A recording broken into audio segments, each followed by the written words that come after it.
World.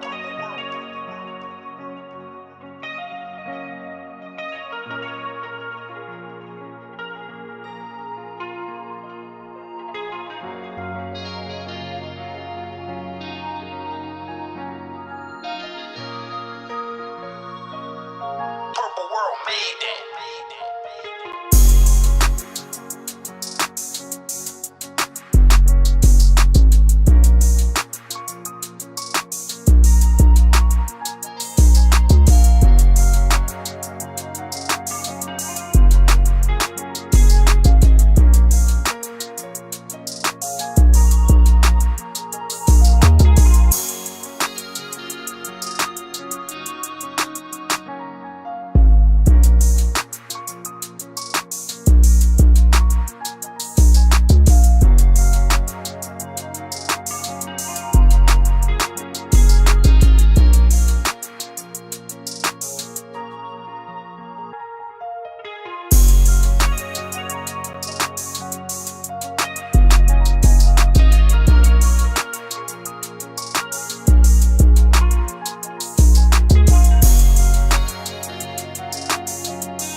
Purple World.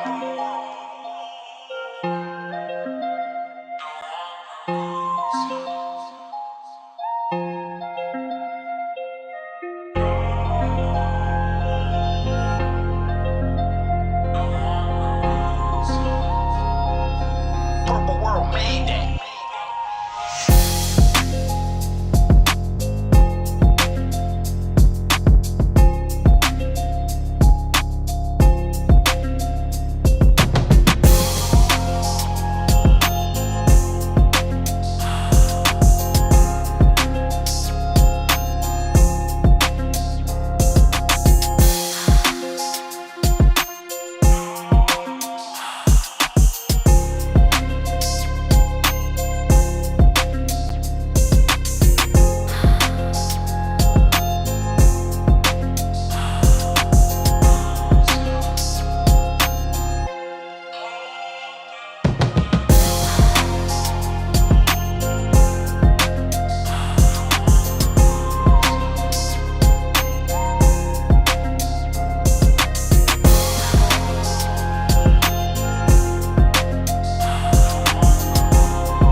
Purple World.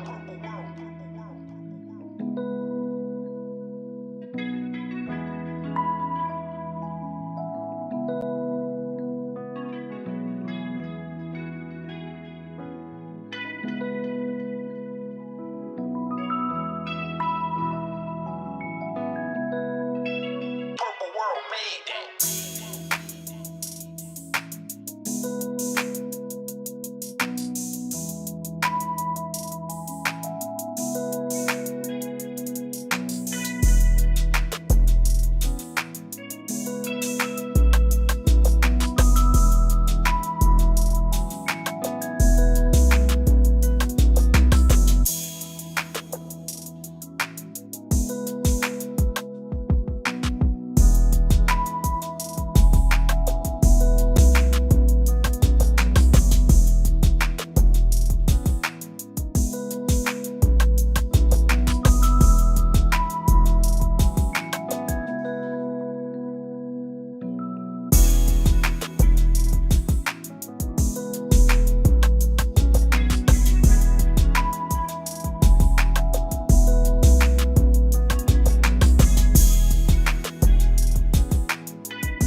Testing,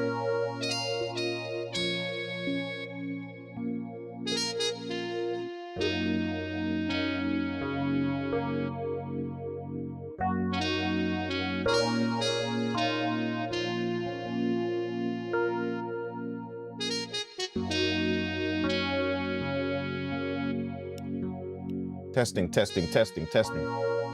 Can everybody hear my microphone? Can everybody hear my microphone? Can everybody hear me? Can everybody hear me?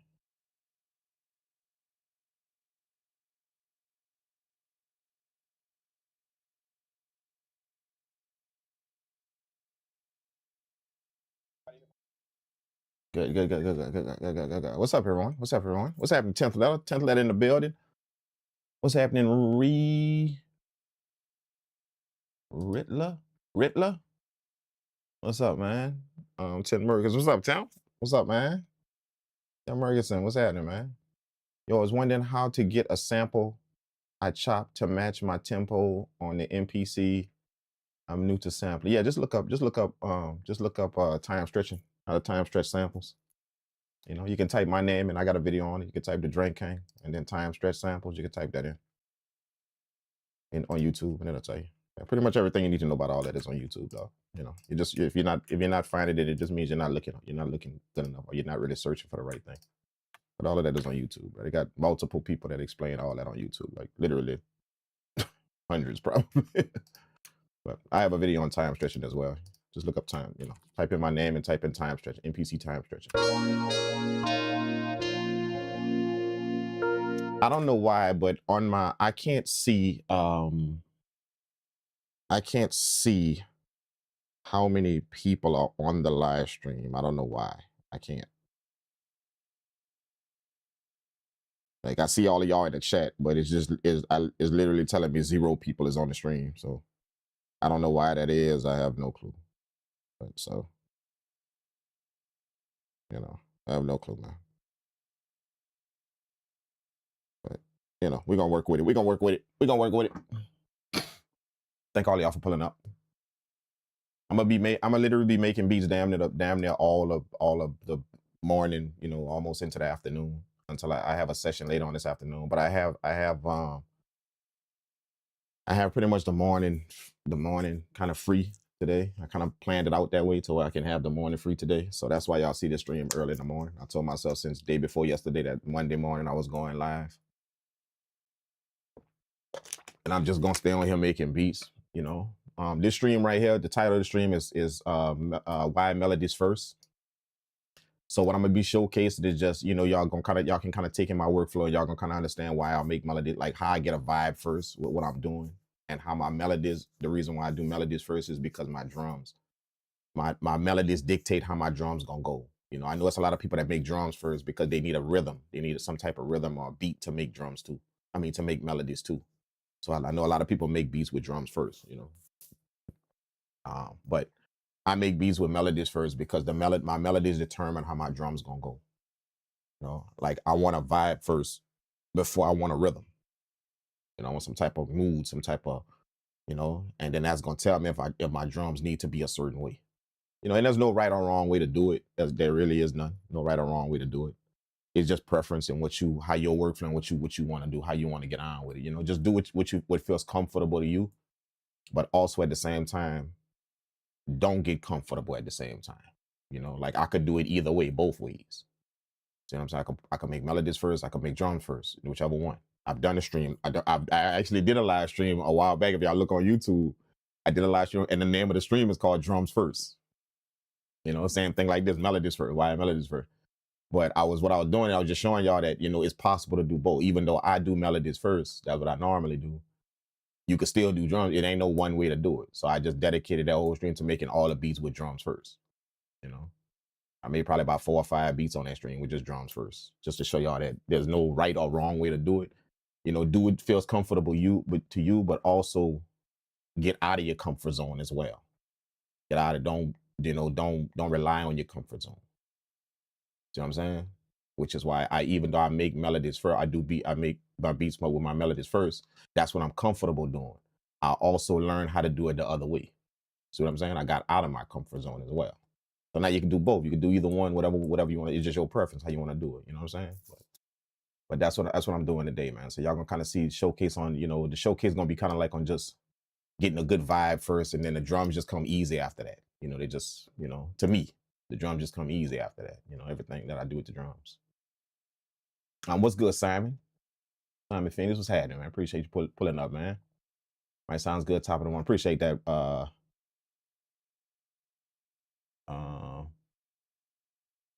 BR Hudson Jr. Appreciate that, man.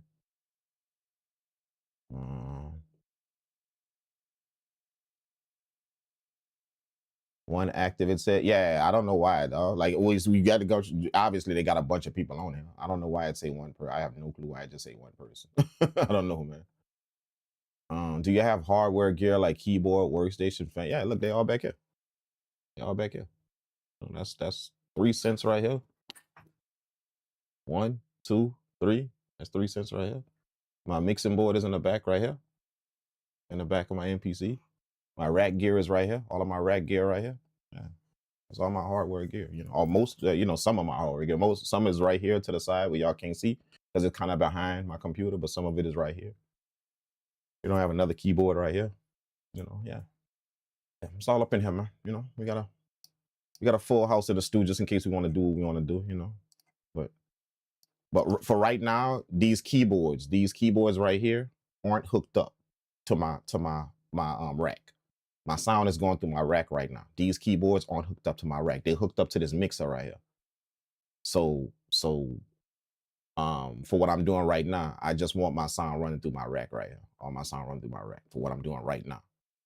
But like if I was to use my keyboard, like if I was to say, okay, I want to use my keyboards, I would just turn off my rack right here and then route my mixer right here. Just turn on my switch right here, and it's gonna connect my mixer to my rack. That way my sense could go through my rack too. My rack. So, but for right now, I'm not really using my hardware again. I'm gonna just be kind of vibing in Ableton, And then I got my MPC 2 running to my rack right here. So I might jump in the MPC and use some. So basically everything I'm doing right now is based off of this right here and my rack right up here. That's everything that I'm gonna be doing right now. All that stuff in the back, that's not even, and not gonna probably be for another stream. Yeah.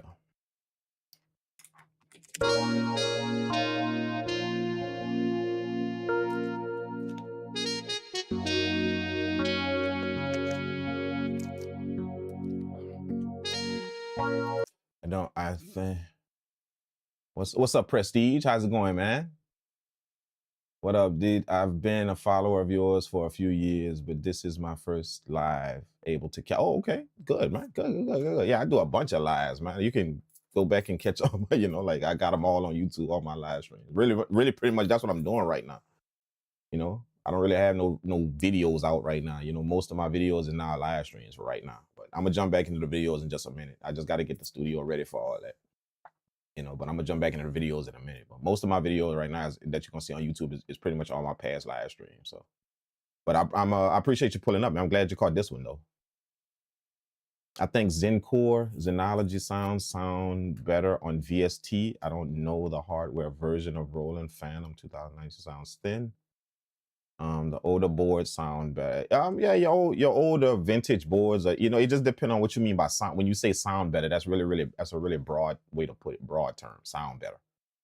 Like you got to be a bit more specific. Some boards sound better in certain areas. You know what I'm saying? Like Korg shit is a little bit more bottom heavy, a little bit more full, but Roland stuff is a little bit more thin, a little bit more melodic and thin. Yamaha stuff is a little bit more I say a little bit more mid heavy, stuff like that, so it just depends on what you mean by sound good. Sound good is just a very, very broad way to put it.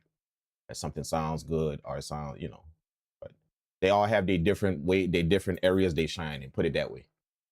All them companies wouldn't be high, and you got to think about that, because all of them companies wouldn't be high power companies if they shit was sounding all messed up. It's just that some people just view it in one area, so they'll be like, They'll look at the low end and be like, yeah, I don't like rolling and stuff because it's trash. But rolling don't really shine in the low end. They shine in something else. You see what I'm saying? So you gotta, all them different companies shine in their own way. So that's why it's good to have a variety of stuff, like have a little bit of this and have a little, if you could purchase that, have a little bit of this, have a little bit of that, and you'll see the difference in them. You'll see the difference in them. All of them shine in their own way. You know what I'm saying? So it's just the amateur just thinks that, oh, this sound good and this don't, or this sound better than this, or this sound better than that. The professional understands that different things shine in their own area. This may shine in the low end. This may shine in the mids. This may shine in the highs. This, that's how you got to kind of look at that. And that's usually why people miss out on a bunch of stuff. It's just because they try and categorize everything under one thing, that this sound good, this sound good. No, it's going to have different areas they sound good in. And if you look at it that way, you won't miss out on different things. You won't miss out on different things just simply because you're labeling stuff that's not really what you like. I wouldn't buy a Yamaha piano for bass sounds. See what I'm saying? Think about it. I wouldn't buy a Yamaha. So let's say you was talking about bass and you was like, yeah, I don't really like Yamaha because it's too thin. It's stuff too thin. Well, that's because it's not really for bass, But if you want good strings, good pads, good leads, stuff like that, see, Yamaha is a beast for that. See what I'm saying? It's shining in its own area, but it's just that you were looking in the wrong area at the wrong stuff. Not really for bass. You know what I'm saying? Now, if you talk about, Dave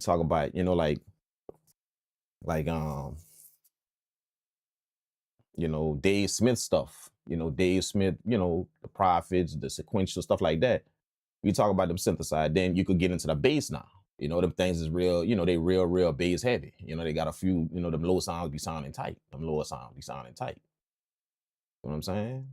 To me, in the higher stuff, sounded a little screechy on them Dave Smith instruments. See the higher stuff. It sounded a little screechy. It sounded a little, so I wouldn't really wouldn't use that for that. Or I really wouldn't count on that. But then when I turn on my rolling stuff, oh, that's all day long, the mids and the highs. That I want everything out of rolling. Like when I play my pianos for the mids and the high, I want everything rolling. You know what I'm saying? So you just do the research to understand which things shine in what area.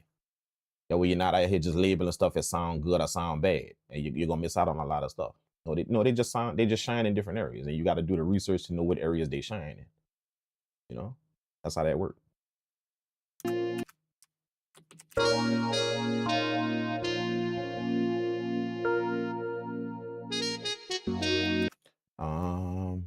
Have you had a chance to use the MPC 3 software? What is your pros and cons? I haven't really used it in that 3 because I don't see no need. I don't see anything. I'm not the dude that upgrade to stuff just because it's new. That's not really me. I just upgrade just because it's new. No, I get stuff that I need. That's just me though. I'm not telling none of y'all to move like that. I get what I need. So to me, the MPC 3 software doesn't provide anything that I need. Now, when I see something that they do that I need, or something that's, that takes my stuff to a different level or whatever, then I'm gonna upgrade. I'll start using it. I'll make it part of my stuff. But I'm one of them, if it ain't broke, don't fix it dudes. Everybody kind of know me for that. I'm one of them, if it ain't broke, don't fix it. I don't upgrade shit just because it's new. No, I upgrade according to what I need. You know what I'm saying? So right now, the MPC 3 software has nothing that I actually need. I can do everything in the last 2 software, the MPC 2 software. I can do every single thing I want to do. Nothing. It doesn't have anything that I need in there. Nothing. I'm not saying it's not good. It's not amazing, but it just doesn't have anything I need right now. So when they do something that I need, something that's going to change up my work, or do something to my work, upgrade my workflow, or do whatever, or, give me something that I could possibly use or possibly do some stuff with, when they give me that, then I'll look into update, and I'll look into upgrade, and I'll using that. But for right now, I don't really see the need to do it. I just don't, But that's just me though. Y'all don't have to do what I do. But if you want to upgrade and do all of that, then do that. I just make sure I don't make it a habit of getting shit because it's shiny and new. I don't do that. I just don't, I just make sure that my sound is number one. My sound is always first and foremost. So I'm gonna do whatever betters my sound, not just what betters my workflow or betters my way of doing so. No, it's just gonna better my sound. So that's what I kind of look for first. Once Akai does something to do that, to better my sound, to give me a better, then I'll look into all them updates and all that shit. But for right now, they haven't really done that. So I'm good. You know? Just that everybody just, you know, it's more of a game of impressing producers now with what we have. You know, I was talking about that on the last live stream. Just more of a game of impressing producers. So we tend to go buy all this new shiny shit knowing we don't need it. You know? Like you'll literally update your software and don't use nothing new in it. you start doing the same thing in that new software that you was doing in your old. You're doing the same exact thing. You know what I'm saying? Like people that do that, but they just update just because it's new, just because it's, you know, they didn't change nothing about their work. They doing the same exact thing they was doing before, but just in this new thing. I don't really do that. I get what I need. If I don't need it, I ain't gonna update. I ain't gonna do it. I ain't gonna touch it. You know.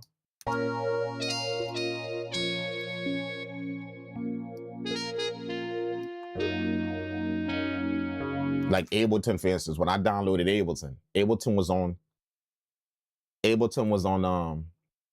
11 something, you know.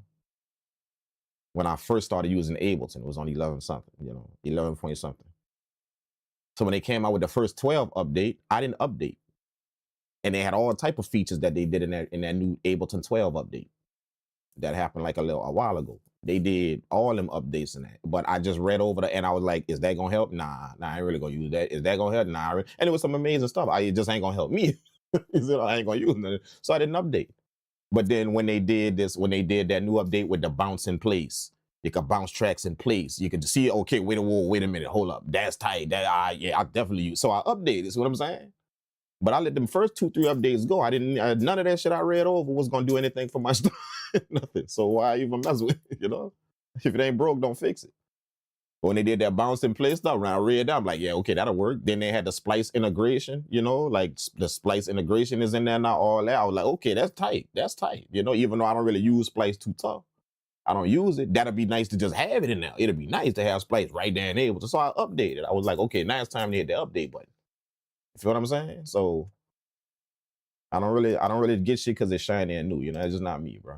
Like if you know me and if you follow me for so long, y'all should know all that about. If y'all paying attention to how I work and what I do, not just, you know, not just the beats and all that. If you actually pay attention to the dude, the person that I am. I've said that on multiple streams. I've said it on videos, on everything. I'm not the dude to just update shit just because it's shiny and new. You know, I don't buy shit just because it's the newest thing out. I don't do that. You know what I'm saying? I just make sure whatever I buy is gonna help my sound in some kind of way. Not just make my studio look good, or because everybody buying it, or because it's the new thing out, or because companies throwing it in my face. You know, that's not why I buy gear or do that. You know what I'm saying?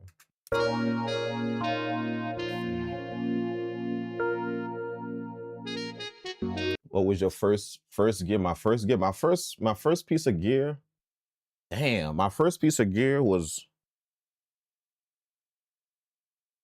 My first piece of gear was the MPC 2000 XL. No. Yeah, the 2000 XL. It was an old one that a dude gave me. A dude, you know, he had an extra one. And I think it was pad 12, I think, was messed up on it. That's why it was a old one that he had. He had a new one, but he had that one in his closet. And because I was learning how to use the MPC, and he was teaching me. I would go to the studio and I would see them dudes on the MPC, you know. So I started messing with it. And he told me, say, if you want to learn this thing, you got to have one. So he bought me this crib after one studio session. He bought me this crib and he pulled it out of the closet. It was up top his closet, and he pulled it out. It was the MPC 2000 XL, but just pad 12 was blown on it. I think it was pad 12. It didn't work. So he wrote down the address of he wrote down the name of the shop, the dude name, the address of the place, and he gave me the place to go get it fixed. He just never did. He just bought a new one. He just never did. But he gave me the place to go get it fixed if I want all that. So he said, if you go get it fixed, you can use it. He said you can't have it, but you can use it. But I used it so much that he eventually ended up just giving it to me. He was like, just keep it. So that was long time ago. I had my first introduction to like music production, the MPC 2000 XL. And then after that, I bought the 2000 before that, because I just heard about the sound. It was a sound difference and all that, which when I got the 2000, it was, you know. And then by that time I had the motif, the Yamaha motif hooked up to the MPC doing the MIDI, so I could play melodies and stuff. I had the Yamaha motif hooked up to the MPC 2000. So I ran like that for a minute. The MPC 2000, the Yamaha motif keyboard. I ran like that for, and it was just that. And then I got the rolling MV, because I started, messing with rolling stuff, because I started seeing a lot of it in people's studios. So I started doing a little research. And I was like, oh, this rolling stuff sound nice. So I ended up getting a rolling MV. That was now my beat, my groove box. Instead of the 2000, it was now the MV. I was on the rolling MV. If y'all know what that is, I don't know if y'all know what that is, but that's just like the MPC. It's just bigger, but still same type of deal.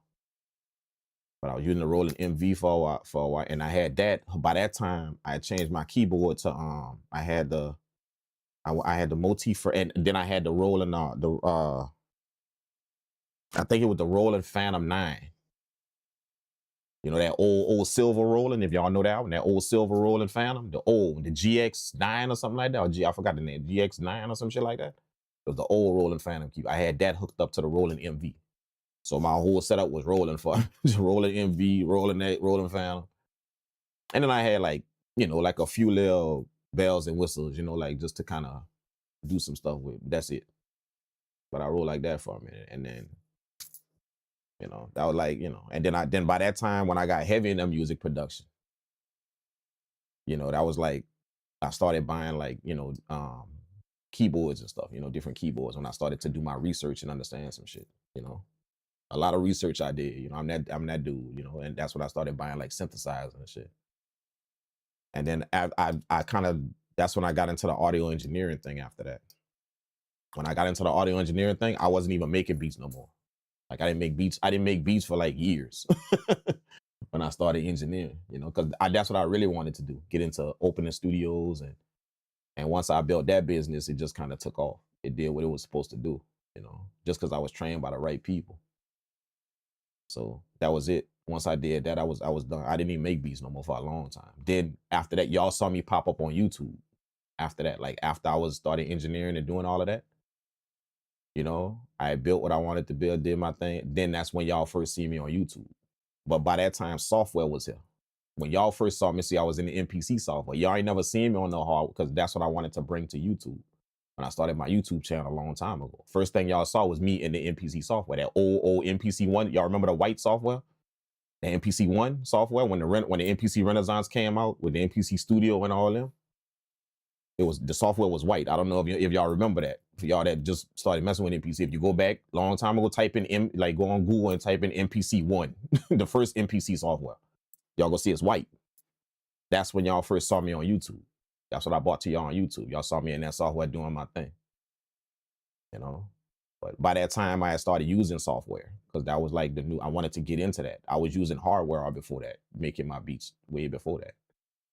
But when that software thing started, when I started to understand about the software thing, I'm like, okay, let me see what this is, because I know anytime software introduce something, anytime, software come out or anything like that, it's something switch over to software, that's going to be what people going to be doing. It's just like our cell phones, a typewriter went to computer, your cell phone went to a smartphone. Once computers hit it, whatever it is out there, then it's best you learn it. Even if you don't switch or you don't really, want to do it that much, just learn it, because that will be what's going to be rocking. That will be, So as soon as I seen software take off, I was like, oh shit, even though I was good with my hardware, and I wanted to, I stayed like that. I still want to learn the software. I still want to, because I knew that's how it worked in the world. Anything that, and as soon as you see computers attached to something, go learn it, go understand it. Even if you don't plan on using it, you don't plan on switching, just go learn it. Go get a good idea of it. That's how people get left behind, and people just hurt themselves, because they don't understand. I don't want to switch. I just want to learn it. I just want to know about it. You don't have to switch. You don't have to, change up your music. You can still use your hardware and do all of that, but just go learn that computer shit, even just a computer, period.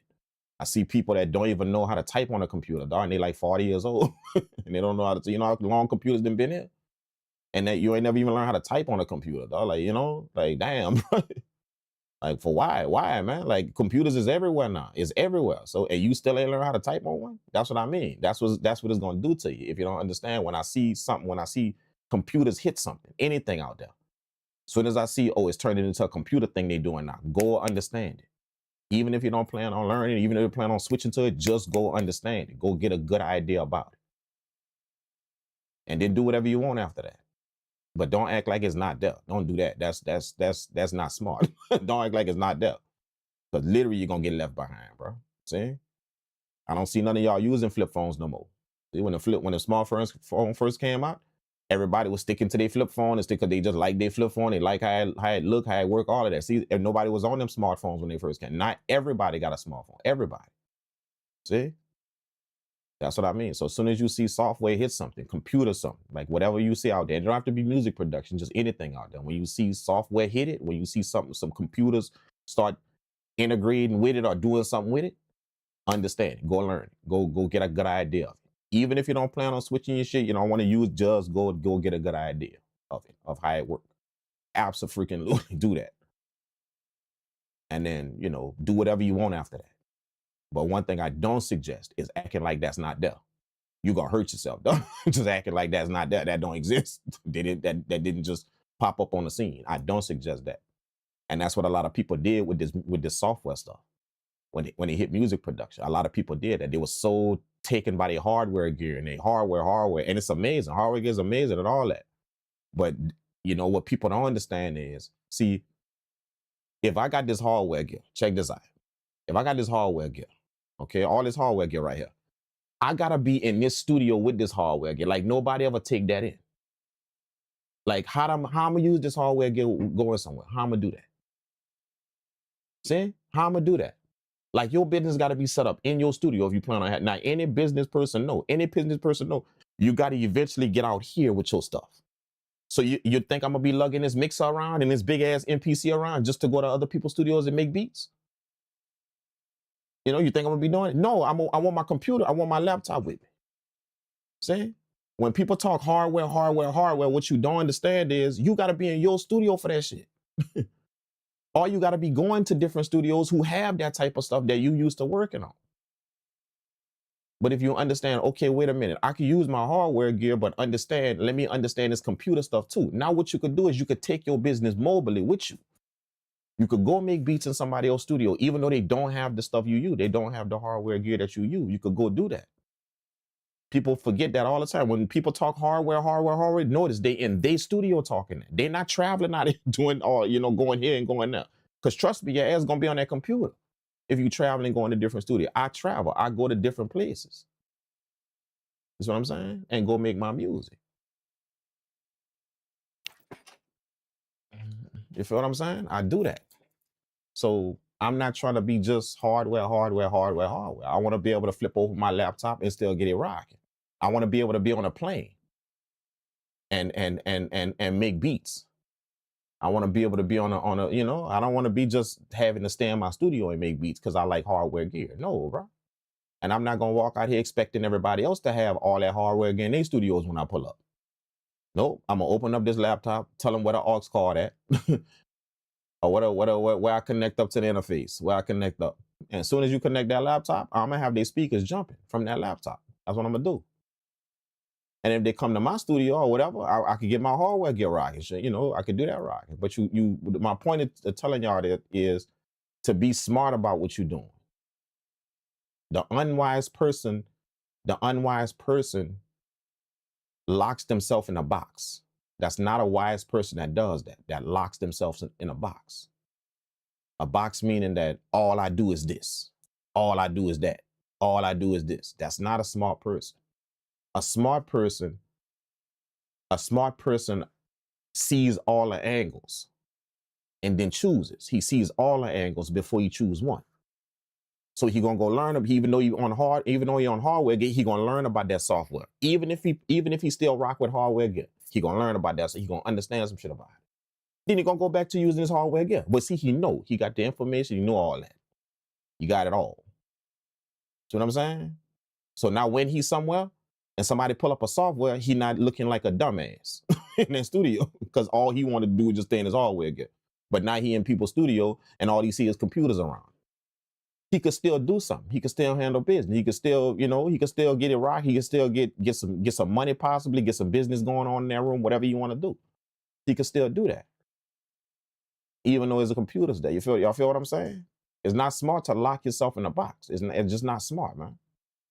From no kind of angle, it's not smart. Yeah? So you be smart about what you're doing. You don't let all these influences and shit get you caught up in the, software is trash and hardware is the best and this and that. You be smart. You be smart no matter what you hear. It's just smart to understand all the angles. That's a smart play. Very, very smart play to understand all the angles. And then choose what you want after that. You know what I'm saying? Get into whatever you want. Use your hardware if you want. If you want to go fully hardware, use all that. If you want to go fully analog, use all of that. If you want to see, but you know a lot though. You know about all the angles. See, you saw them all. You got all the angles. You all of them. Whatever they are, you got them all. So that's a smart person. Not a person that locked themselves in a box and don't even want to act like that's not even here. That stuff not even here. When it's all over the place, all around, you're all in your face. You want to act like it's not even here. Yeah, I don't fool with that software shit. I don't fool with that software. That software shit trash. See, that's not a wise person that you do. You see that all around you, but you're trying to cover your eyes and act like it's not here. Go learn, go understand it. Then after you do that, go back to your hardware gear. See, there was no harm done. The only thing you did was up your knowledge. You up your game. That's all you did. Because you still in your hardware gear, you still doing your thing, you still get it rocking. But the only thing you did was just up your game to what you know. And last time I checked, that's never a bad thing. To up your knowledge about what's out here. That's never a bad thing. I feel what I'm saying?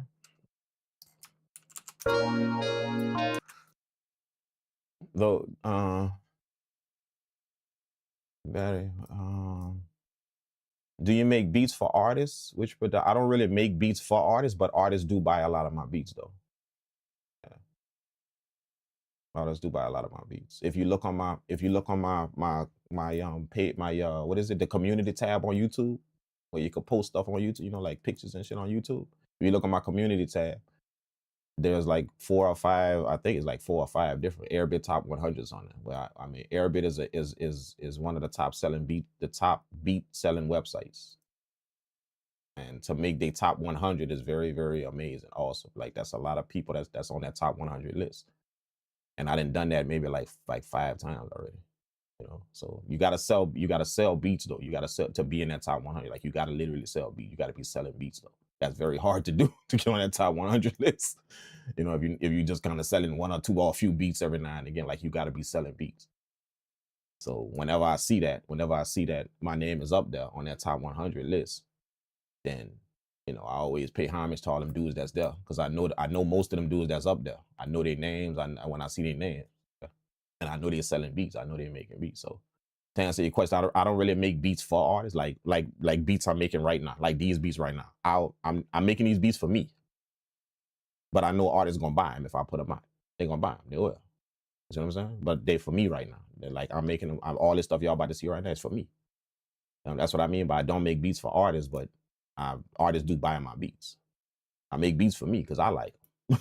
You know what I'm saying? And then if whoever want to mess with that or rock with that, then do your thing. You know what I'm saying?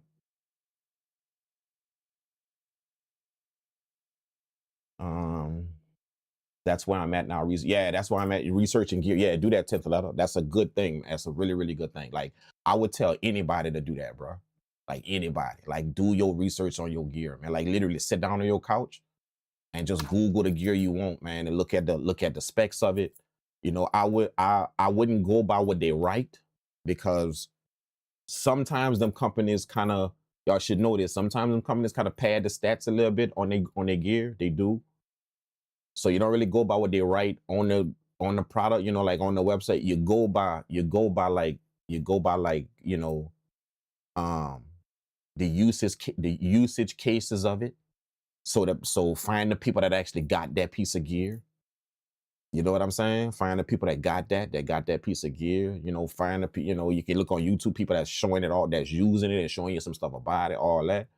You could do that, but just don't count on what they write. I tell people don't count because multiple times I've ran into that when I purchased gear, and it's not exactly what it's not. They didn't con you and they didn't pull a fast one on you, but it's just not. The specs on it is not exactly as what they wrote.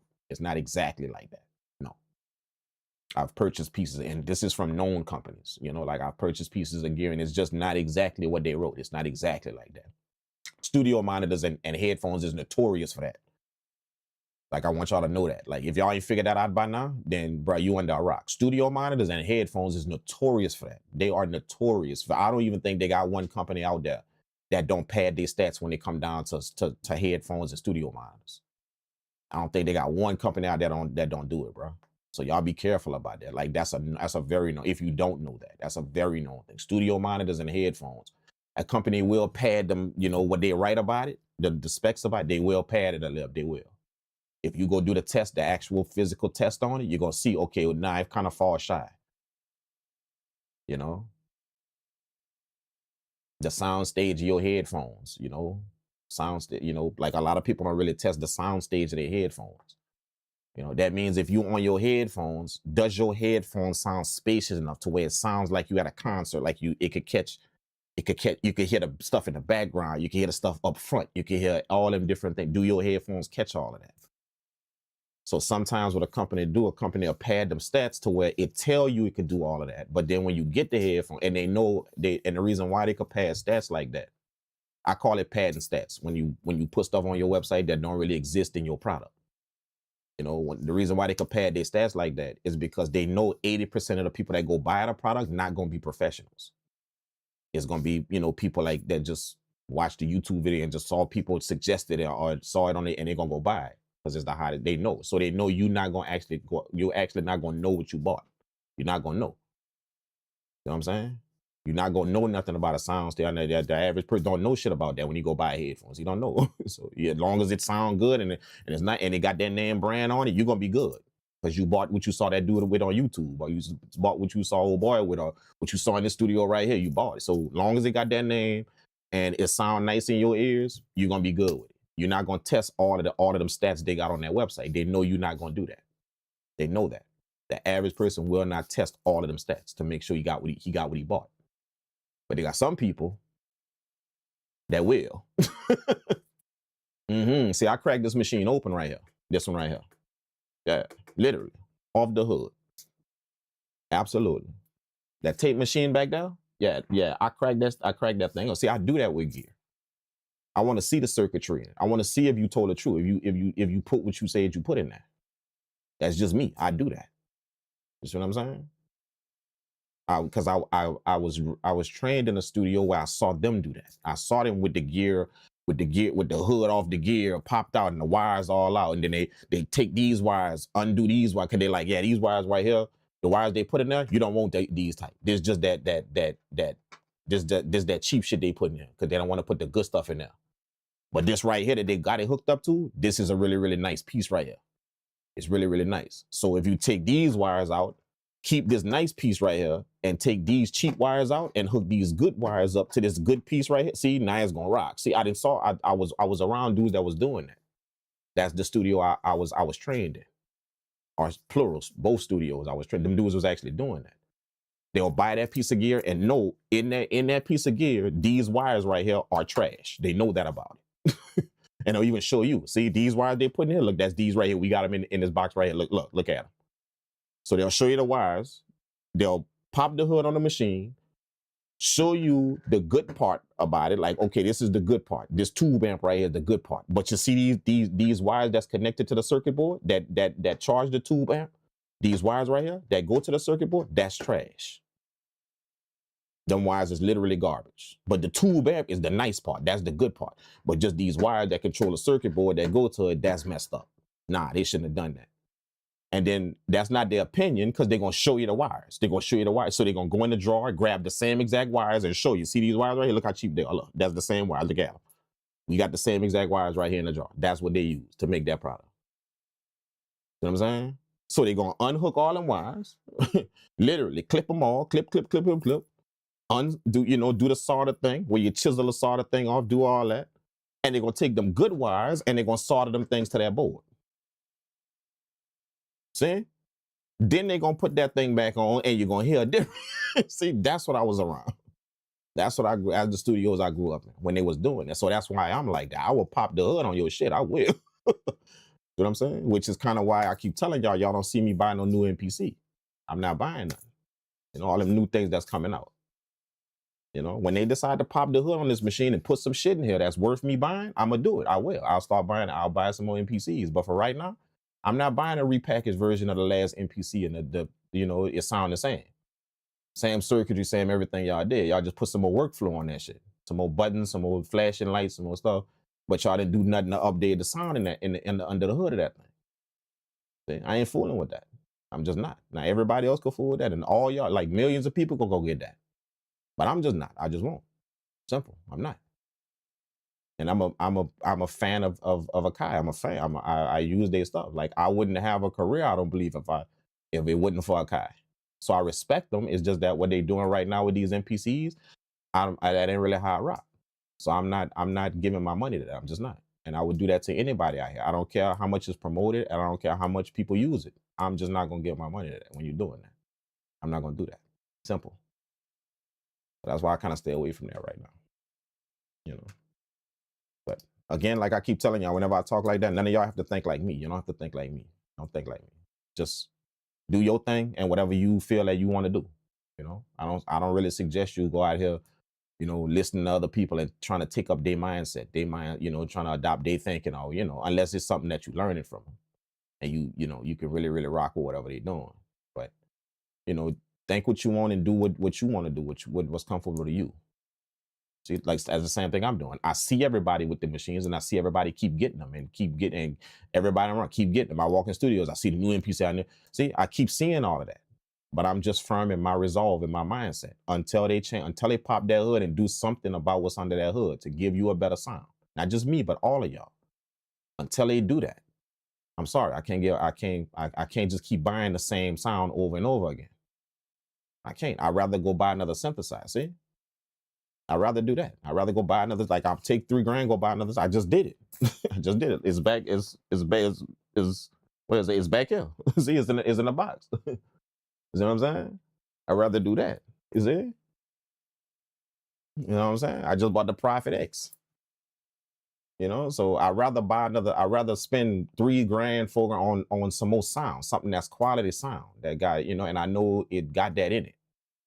I'm not gonna keep spending $2,000, $3,000 on the same sound, but just some more flashing lights and buttons. But it's the same sound. I'm not gonna keep spending money on that, bro. And that's just because I want my sound to be tight. I just want, and I don't think that's hard. That's not fair for me to ask. That my sound be tight. That's it. That's all. I just want my sound to be tight. That's all. You know what I'm saying? So that's why I deal with that in that fashion, man. You know, but again, everybody get what they want, man. You ain't gotta look, you know, think like me or do what I do, or, you know, if you want to go buy 10 of the machine, go buy it. If you want to have all of them, every last one of them, from the MPC, you know, 1 to the live, to the live 2, to the live 3, to the live 4, to the live 5. If you want to buy all of them, the MPC XXXL, the new one that they're gonna come out, all this. If you want to buy it and have a list of them, just understand. All of the machines, that's the same sound. All of them. You didn't buy a sound. You didn't buy a sound. That's not what you bought. You bought something else. You bought some old workflow, some old buttons, and okay, this got more buttons at the top right here. And okay, they didn't do it like the last one. They put the buttons over here, and they gave me, oh, this one gave me some USB-C now, and this one gave me this. And see, that's what you bought. But you didn't buy a sound. That's not what you bought. Just always remember that. You did not buy a better sound. You didn't. That is not what you bought. See, so me, in my music production, I just want to buy a better sound, especially if I go spend out some thousands of dollars for that. It's going to be a better sound. That's what it's going to be. That's what I spent my money. It's going to be a better sound. That's it. You know, I'll give you $200, $300, you know, maybe $400 for more workflow or something. Like if I got to update something, update a software that I'm using, or if Ableton put a $200 price tag on the new software. See, I'll probably update. You see what I'm saying? That's $200. That's, you know, that ain't nothing. I'll update that. Boom, boom. You know, but when it come down to like thousands of dollars, you know, like $2,000, $3,000. Oh, that's going on my sound, bro. That's not going on some more buttons or some more lights. That's going on my sound. That's going on what you hear coming out of the speakers, dog. That's what that's going on. Not the way I'm working in my studio, my workflow, the way I'm working. I ain't spending $2,000, $3,000 on that. No, bro. And I'm shocked that people can't see that. Like, why you spending $2-3 on how you working? Why you not spending $2-3 on your sound? Spend $200 on how you work. You know, buy a VST, buy whatever, spend $200-300 on how you work. You know what I'm saying? But if you got thousands of dollars, if you got that to do whatever you want to do it, you got that in your pocket and you good to go, you got that to do whatever you want, at least go put that on your sound, man. Like, literally. Make sure that when you spend that $3,000, oh, my sound different. Something happened to my sound. Like, that's all you got to, something happened to my sound. Oh, yeah. You know what I'm saying? That's a nice $3,000 you invested. $2,000, $4,000 you invested, whatever that is. But just be able to say that, oh, yeah, my sound different. Oh, yeah, see? But people spending all this money and, you know, got the same exact sound. You literally gave somebody all that money and your sound did not change. Nothing about your sound changed. Nothing. Absolutely, Jack. And you gave somebody $1,000 for that. You know what I'm saying? I don't understand. Now, maybe y'all could explain it to me if that's, you know, I don't know. But I just don't get that. I don't get it. And like I say, you don't have to think like me. I just don't get that. That I spent all that money and my sound did not change, you know? And it ain't because I don't have the money. I mean, like I said, I'm buying synthesizers, I'm buying all this. So like I don't have the money to spend. It's just that I can't understand. It's like you going to a restaurant and spending, you know, $200 on a meal, but all you ate was just vegetables. See, that's all. But you spent $300 on a meal. See? Like I spent $300 on. I could have went to the supermarket and spent $20 on them vegetables. That's what I mean. You just can't fathom going sit down spending $500 on a meal at a restaurant somewhere and all you ate was vegetable. That's it. That's all you ate was vegetable. That's it. Yeah, like you would be like, why am I could literally go to the supermarket right here and get the vet. Why am I going? You see what I'm saying? It just wouldn't set right with you that I spent all that money, like $500 I spent on that bill. That bill came to me at the end of the night. It was $500, 500 something. I spent all that money and all I ate was celery, carrots, you know, some string beans, that's all you see. That just you just wouldn't set. That's what I mean. I look at my music like that. That just don't set right with me. That I spent all that money and my sound didn't change. It just don't, it just don't set right with me, dog. You know what I'm saying? But like I say, you ain't got to do what I do. Don't do what I do. Don't, you know. But if you can't get something from what I'm saying, then take something from it. Get something from it. You can. But nobody out there got to think like me. That's literally just me and how I think. That's just me. You know, if you do think like that, then kudos to you. You know, you understand a few things. You know, you get the idea that, you know, people not buying how I did it. That's not what people buying out here when they go buy your beats. They're not buying how you did. They're buying the sound that's coming out of the speakers. You understand that. You get it. I get that. People not buying the sound. I ain't never heard nobody stop and say, you know, what you made that beat on? The MPC Live or the MPC X? Which one? Because if you made it on the live, I ain't buying them beats. I'm not buying those beats. I ain't never heard nobody, have y'all? I ain't never heard nobody say that. Yeah, you made that on the live 2. I ain't buying them beats. Not those. They gotta be made on the live 3. That's what I'm gonna buy. That's the only ones I'm gonna buy. See? I ain't never heard nobody stop and say that yet, dog. So that should let you know people ain't concerned about how you made that shit. They're not concerned about what you made it on or the machine you got when you made. They concerned about what the hell came out of them speakers. That's what they buy. If that shit sound tight, if it's good, if it's quality, that's what they're concerned about. You know what I'm saying? So, you know, it's just that when you get caught up in, like I say, when you get caught up in impressing these producers with shit, you know, impressing your producer friends and whoever with your shit, then you're gonna start doing all of that.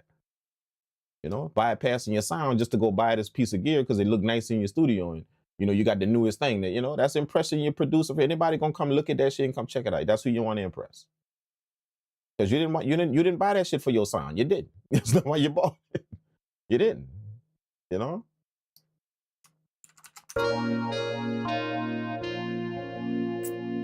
What are beats? Beats liked by Strick? What's happening, man? What is beats liked? Beats liked is Rick. Beats liked is Rick. What's up, man? Yeah.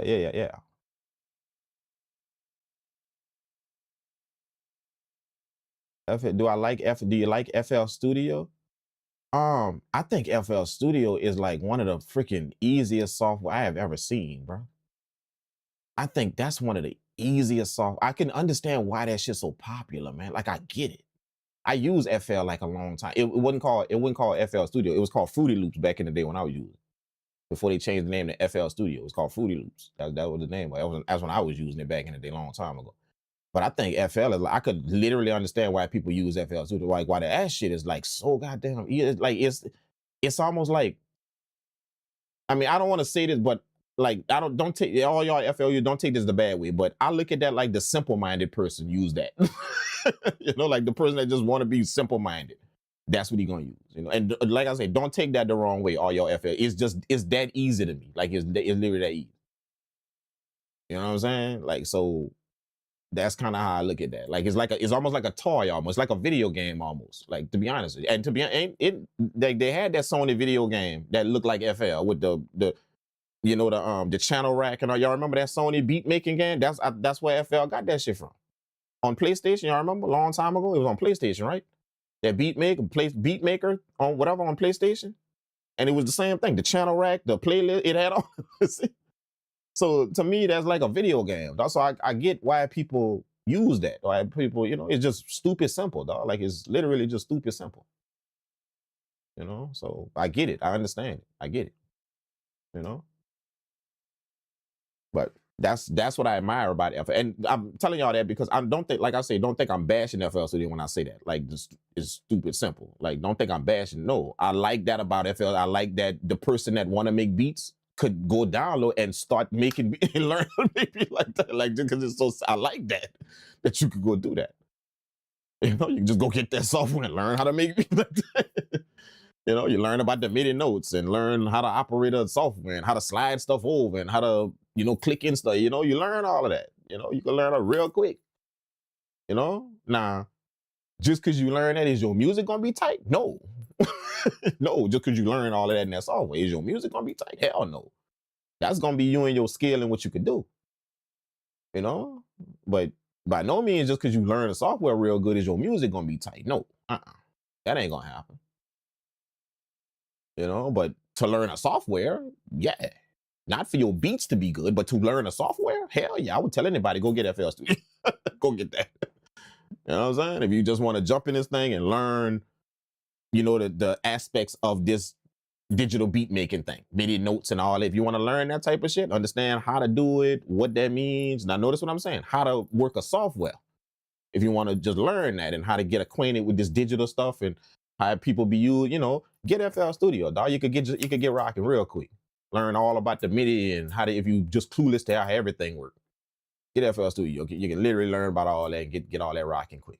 But notice what I said. Don't get it twisted. Did I say your beat's gonna sound good? I did not say that. Just because you learning that software, your beat's gonna start sounding good. Nope.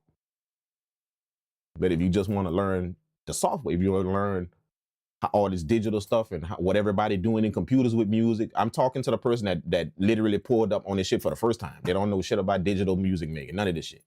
That's what I'm talking. You want to get in this, understand how it's done, the MIDI notes, velocities, how to, all that shit. FL make that shit stupid simple for you to learn. Like literally dumbass simple for you to learn. Absolutely. Now, do I suggest somebody picking up Ableton for their first software? You could do that. You could do that, but just understand, have your nuts on, and when you have your nuts intact whenever you take this on for as your first software. Have your nuts in, because this thing kind of, it could take you in some places if you don't watch it. It could. You know what I'm saying? So that's what I mean. It could do that to you. It can. Absolutely, it can. So that's why I say a software like FL, I'm glad that that's out for people that just start making beats or just want to come into this thing and learn what it's all about. Man, go get FL Studio, dog. You're going to be straight. Literally, you're going to be straight. You're going to know all about the digital world of making music. Literally, 200% of it. Now you making your beat sound good. Good luck with that. That's going to be you and how you rock. But at least you're going to know the song. At least you're going to know this digital world of making music. You're going to know it. You're going to understand a few things about it. Real easy, like,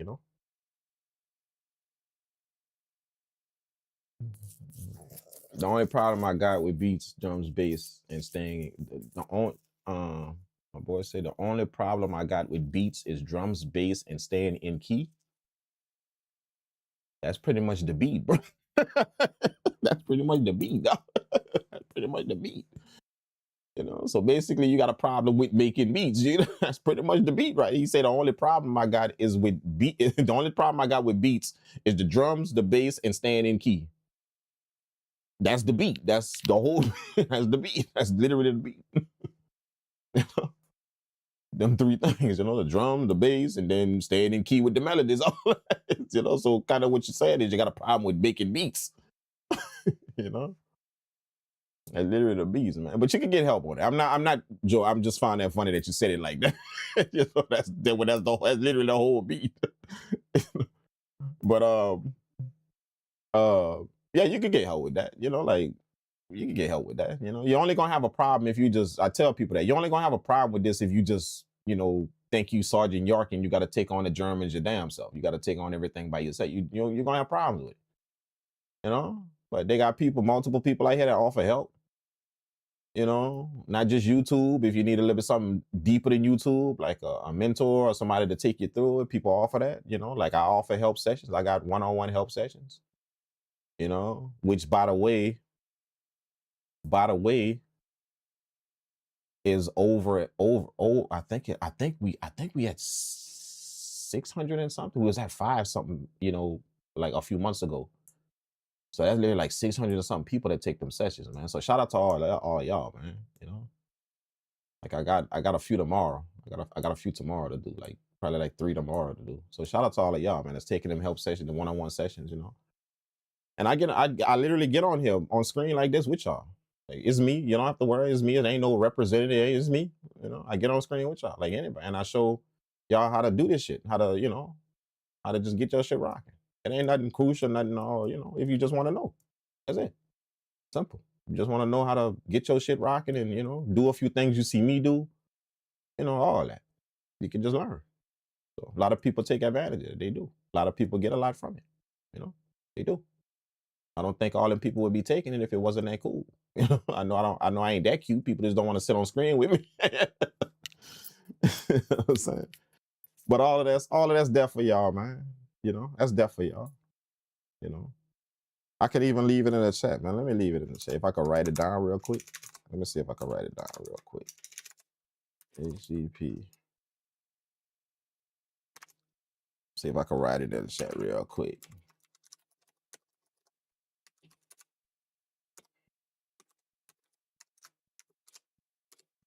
5 help. It should be in the video description as well. Of the video, it should be somewhere in there. But that's the I just put it in the chat. That's the link right there. I think. I hope that's the link. You know, that's the link right there. You know, you can go check that out, and you know, you can get help, dog, on whatever you're doing, and just, you know, all that, man. That's, you know, you're not supposed to. Basically, what I'm saying is you're not supposed to be sitting there just with a problem. Like, nobody's supposed to be doing that, just sitting there with a problem. You're not supposed to, man. Go get some help, dog. You know, you're only gonna sit there with a problem if you just want to do it all by yourself. Then you're gonna sit there with a problem. But if you're not one of them type of dudes and you don't mind reaching out to people, getting a little help, or just see what you got to do. I even got help with what I'm doing. Everything I do and everything y'all see me do, somebody helped me with. Everything. Like literally everything. Somebody helped me with.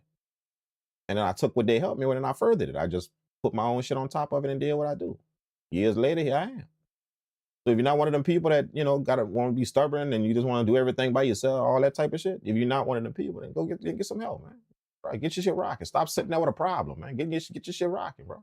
You know, that's what I wanted to do. I didn't want to sit there just while everybody just doing their thing. I'm just sitting there.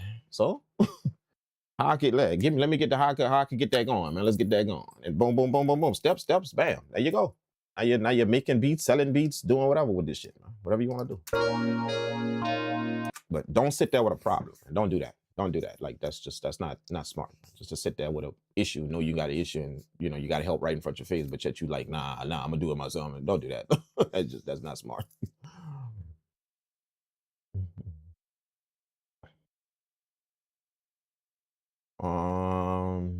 You got Omnisphere? Yeah, I got Omnisphere in here somewhere in here. I got Omnisphere in here. I don't really use it that much because I don't really like the sounds too tough in Omnisphere, but yeah. I got it. I got it.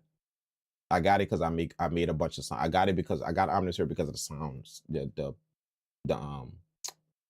sound making capabilities. You know, like I design sound, so I like plugins where I can design some shit in them, design different sounds in them. So I got a bunch of stuff I made in Omnisphere, but I don't like the shit that come with Omnisphere. No.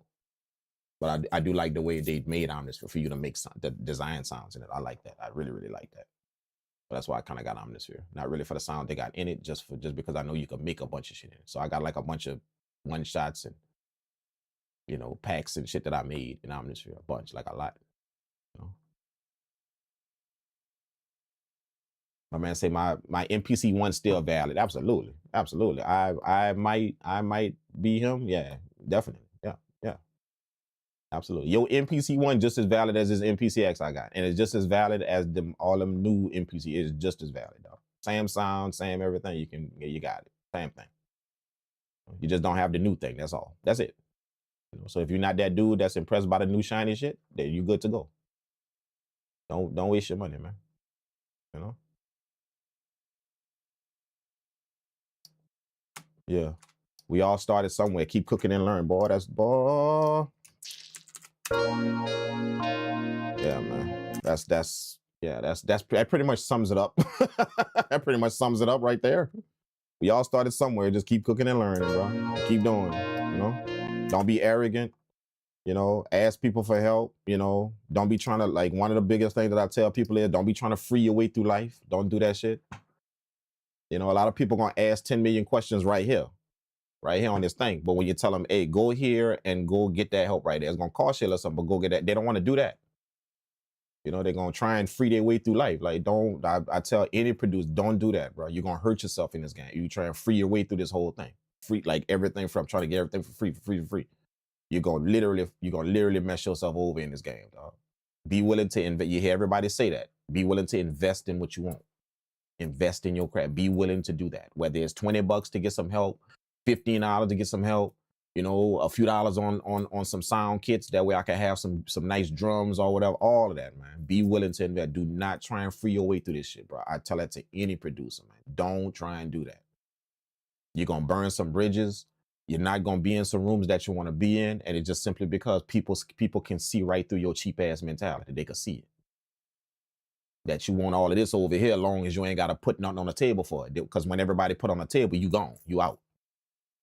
Yeah, I'll ask you all these questions right here, like that we in this producer camp right here. But when that same producer dude tell you, hey, all of y'all that want to know this, go sign up for this. It's gonna cost you $35 to go sign. You gone now. See, like people notice that shit about people whenever you do that. They notice that. So my advice to anybody that's in this music production game, don't try and free your way through shit, bro. Don't do that. Because you're gonna literally put an X on your back. You're gonna put a red X on your back. And the thing is, you're not gonna know you did that to yourself. You will. You're gonna put a literal red X on your back, bro. You know what I'm saying? People can see right through that. Some cheap ass dude that don't want to invest. You over here long as it's free, but you not that long when you gotta now put something on the table. You're not there no more. Like people see that shit. They see it. They just not gonna tell you nothing, but they see that in people. They see it. So all of y'all out there, big number one rule when you get in this game right here, don't try and free your way through it. Be willing to invest in what you want. Be willing to invest, to literally go in your pocket, take a few dollars out and invest in whatever you want to do. Be willing to do that. Very, very simple. See what I'm saying? You're going to find that you're not only up your skill level, but you get the respect of people, the people you around, the people you're in rooms with. You get their respect. And sometimes that's what you need to get placements. That's what you need to further your career. You need the respect of the people you're around. Not the skill you got to do it. You can have all the skill, but you just don't have the respect of the people in that room. You're not going to get nowhere. You're not. You know what I'm saying? So freeing your way through shit is the best way for a man to lose respect. A grown man. That's the best way for him to lose respect with anybody when he try and free his way through some shit. So that's why I tell people that if you're a grown ass man in this thing, bro, don't try and free your way through shit, dog. Because I promise you, you're gonna put a red X on your back with the people you're in the rooms with. They're gonna see right through you, bro. Like literally right through you. You know what I'm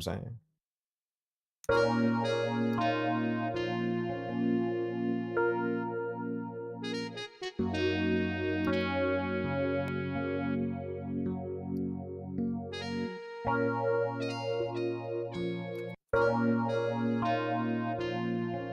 I see people like that all the time, man, you know.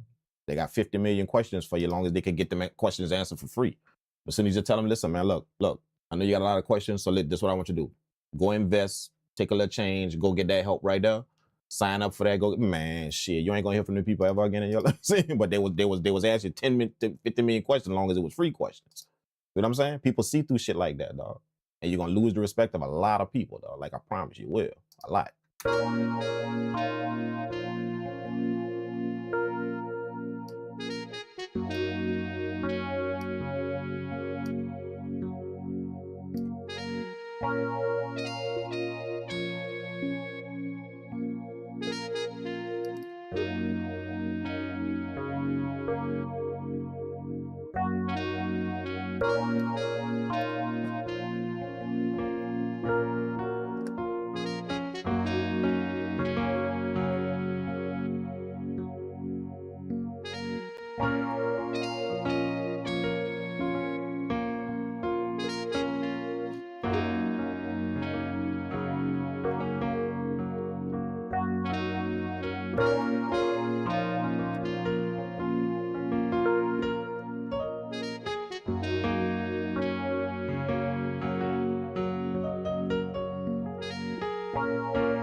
Let's do something like that.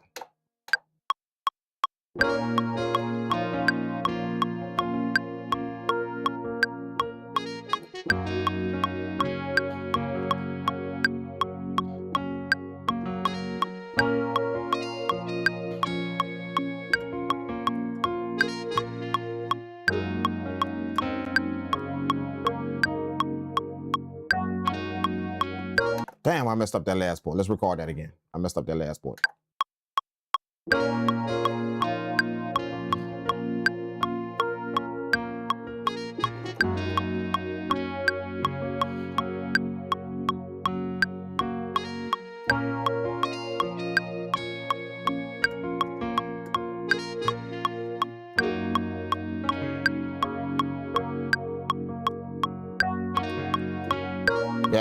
Yes. That's it.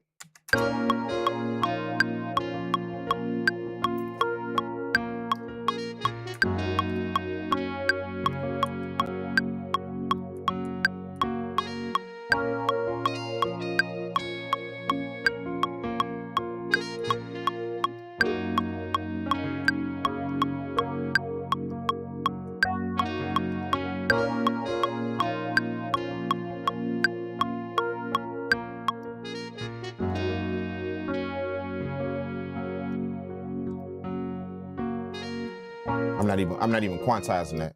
I'm not even quantizing that. This is why I did. See how y'all see me making MIDI notes and then bouncing them to audio? I do my MIDI and then bounce it directly to audio.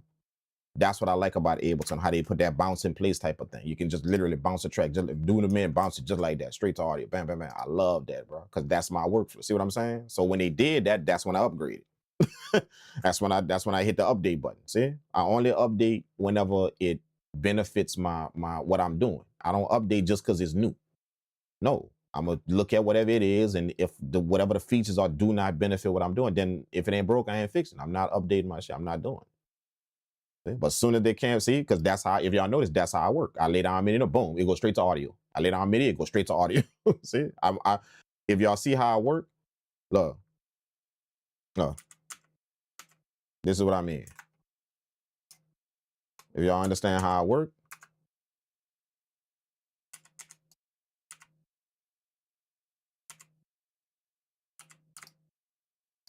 come on, man.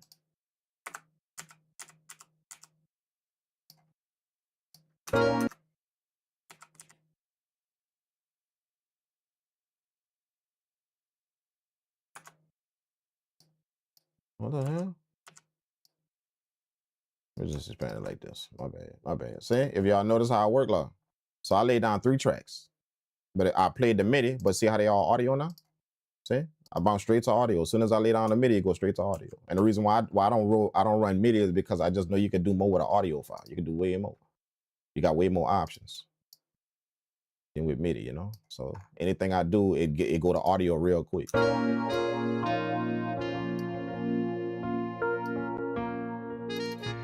they gave me a way to do that really quickly with that bounce to MIDI thing. I mean bounce in place thing that they put on there. So hell yeah, I need that update. See, I only update when it benefits what I gotta do. I don't update some shit just because it's new. Neither do I buy shit just because it's new.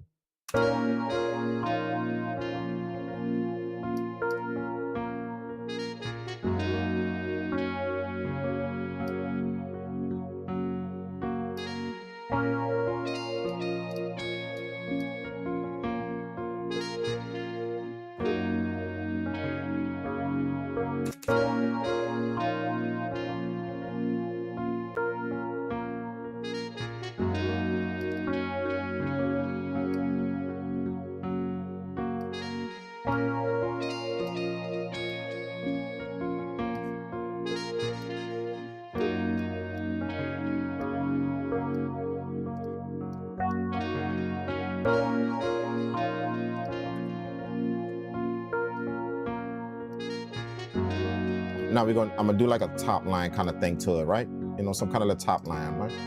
Let me see. I like this piano for top lines. This dark ballad one right here. This one right here.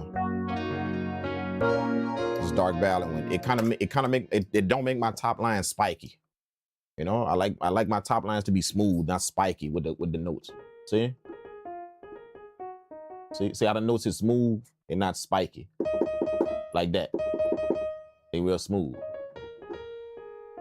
we're gonna lay down the top line, you know, kind of give it a little vibe.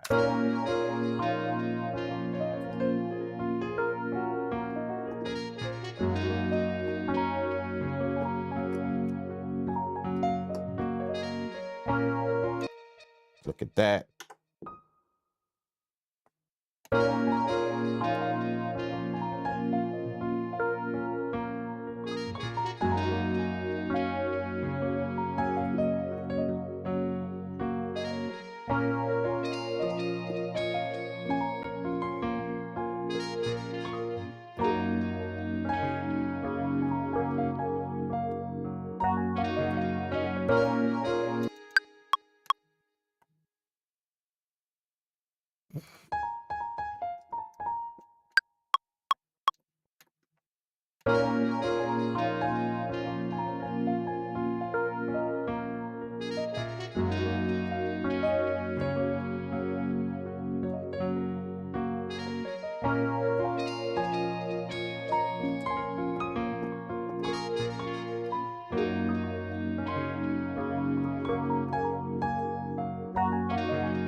Come on, man. Come on, come on.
Dun,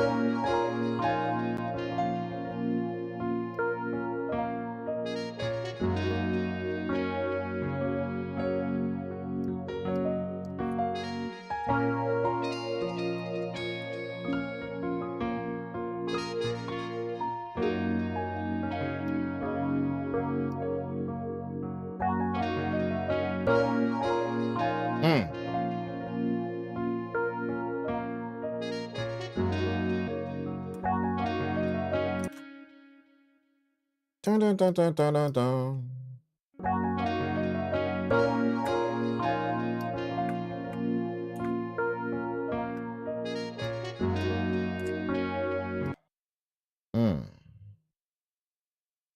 To audio, right to audio, bam, just like that.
Oh,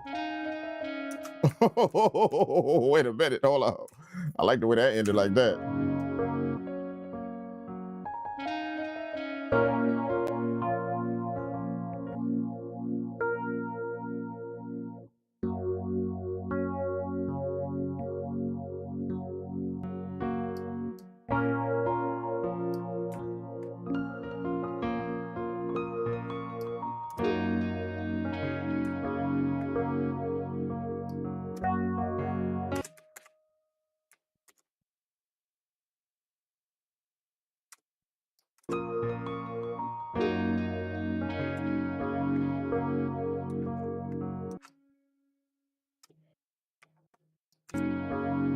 Right now I'm arranging. I'm just arranging the melodies real. I like that right there. I like that. I like that. I like that. I like that.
Let's put some ambience to it.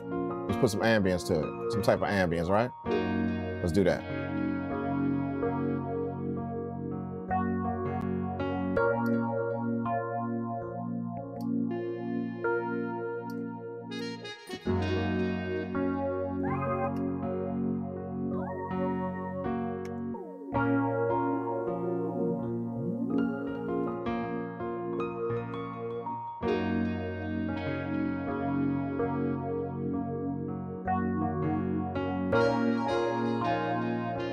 Ed the Ray, what's happening, baby?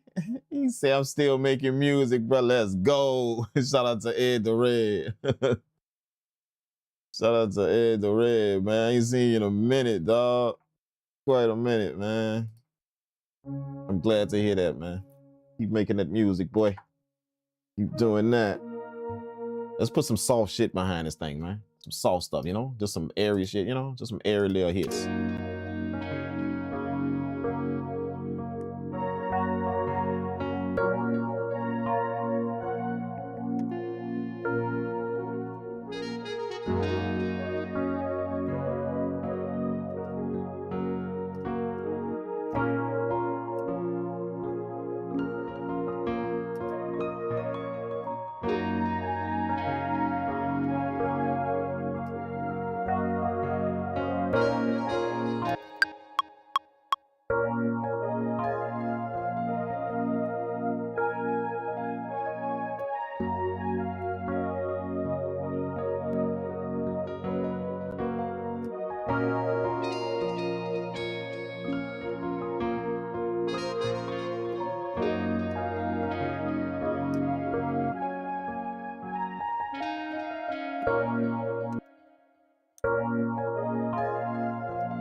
Whoa.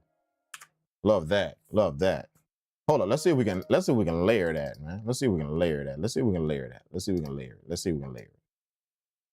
It might get a little staticky. It just might. I don't know. Bear with me on this, because when I layer a bunch of pads in this VST, it literally just turns staticky. So oh.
That's good. That's good. That's good. That's good right there. Let's bounce that out. That's good.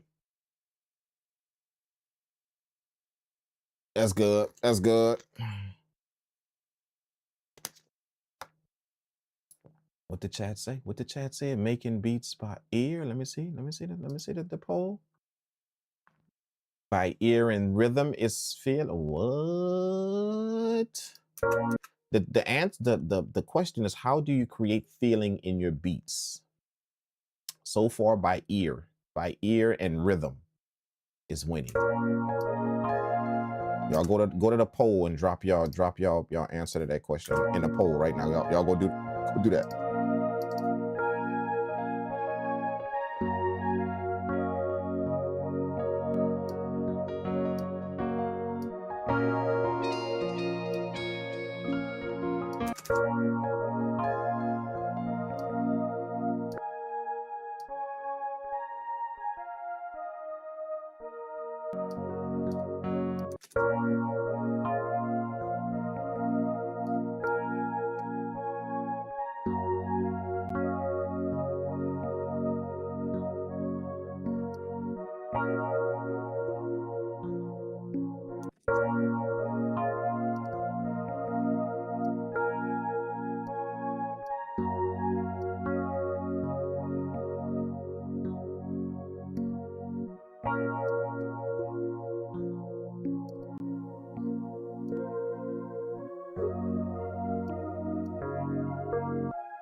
Come on, man.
Let's post that to audio.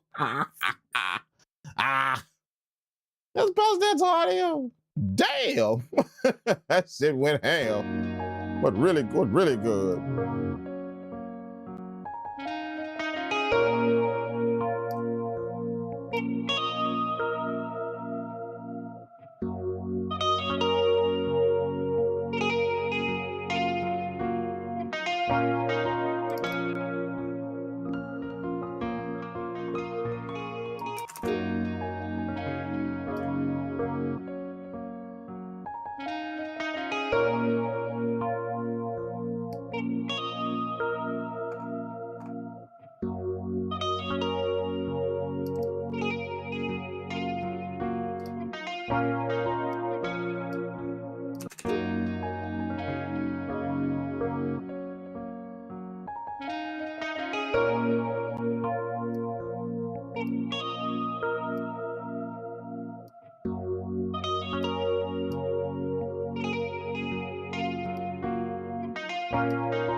Should I put that in the beginning?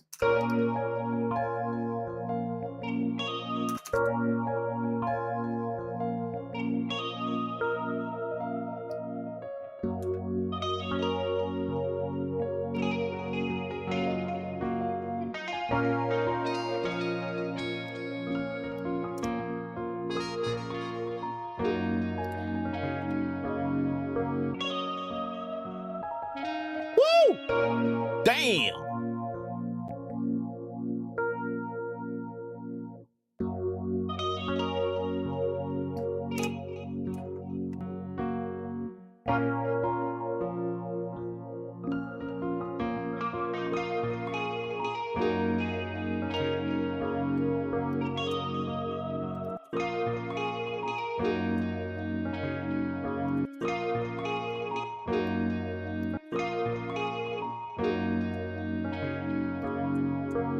Let's cut this right here. I'm gonna cut this little note right here. This guitar note right there, and I'm gonna stretch it to the end of here like this. Bam. See, like that. Oh, and then I'm gonna fade it out. See what I'm saying? That way, fade into that sax coming in up here. The light orange track up here is the sax. The dark orange track right here is the guitar. See, so I got this running. I got this running. And I stretched it out to where it's gonna fade into the sax right here. See, it's gonna stop right here, slide right into the sax. Let's see. See? You know what I'm saying? Let's go to the sax real quick and just fade that in like that, kind of like that right there. Bam, something like that.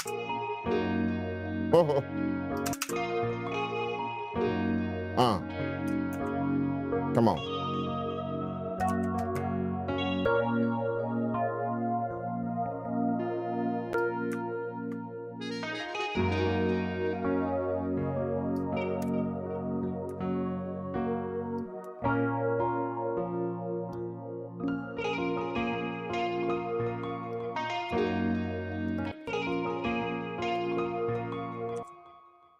Cut that right here. Nice.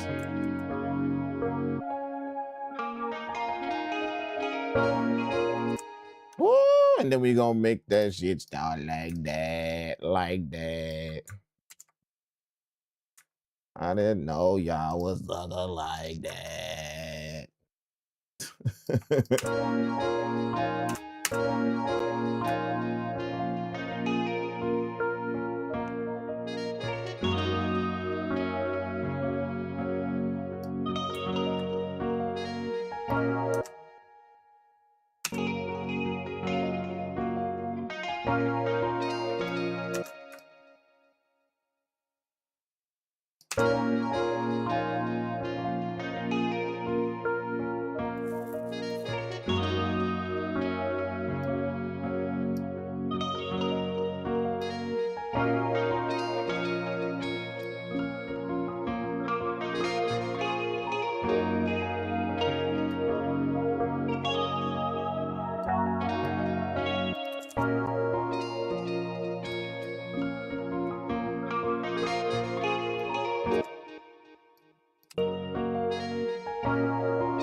gonna have to take this part out because I don't like it covering over that sax.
Yeah, there we go. Not bad, that took a little while.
play it over again. Let's play it over again.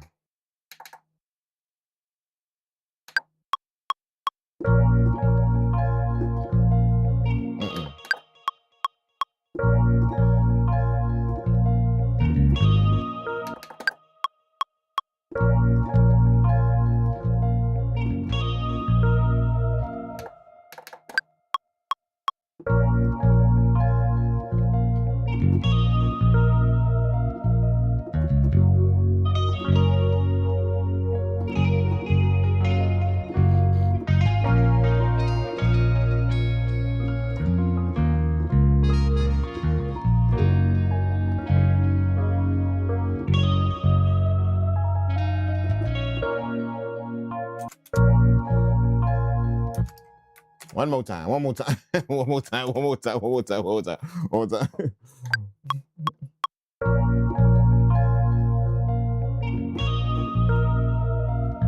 Nope.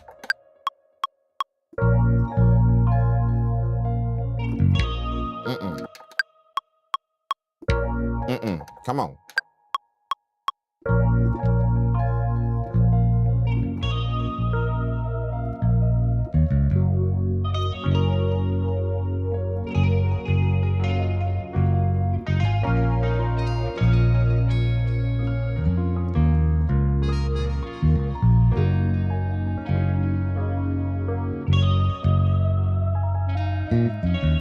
Whoa!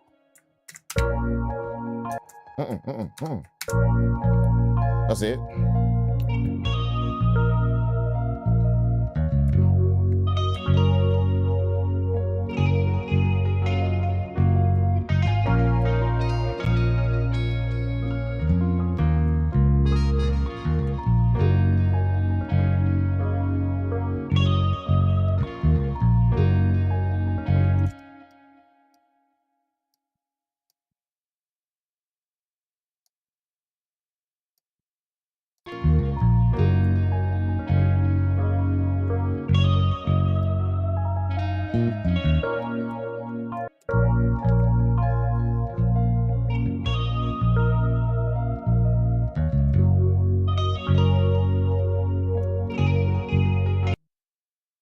Ready, that's audio. Got the bass. Let's get it.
Mm-hmm.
And I love you more. Kiss me.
You're the moonlight in the middle. They never did, they never did.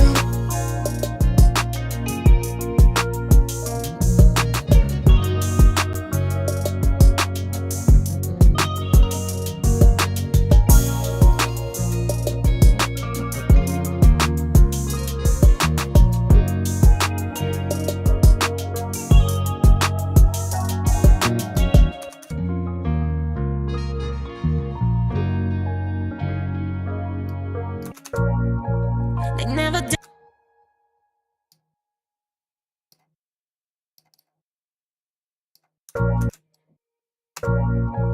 They never did, they never did before. They never did, they never did, yeah. They never did, they never did. They never did, they never did. They never did, they never did.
feeling taking up drums at the second part, at the second verse right here.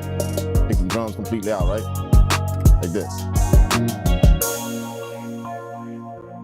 Probably let that vocal ride again, maybe. In the second part, right?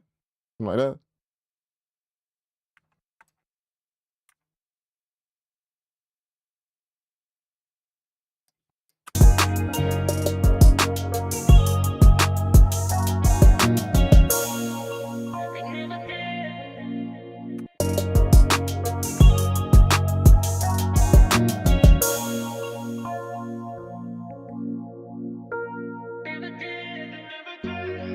Woo! Like that, something like that.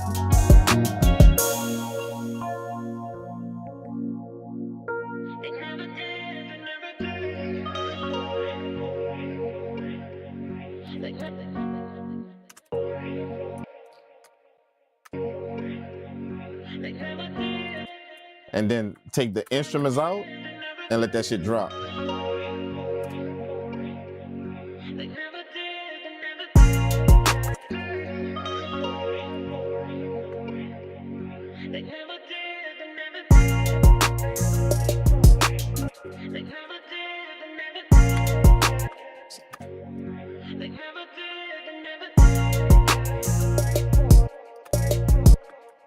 I want to take this piece right here.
Waveform.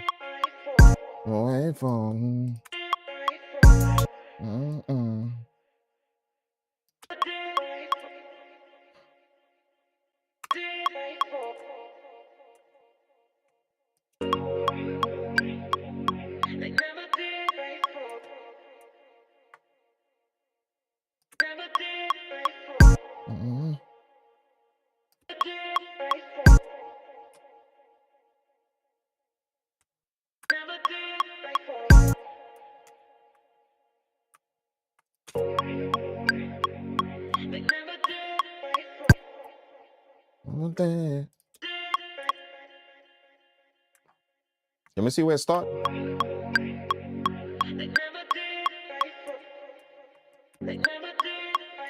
Right here.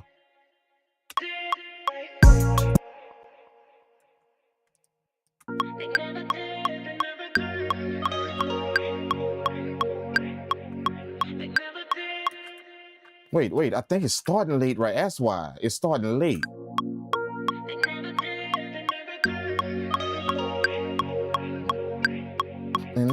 Right here, it's supposed to start. That's why.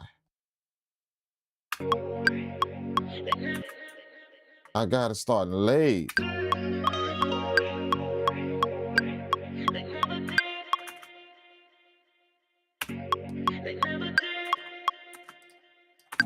That's why I wouldn't line it up.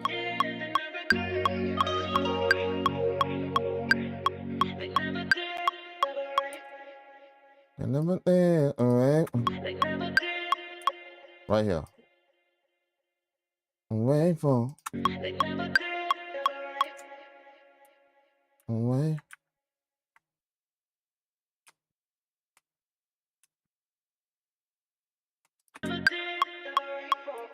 Away for. There it is. Damn, it took a minute though, huh? It took a hot minute. There it is. Woo! There it is. There it is. That shit didn't want to fall, huh?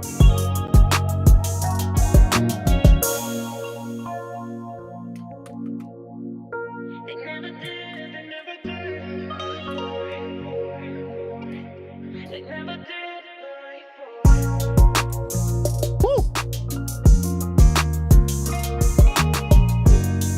Come on.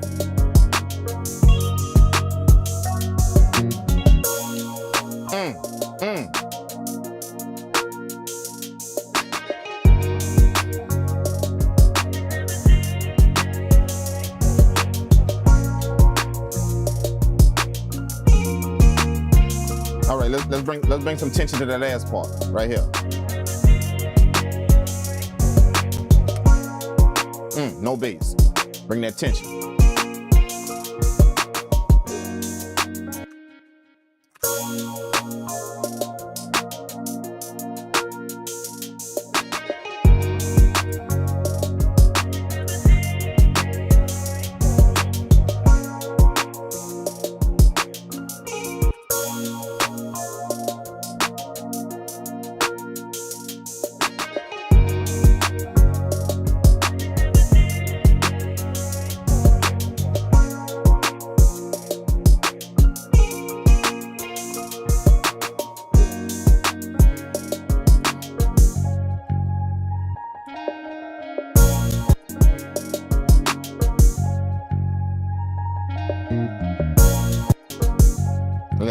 Let's let that bass take us out right there.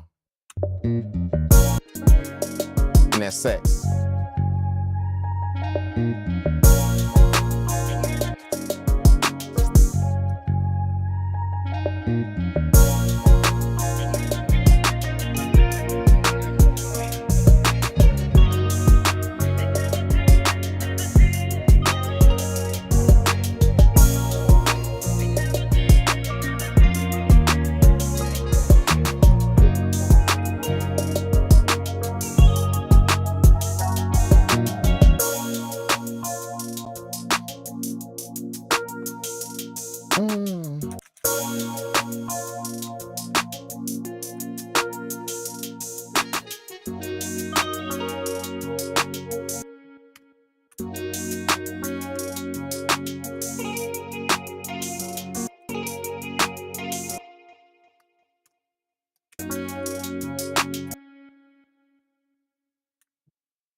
Whew, I think that's it, man. I think that's it. I think that's it. I think that's it. I think that's it.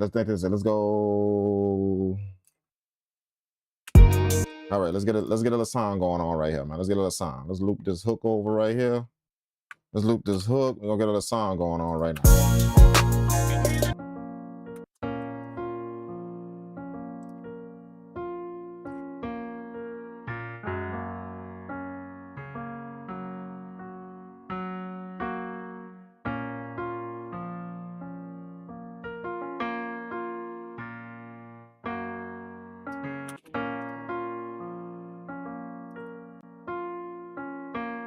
No, not that one. Not that one. Not that one. This one. This one. This one.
I need sax and guitar, both of them.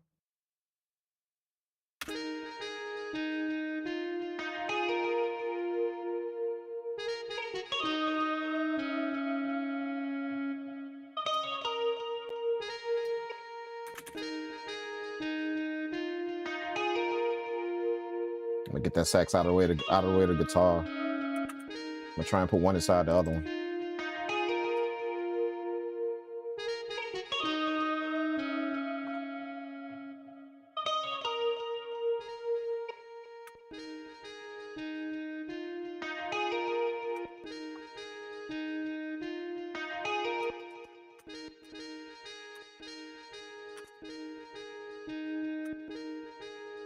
Right here, right here.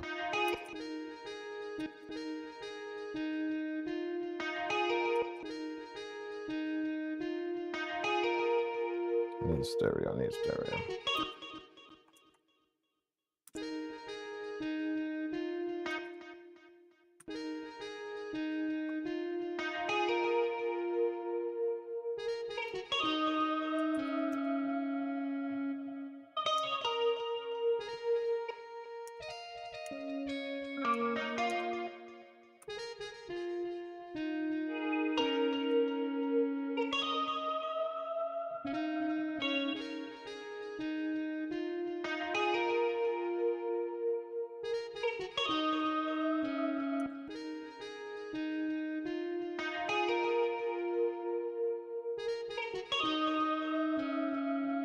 Where's my stereo plug-in, huh? Oh, really? Come on, huh? Where's the freaking stereo plug-in? Is it? It's not it. Yep.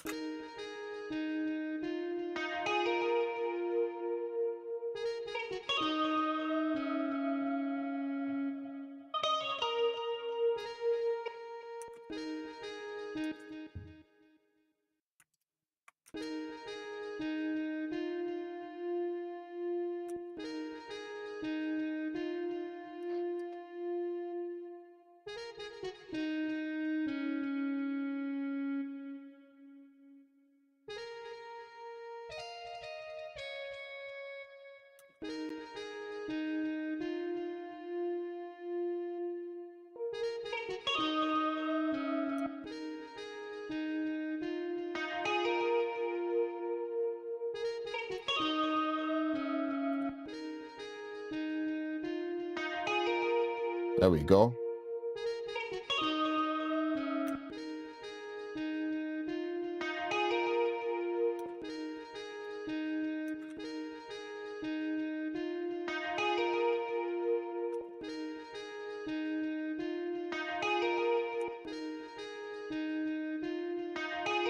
No, no, where is it? That's not it. Where is it? Where is it? Where is it? Where is it? Where is it? Where is it? Where is it? Where is it? Where is it? Where is it? It's not there. Holy shit, it's not there. Not there. It's not there. Let's put it there then. This needs to go before the reverb. Mid, mid.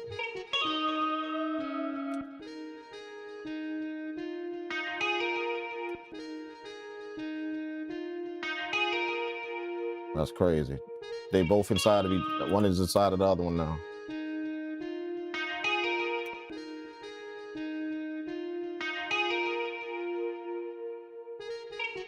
Let's see how that works.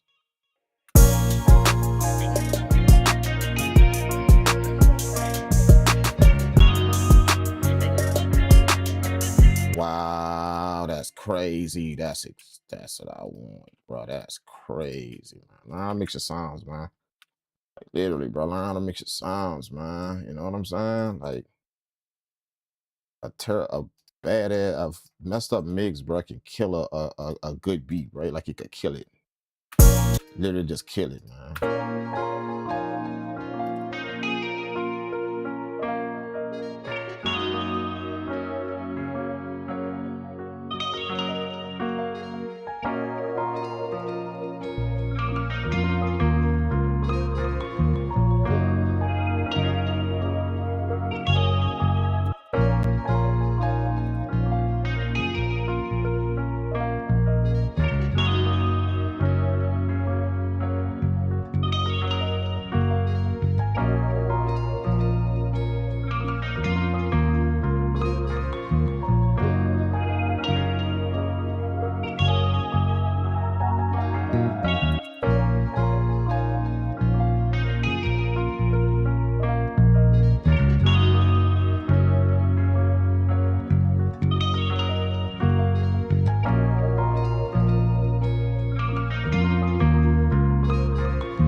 bass tight, getting that bass right.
Mm.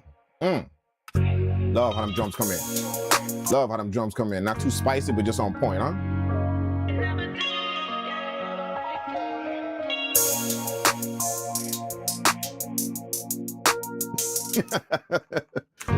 Yeah. Y'all know what is missing. Y'all know what is missing. What is missing? What is missing at the end? What is missing at the end? What is missing before the drums come in? What is missing? What is missing before the drums come in? Who know? Who know it? Who know it? Who know it? Who know it? What is missing before the drums come in? What is missing? It's missing something. It don't sound right. It just don't sound right yet before the drums drop. It don't sound right. It will in a minute, though. It will in a minute. Give it a minute. It will. It just don't sound right just yet before the drums drop. It's missing a little something.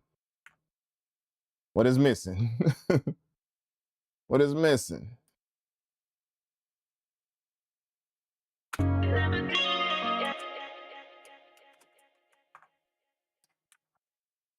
What is missing? What is missing? What is missing? 10 letters say Purple World made that.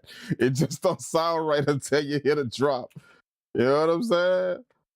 It just don't sound right. Like the beat don't sound right until it drop. Until it drop on that Purple World made that. It just don't sound right, dog. Like for real. It just, I'm serious.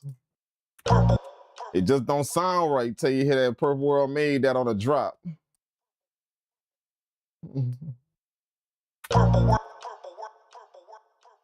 On the drop, you know, on the drop though.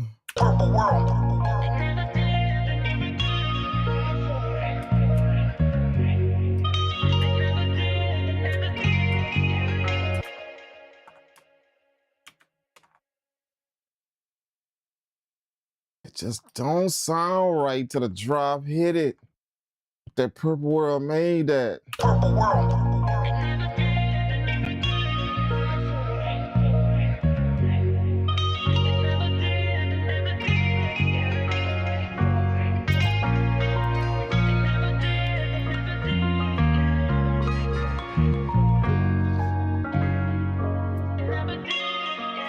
Purple World made that.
Let's go. Let's go. Come on, give it to me.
What we gonna call that?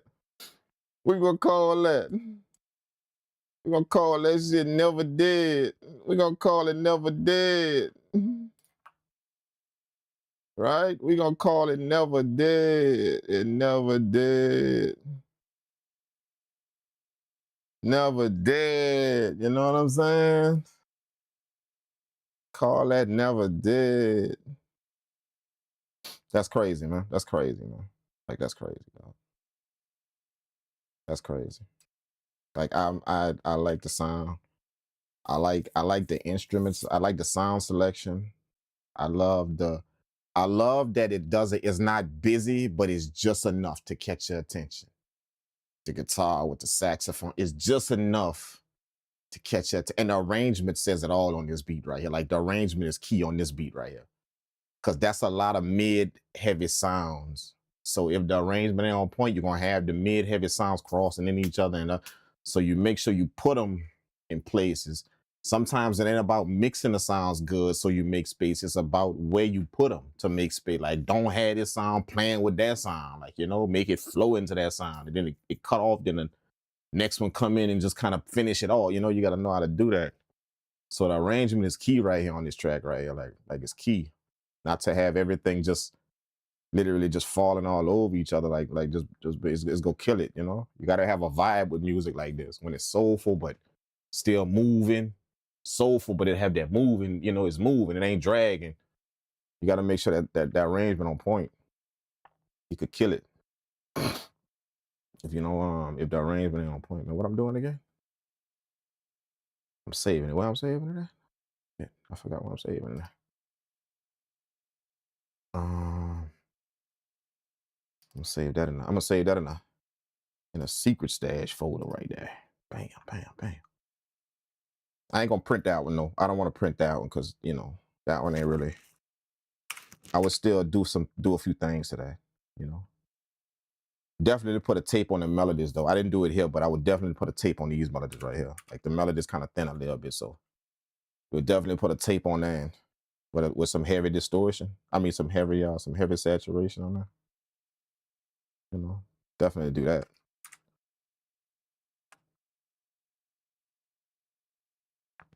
You know, 330. What I say it again? Never did. That's what you gonna call it. Never did. That's what we're gonna call it. And that's 171 BPM. And that was in what that was in? That was in B flat minor. B flat minor. 171. All right, and then we're gonna put piano, Vox, sax, and guitar. Boom, let's go. Never did. Copy. Do it. Control V. Save. We in the building. We in the building.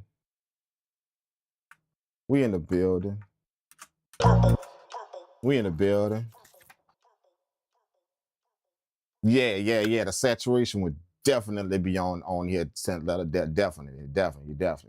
And if I get real, if I wanna really do it though, if I really want to do it though, check this out.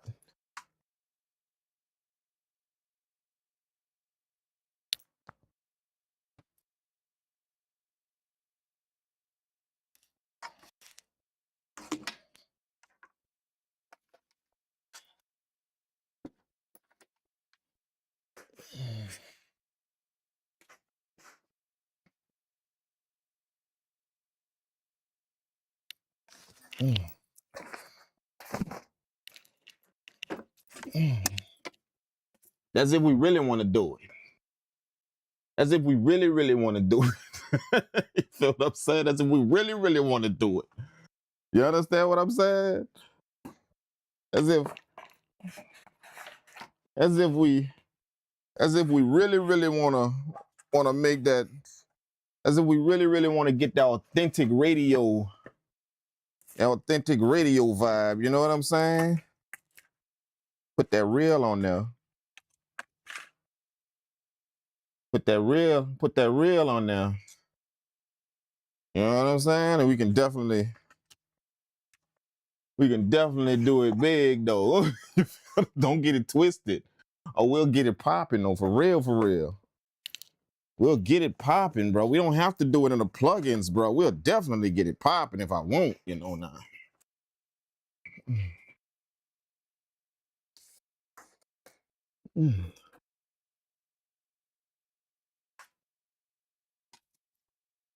Nah, we don't have to do it all up in the plugins, dog. We don't.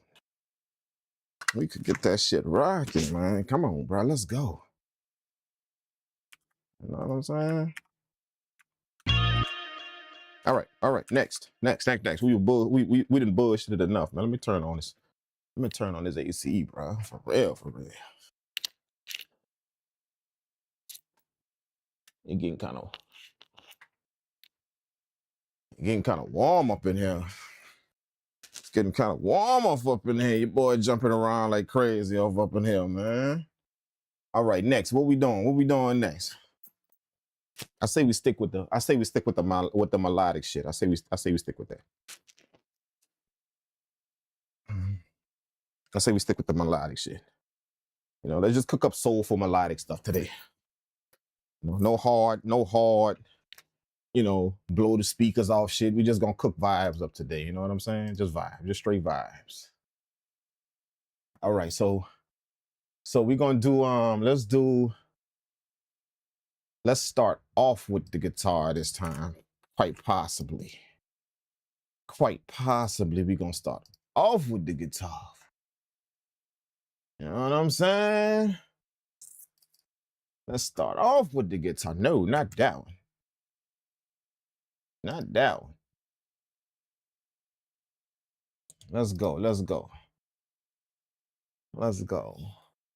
Y'all don't find that when y'all make different beats, you don't find that when you make different beats,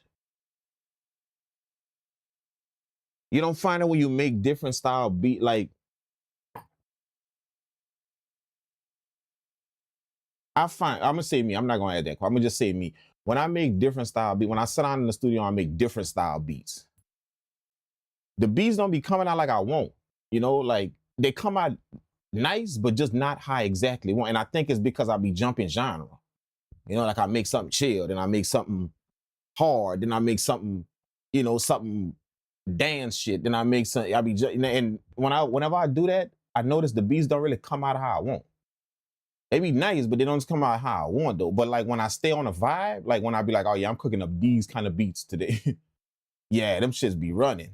You know, I just noticed that. I don't know if anybody else got a problem with that, but when I'm jumping from genre to genre, like I make something, and I think it's just because, you know, like you get so locked into a feeling. Or I get so locked into a feeling when I make that, like this beat that I just made. I'm so locked into that vibe right now. Like if I was to just go to some hard shit right now, just some trap, that shit wouldn't come out like I want it. It wouldn't be like authentic like I want it. And it's because I just jumped genre just like that. I just boom, went from this chill, soulful stuff to just bam, some hard shit, you know, some, you know, 808s knocking and shit like that. I don't, you know, so, but when I cook up beats and I stay on a certain vibe, like I cook up these kind of beats for like the time that I'm chilling, the time that I'm doing it, I just know that the beats come out way better, like way better. You know, jumping genres don't really, you know, and I think it's just because I get so locked into a vibe that, you know, like that beat right there, if I was to cook up another one like that, oh, we're gonna go ham. And then by the third one or the fourth one, oh, it's over with. It's gonna make that first one sound like that's child's play. Like by the time I get to that four, if I just stay on the vibe, just keep, you know, because I'm gonna keep upgrade, I'm gonna keep doing some shit and upgrade, you know. So that's what you finna do now. You better, you know, but I'm gonna start it off with the guitar.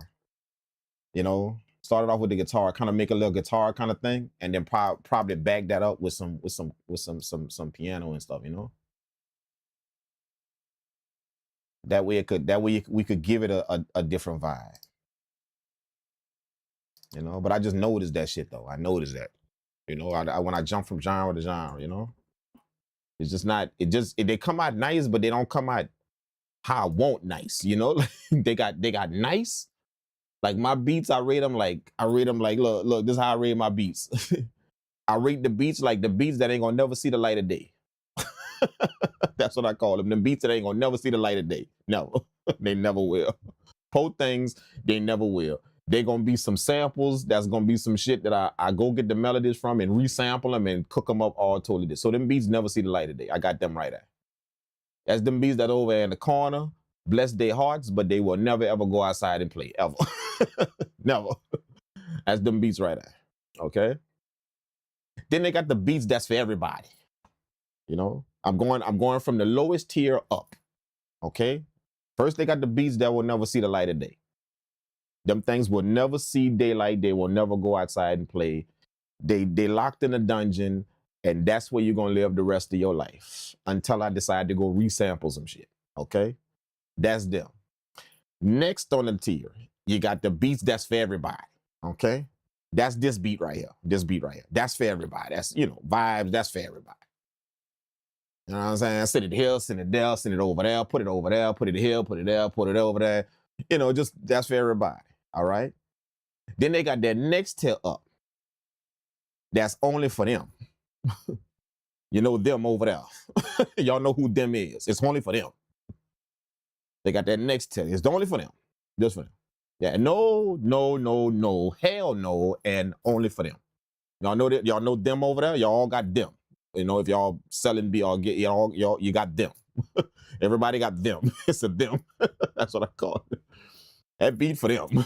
You know, these beats I'm making for them. They only going to them. Okay, that's the next tier. And they got to tell over that though. They got to tell over that.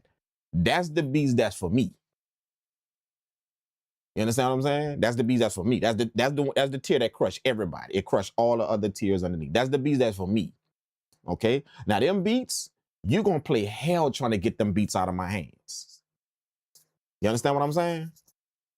You gonna play hell trying to get them beats away from me. And the reason why I treat the beats like that is because that's the ones that's under lock and key. And if you want them type of beat, if you want them beat, you got to be serious about what you're doing. You got to be serious about what you're doing. Like literally, you got to be serious about whatever the hell you're doing, whatever the hell you want that. You got to be serious. Like you're going to play hell trying to get them beats away from me. Like literally, it just like, you can't come at me with them with just, hey man, let me get that beat on them. Nah. Yeah, peep, what you doing? You ain't doing shit. You ain't getting these beats. Like, I'm sorry. You can get these right here. See, I got those that's the top tier. You know, that's the ones that you will literally, you gonna literally have to, you're gonna have to be on your shit to even go in that bag right there and get them beats. You feel what I'm saying? Just not. You know, so that's the type of shit that's the type of tier that I put them beats in. You know what I'm saying? And I do that because I always want to make sure that I have a set of beats that I treat like more than gold, a set of my product. I'm not going to say beats, just a set of my product or whatever it is. That's the product that I treat more than gold. Like it's more than money. It's more than somebody just wanting it. It's more than, like, it trump all of that. You got to be moving out. You got to be doing something out here to get them. You know, you got to be on your shit out here to get them beats. You know, like you going to play hell trying to get them beats out of my hand.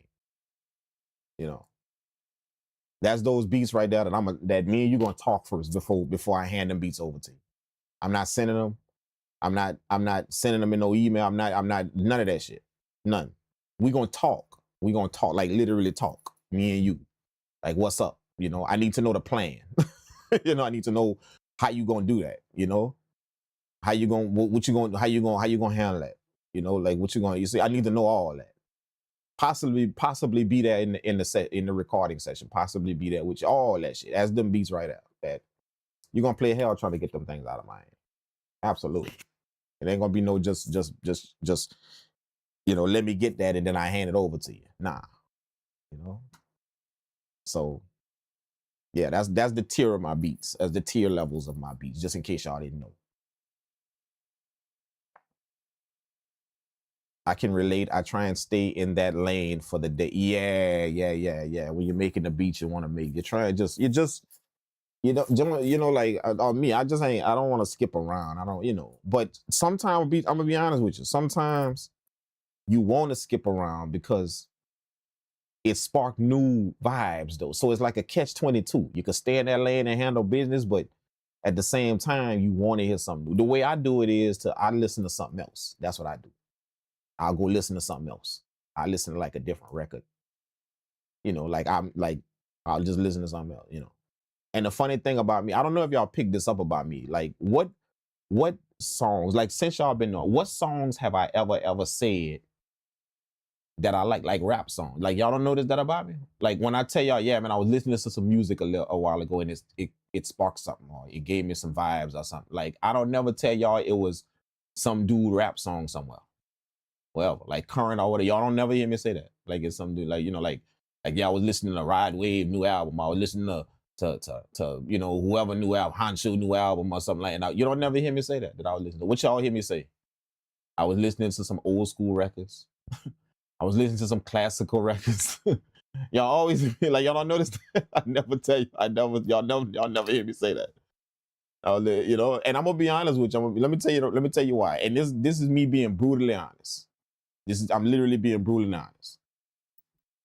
I'm being brutally honest, okay? Like truth.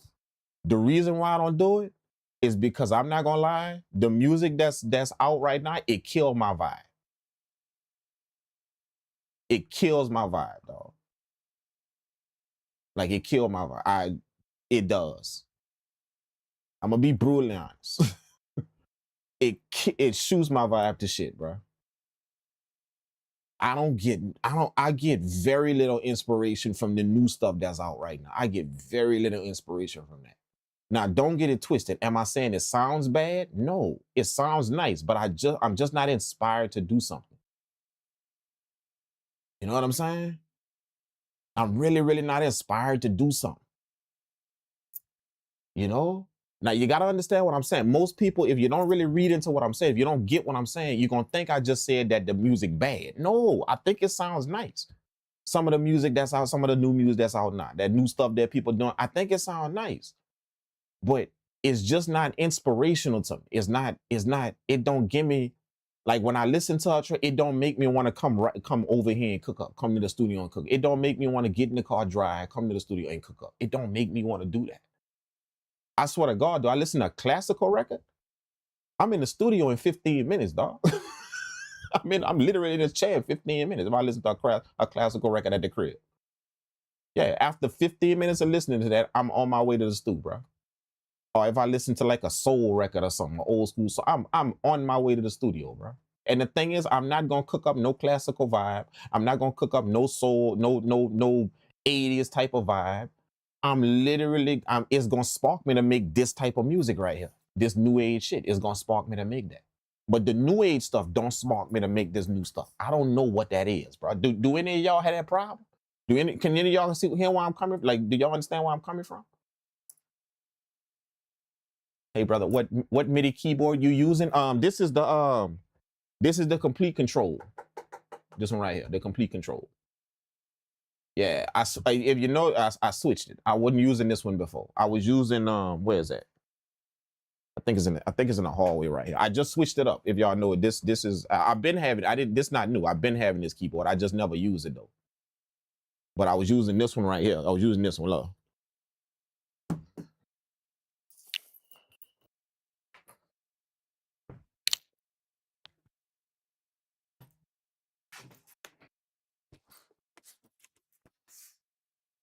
I was using this one right here. This one right here.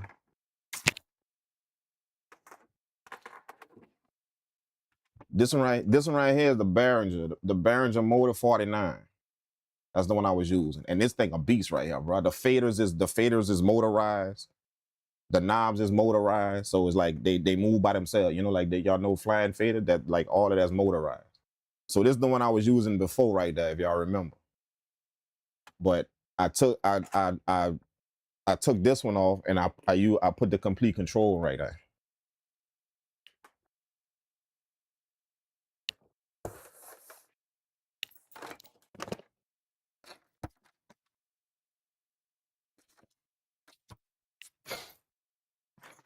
And the reason why I switched to the complete control one is because I got Contact.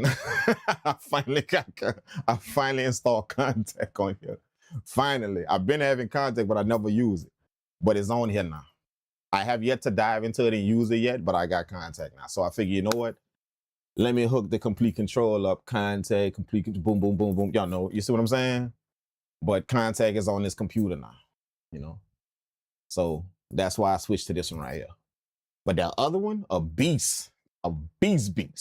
It costs a little bit of money though for a MIDI control, for just a MIDI keyboard. you know, that like almost synthesizer money, but it costs a little bit of money, though, but it's a beast though. You know what I'm saying? Like it's the truth. And the thing about it is you could go in that thing and customize that shit something serious. That Behringer 49, you could customize that shit something serious, bro. Like for real, you can, man. I really dig your production style. Appreciate that, man. Appreciate that, friend. The bar set too low. Yeah, man. Ain't it 10th letter beats, bro? Ain't it like it's, how can I don't even want to say the bar set too low. I mean, I want to say that. I want to say that, but something in me don't want to say that. Like, I ain't gonna say it's set too low. I'm gonna say it's just not, it's created like, I feel how people creating it. I feel it. What I mean by that is I could feel that you only made this to get a placement. Like, you know, that's the only way I could feel that you only made that to get a placement. You know, you didn't make that to last for whatever, when somebody hear that for the next however many years, or when people keep hearing it. You didn't make it for that. That's the way I mean, does that make sense though? That's the way I could put, like, I could feel when you made that just to get a record out here. Versus I could tell when you made that to have an impression on people. You know, you made that music to have an impression on people, to last for however long. You know, I could just feel it. Like, I feel that you made that for that record over there, or to get to that dude right there, to get that placement, or to get that, you know, to get in that room with them dudes over there. That's why you made those beats. Like, you know, like that's the only way I could, and beats like that don't inspire. Cause think about it. You hear that all the time. Like, we making beats for such and such. We making beats for such and such. And then what's the next thing y'all hear when they say that? We leave space for the artist. Leave space for the art. Like, you hear that. So when I hear that, it's like, now I could feel that in the music. First, we was hearing it before. But now I can actually feel it in the music without nobody saying. I could feel it that you just made that just to get over here with these dudes, because it don't really have no inspirational shit in it. It's bare bones. It's nothing. You see what I'm saying? So it's like, I really can't get no vibe out of that, you know? So that's what I mean by the new age music. I don't listen to new age music. I don't listen to the new stuff that's running. Like, if I want to get some inspiration, I ain't listening to that. You know, truth be told, all honesty, dog, my vibe is shot to shit when I listen to some new stuff. I don't jump in the studio wanting to create when I listen to some new shit, bro. I just don't. You know, and it sound all right, it sound cool, but like I say, I just don't feel it. I don't. All I get from it is you just wanted a record. You just wanted a placement out here with somebody. You just wanted a record. You know what I'm saying? I kind of wish people would stop really worried about being stop really worrying about, you know, the outcome, like the placement at the end, or getting that, you know, like, stop making your music for the outcome. The outcome is the placement, or getting your music placed somewhere, put somewhere. Stop making me, like, if the outcome happened, then cool. But don't make the music for the outcome. Because when you make the music for the outcome, nobody gonna go with you on the journey. If that makes sense. Does that make sense? When you make the music for the outcome, you got the journey, and then you got the outcome. But if you're making music for the outcome, how you gonna get people to come with you on the journey of that song? You know, that's where the inspiration at. That's what the feeling at, on the journey of that record. Not to get it for a placement. You see, it's like you purposely said, I'm gonna skip the journey because I want to make it for the outcome over there. So to hell with the feeling and the emotion and all that. And I just want to get to that outcome, which is the placement over there, the record, you know, with somebody. So now I'm starting to feel it. And I'm not saying nothing. I mean, do that if that's what you want. Like, don't get me wrong. I'm not saying nothing wrong with that. Like, get your placements, run that shit up, do whatever however you work. But you got to understand that come at a cost. You know, everything just ain't gonna be all good when you do that. Like, y'all feel what I'm saying? That's gonna come at a cost. It's gonna cost something. And the cost gonna be when you just making them bare bones beats for placements and just to get an artist's voice on it. When you're doing it, the cost gonna be people really, really, really, you know, being inspired by your music. Like when they listen to your music, they want to go make some music. They want to go, or they want to start learning about music production. Or they want to start, you know, getting into some type of music making or something because they heard your music. Like you're gonna miss that when you making beats for placements, and you're gonna miss that, dog.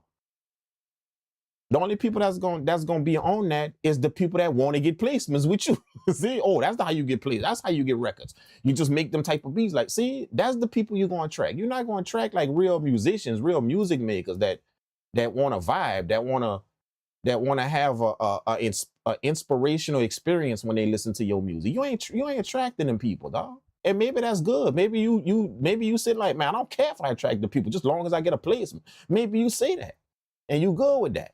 I'm not, but maybe you good with that. You just want that record, or you just want to get. Maybe you good with that. You know, the dude that's chasing placements out there. Maybe you good with that because all you want is just the records, and you want the. But man, I can't listen to what's out there, man. You know? Yeah, I feel that most of the newer type stuff out there, not everything sounds right. Yeah, it sounds right. Ooh, print. That's how you is that? Am I saying it? Yeah, print. That's I didn't even think about it like that. That's a good word to say. It's rushed, huh? Matter of fact, that described it perfectly. I could feel a rush. I could feel the hurry up you did. I could feel it in the music. I feel it. You know, I feel that you didn't want to do some stuff because that would have been too much, or it would have been you didn't want to do it. And that's what I was looking for in them that inspirational shit. You know? And you purposely left that out because you wanted a record. You know, you wanted an artist or a record. Man, give me the vibes, bro. You know what I'm saying? And if you know how to cook up, then you could put 13 sounds in a beat, dog, and it's still gonna rock. That shit ain't gonna be busy at all. I purposely did that. Y'all remember? If y'all remember, I was on a live stream. This was about a year ago. I was on a live stream and I purposely showed y'all, bro. They had 14 sounds in that beat, bro. 14 sounds, and I asked everybody in the chat after I played the beat. Now I didn't show the project. I just played the beat.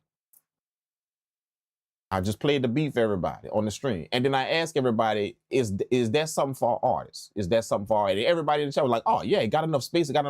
It's open. Yeah, you see, that's the first thing people think about, enough space for artists. So I just asked everybody in the chat, is that enough space for artists? That enough space for artists? Everybody in the chat was like, yeah. It was like months ago. Everybody in the chat was like, yeah. That's everybody. But I purposely did that. And then I pulled up the project. Just to show the project, I was like, bro, look all these sounds in it. I counted the sounds. 1, 2, 3, 4, 5, 6, 7, 8, 9, 10, 11, 12, 13, 14. That's 14 sounds in this beat, bro. See? But I did that just to prove a point. Like when you heard the music, you literally thought that was like 5 sounds, 4 sounds, 5 sounds. See? That was 14 sounds in that beat, dog. And I went over one by one. I soloed them one by one. See, that's what I mean. Like, you could do that. You don't have to tell yourself, oh, don't put none of that in there. It's just where you put it. It's where you put it. Don't have all that shit playing at the same time. Don't have it all jumbled. Know how to arrange it to where it sounds spacious. It sounds spacious, but that's literally vibes you gave somebody. That's all type of vibes you gave them in there. That's going to spark inspiration and feeling. You know? Like, who want to think about it? Who want to have a conversation with somebody that just talk about basketball and football? That's it. That's it. Every time you say basketball and football, they don't talk about nothing else but basketball and football. See, that's kind of like the music. Like, you taking all that shit out of your conversation just so you could talk about basketball and football to get it to our artists because they want basketball and football. You taking all this shit out of your conversation. So it's not interesting. It don't mean it sound good. See, talking basketball and football, that sound good to some people. You see what I'm saying? But what I'm saying is you took all of the interesting shit out of your conversation because all you talk about is basketball and football. See what I'm saying? You took all the interesting shit out of your conversation. Because you were scared that people over there, all they want is basketball and football. So I'm gonna make sure that's what I bring them over there. But you took all the interesting shit out of your conversation. Like if you look at your music like a conversation you had. You're not talking about shit no more. You just got basketball and football in that conversation. That's it.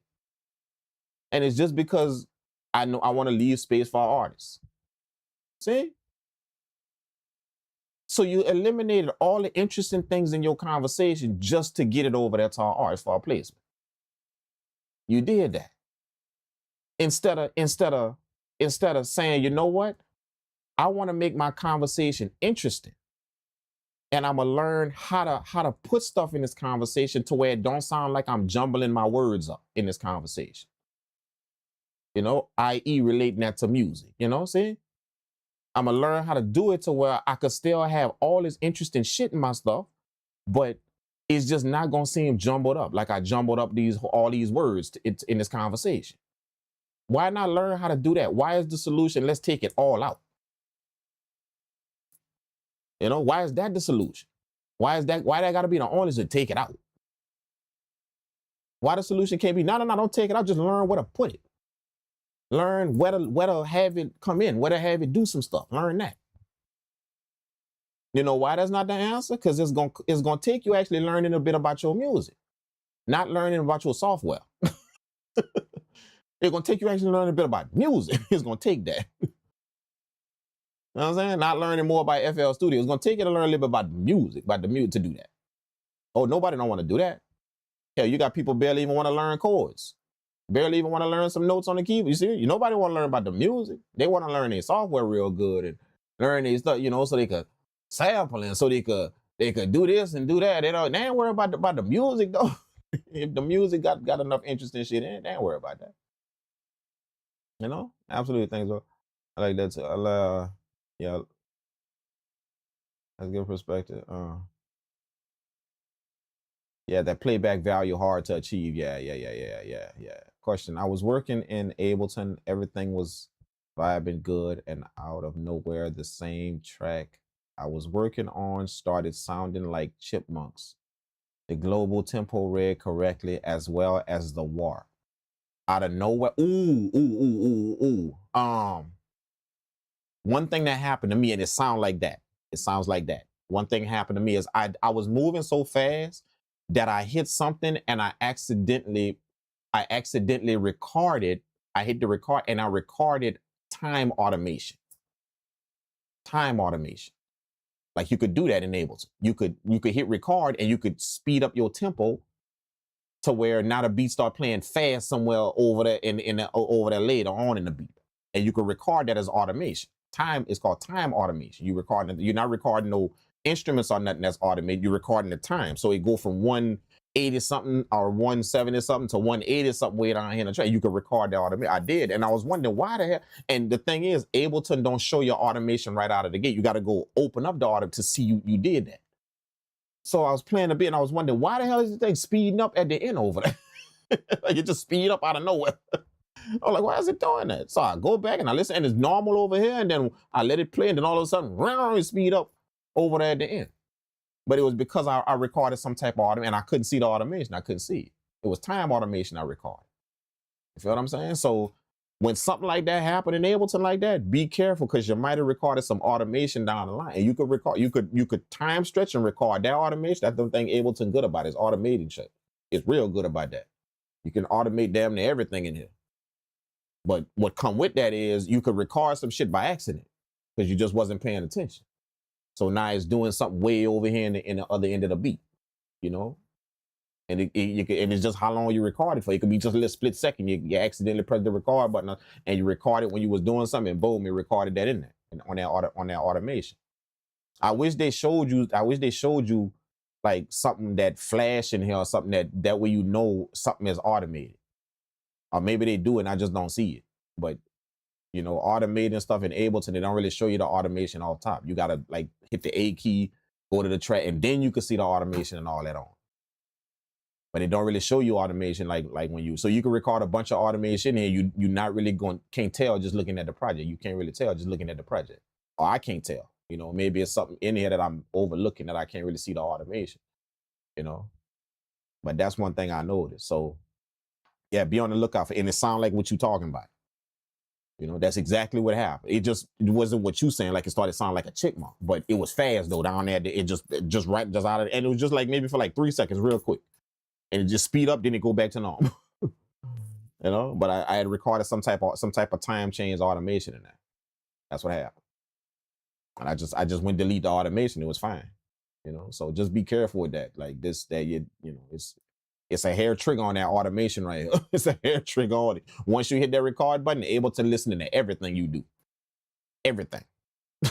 Not only the MIDI notes you playing, not only it's listening to if you hit that pitch wheel, that mod wheel, it's listening to if you change up the time, it's gonna catch all, it's gonna record all of that, dude. Any little thing you touch in here, it's gonna record that. You know, so just be careful, you know. So sometimes I'll be moving so fast that's what happened. So that's probably what you know, I would say check that first, you know, before you start getting into some technical stuff about your audio. You know, check that first. Make sure you didn't record no automation on that, on none of them tracks, you know. Yeah. But that, as a matter of fact, that happened to me twice. The second time I went straight to it, I knew what I did. The second time it was pitch bend. So yeah, actually it did do that, print. It did. Mine was just going down. It didn't sound like a chipmunk, it was sounding slow. So mine did do that. What you talking about? It did. That's the second time, but I knew exactly what happened. I was like, oh yeah, that got to be automation. I went straight to, I opened up the automation, boom, I saw it. I accidentally recorded a pitch bend on a mod wheel, and I recorded it on the master track. So I was like, oh shit. So that made the music kind of room just for like a split second, room, and then went back normal. So it wasn't it didn't pitch bend up like a chipmunk. It went down like it was slow. So that actually happened. You could do that shit. So yeah, chances are it's probably that. You know, the good part is when that happened to me, the first time it took me a minute to figure that out. It took me about a whole 45 minutes to figure out what I did. But the second time I went straight to the automation, I knew, I was like, okay, yeah, that probably the same thing I did before. That automated shit. Sure enough, that's what I did. I recorded, I hit the mod wheel. I was recording melodies and I hit the mod wheel by accident. But I was on the main track recording. So it recorded that mod with that pitch bend to the whole entire beat. So yeah, just check that. Check that mod. Check that automation first before you check anything else, bro. All right, y'all ready for some fight? Y'all ready to do this? We cooking up. We doing it. We getting it in. Let's get it in, man. Let's get it. What I said. We're gonna do the guitar melodies first. We're gonna do that first. Yeah. We're gonna do the guitar first. I don't know when I'm gonna play with the guitar, but I don't know what I'm gonna play with this, but you know, I'm just gonna kind of, you know, I'm just kind of mess around on the keys for a little while, and then, you know, something gonna happen. Something gonna happen. I kind of know, like once I kind of just, you know, mess around on the key, then something gonna start to form, you know, something gonna kind of, it just does that. I can't explain it, but it just does it.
Well, how about that?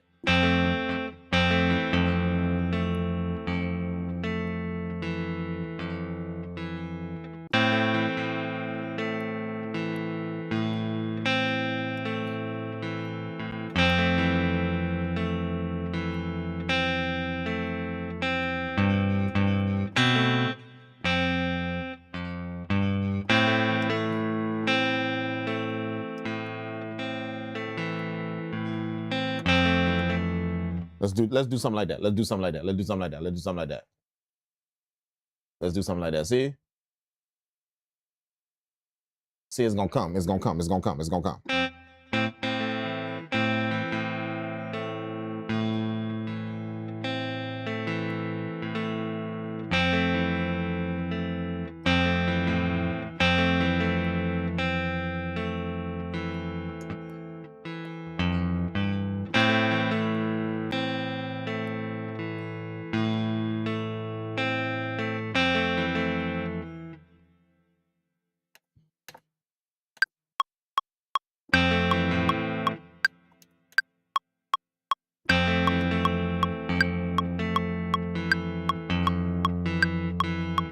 Mm-mm.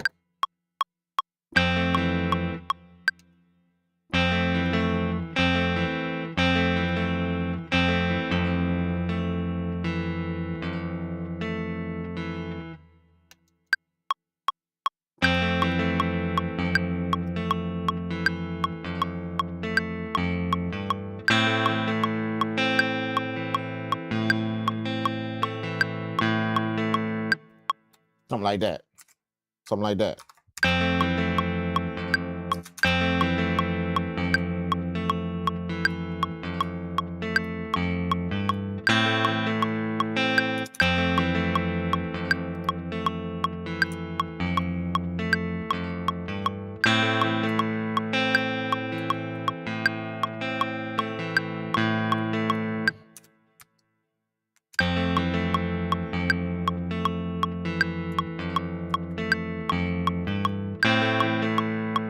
Maybe something like that.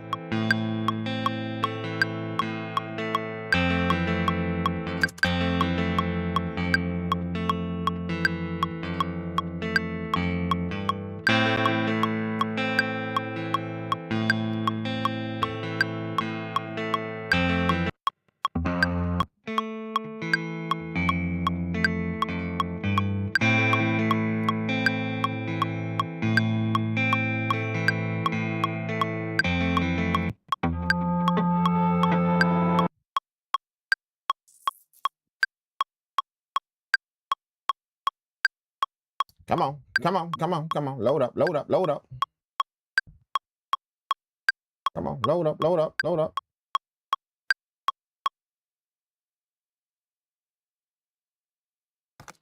Tick tock, tick tock, tick tock.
Maybe we got the wrong. Maybe we just got the wrong guitar. Let's do this. Let's do the Stratocaster. Let's see if the Stratocaster does a little better with that melody.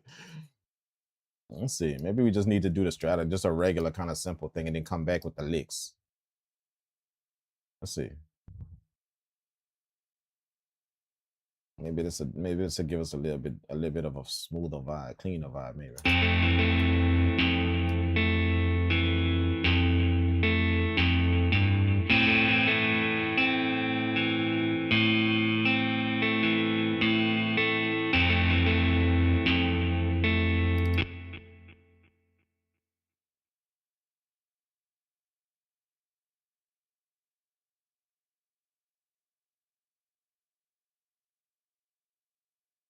Come on, man. Stop. What? Holy shit. This wheel, bro. it's taking a long time to load. Oh, no. Oh, no. We can't play no melodies with that.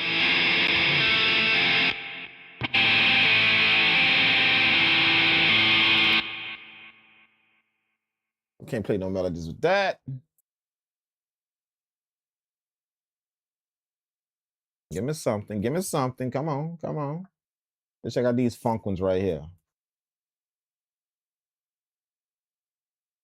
Come on. Come on. Come on. Come on. Come on. Are we going to make it do what it do? We're going to make it do what it do. It just...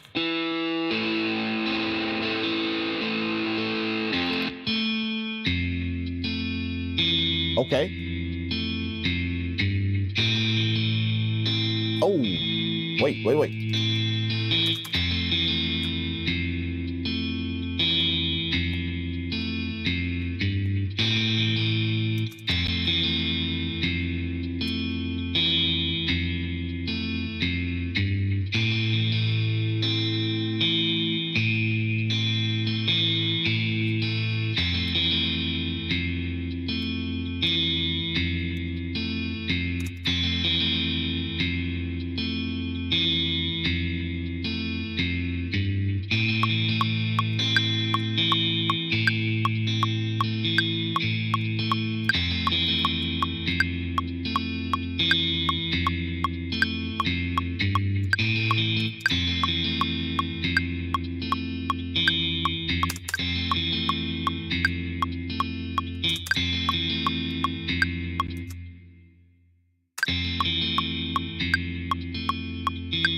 Okay.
Okay. Let's do the LP right here.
Bam.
Let's bounce that out. I think that's cool. I think that's cool.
All right, like maybe let's do some E piano, some electric piano to that.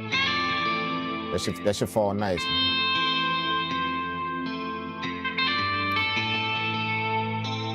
That should fall nice.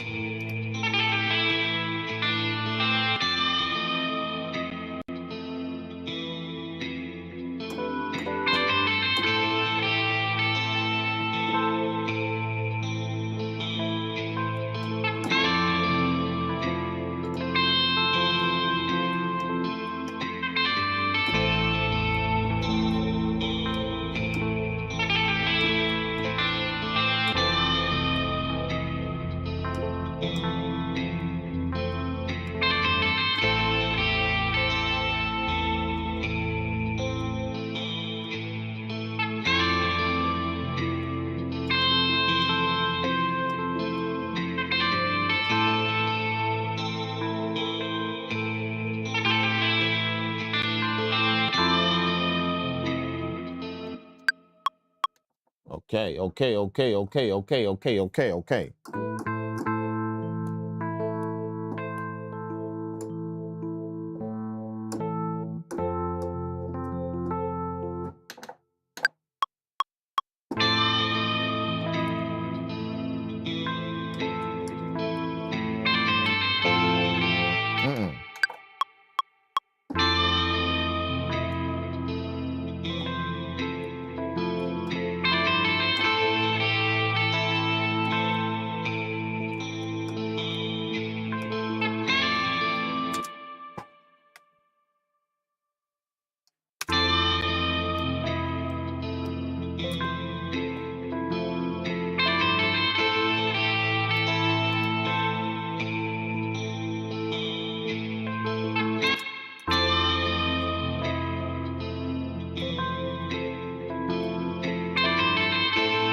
Let's do a layer of that. Let's do a layer of that. Let's do a layer. Let's do a layer. Let's do a layer. Let's do a layer. Let's do a layer. Let's do a layer. Let's do a layer.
I need another piano, another one.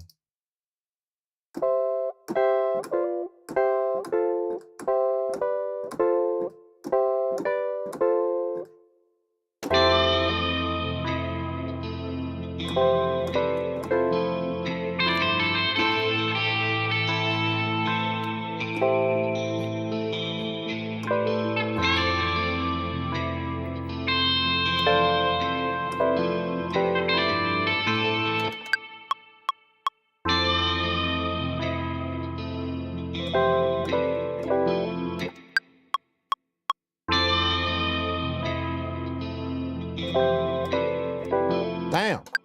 Come on, man. Come on, bro.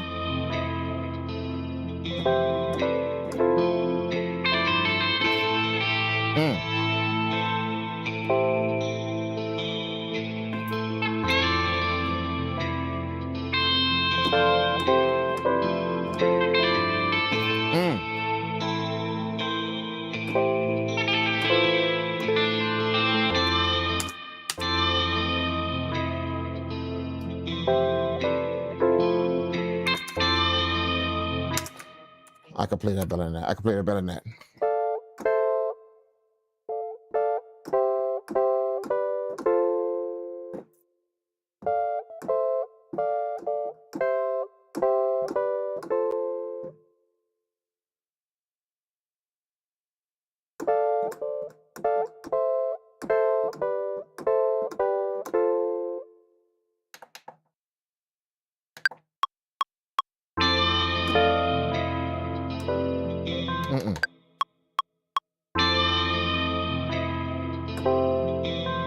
How did I play it? Yeah.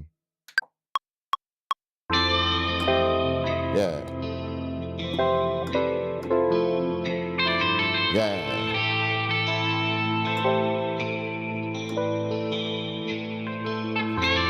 Woo!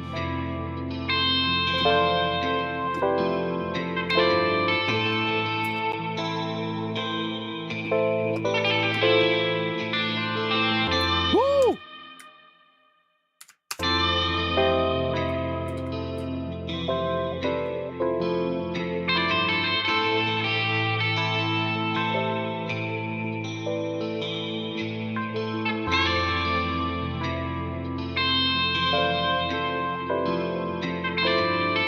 I wanted to go bum bum bum bum. So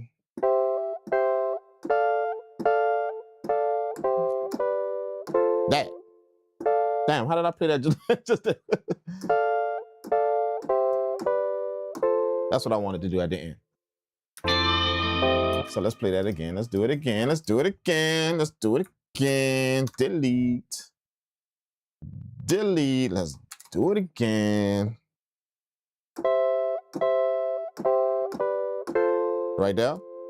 Then here. In the middle. Boom. Then here. That's it. Let's go. Got it.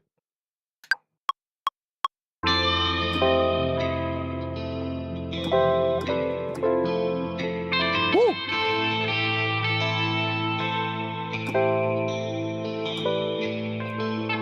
Then higher. Yeah.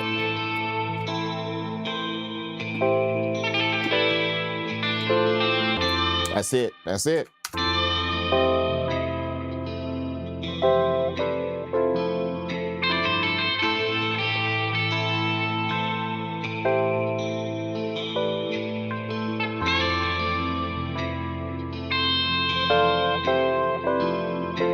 Woo! That's it. That's it.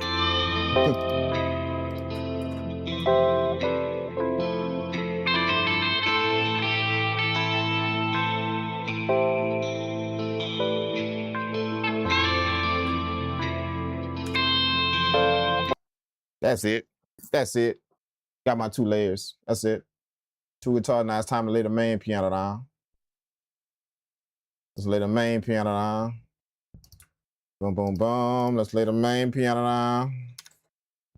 Get that shit rocking. Let's do that. What we gonna do? What we gonna do? Let's do the See, let's do the piano. Let's do the piano 2 right there. Dark ballad. We're gonna do the dark ballad, right? We're gonna do the dark ballad. Dark ballad, where is it? Dark ballad, right there, bam.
I think something like that, maybe.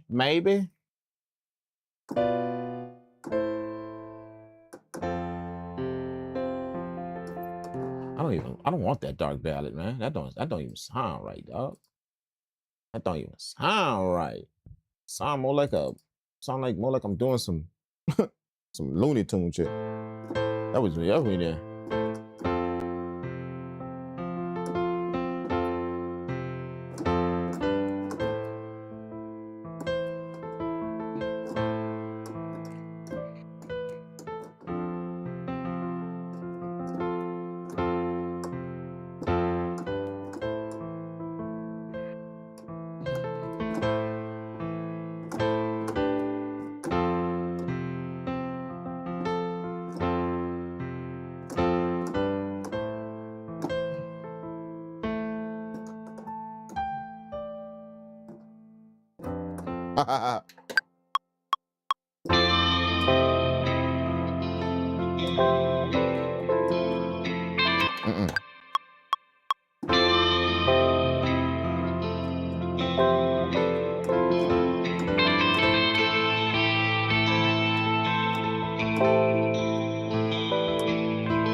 Come on. Let's get it. We're gonna get it.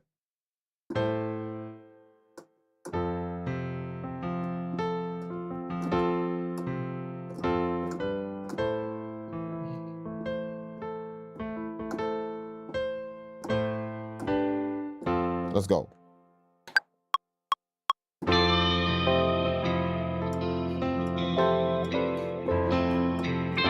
Damn.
can work with that. I can work with that. I can work with that. Can y'all work with that? I can work with that. Some film score shit? Yeah, I feel that. Come on, bro. Come on, man. How you gonna do me like that? Oh man, say some film score shit. Let's get it. I like that. Let's go.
Whoa!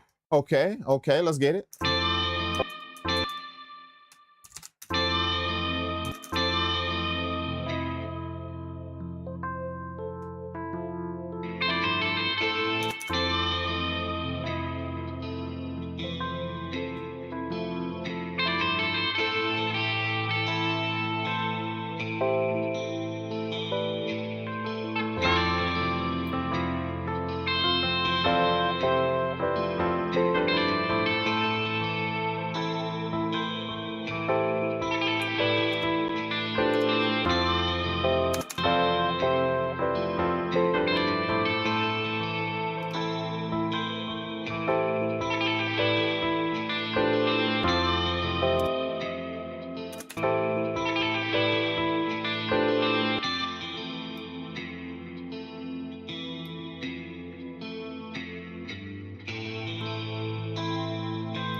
Let's keep going. Let's keep going. Just trust the process, bro. Trust the process, okay?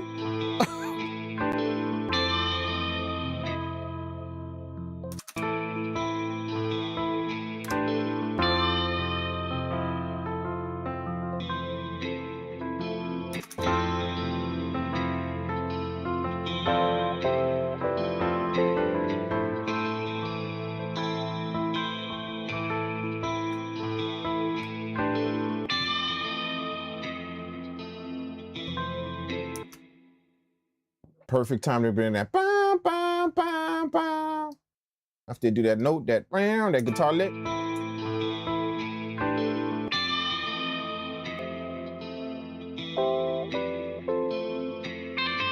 Then it hit right there. Bam.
Shit. Y'all want to do one more layer? Let's do one more layer, man. Let's do one more layer. Why not? Why the hell not?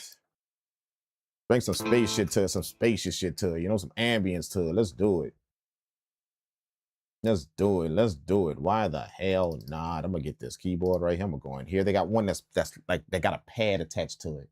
It's a keyboard, but it got a pad attached to it. I remember hearing it a long time ago. Padded piano. There it is. Hold up. Oh shit. Oh shit. It got a pad attached to the piano. Let's go.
Let's go.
Oh, I like that little note at the end. I like that little wrong note at the end right there. See, this little note right here is wrong, but it sounds nice though. You do. Let's keep that in there. I like that. I kind of hit the wrong note, but it sounds nice though. That's why I like to play stuff, man. I like to play stuff, dog, because like you can get some amazing shit just because you was, you know, you skimmed the wrong note or you kind of brushed the wrong note with your pinky finger or your thumb or something and it just vibe. You would have never done that clicking in shit.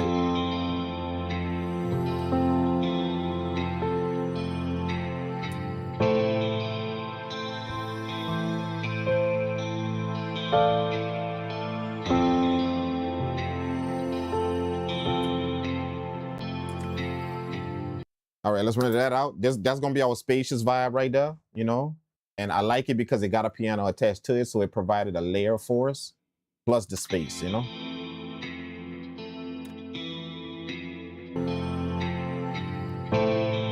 See? So I'm gonna kind of do that like this. I'm gonna put some VHS up with that.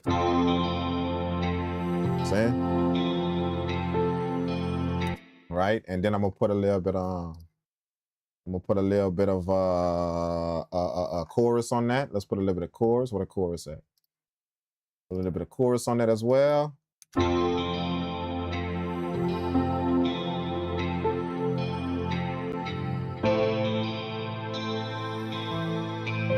Right. And then we're gonna run that to the bad Al. I want the ambient one right here.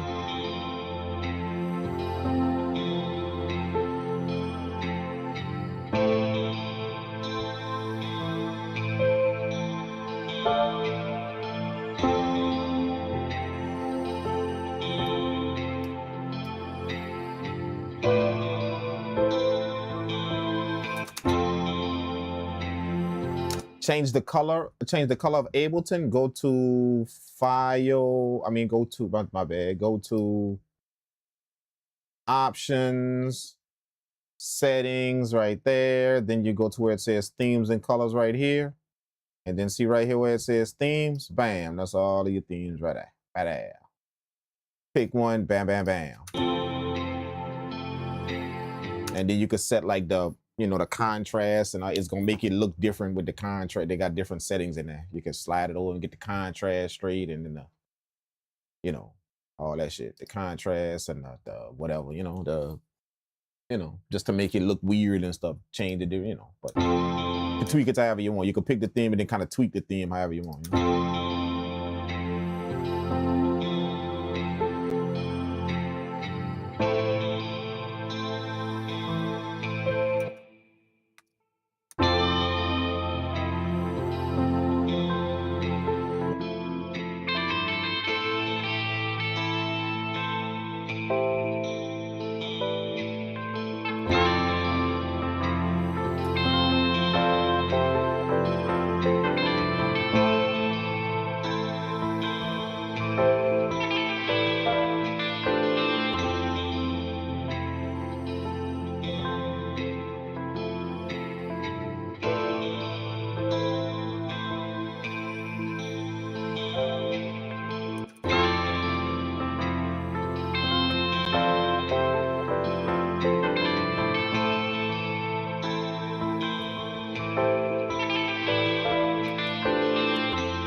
Man, you should send me something, man. Print. You should send me something, bro. If you're cooking up, man, you should send me something, dog. Send me something. Send me something you made, man. Like some melodies or something, man. And I'll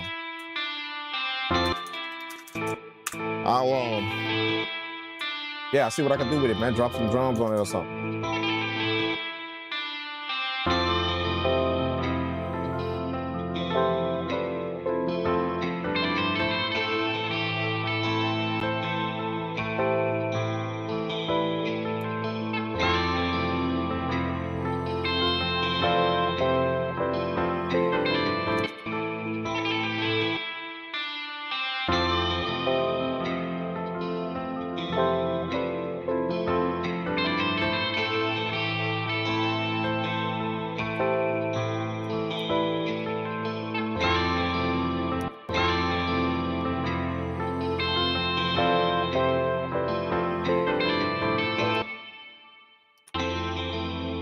Yeah, yeah, on Discord. You can put it on Discord, man. You can. Yeah. Yep. You're gonna see a room in there that say, what's the name of that room?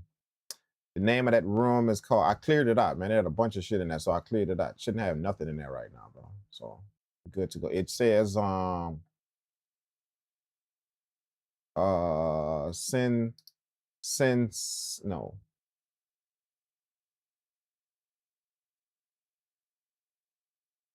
Yeah, I think it says send samples and loops. That's the name of it. The name of the room is called Send Samples and Loops.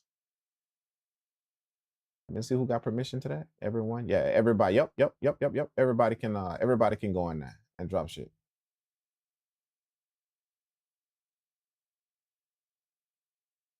Yep. Send messages. Yup. Let me see. It has attached files. Yup. Boom. Yep. Anybody can go in there, man. So is this room right here? Oh shit. Let me pull up Discord again.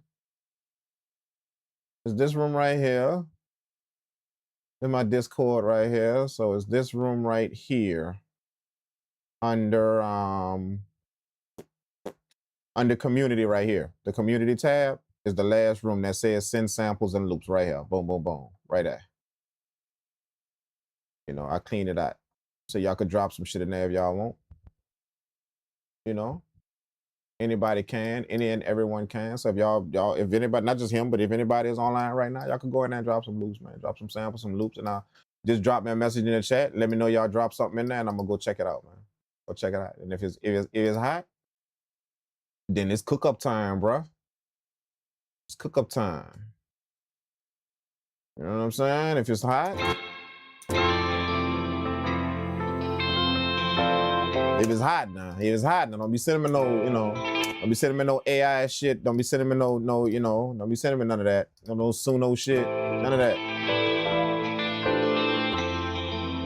Send me some vibes now. You know what I'm saying?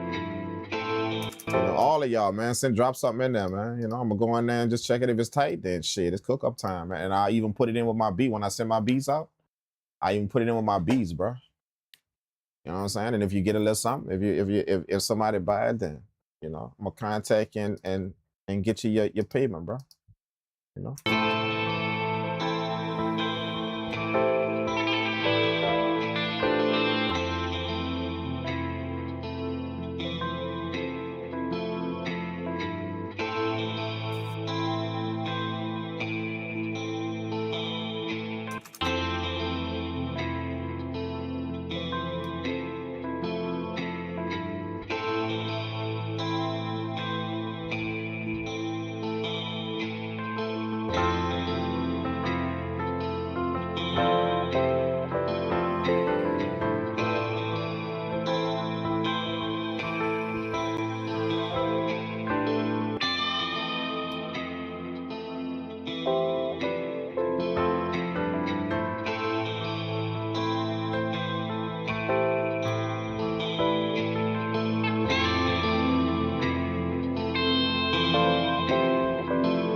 Oh, he sent something. I see. Let's see what's up. Let's see what's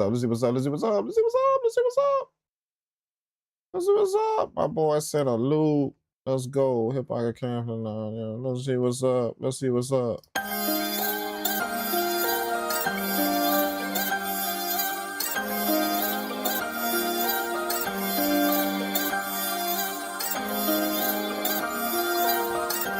Okay.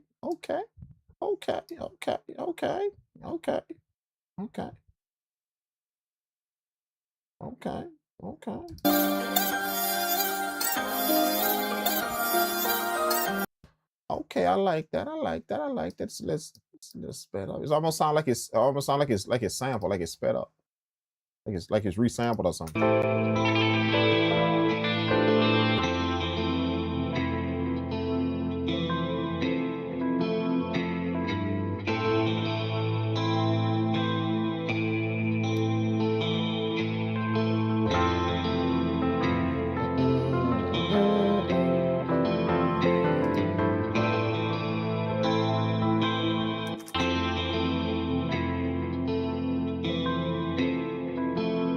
you get a chance to be on a live stream, man. You get a chance to be on a live stream, have your shit played on the spur of the moment like that, man. You send vibes, bro. You send vibes, bro. You know what I'm saying? You dig down in your bag, you send vibes, bro. You cook up some shit on the spot and you send vibes, bro. You know what I'm saying? Got a chance to be on a live stream like that and get your music played, bro. You send vibes. You understand what I'm saying? Don't just grab some shit and send vibes. Like literally vibes. Boom. Blow somebody out the water. Make somebody say, holy shit, yeah, I need that. Let me get that. Let me cook up with that. You know what I'm saying?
Is my thing on? Is my universal controller? Is that on? Something don't sound right about this shit, man. Something don't sound right about this.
Is Ableton supposed to have two outputs like that on the main channel?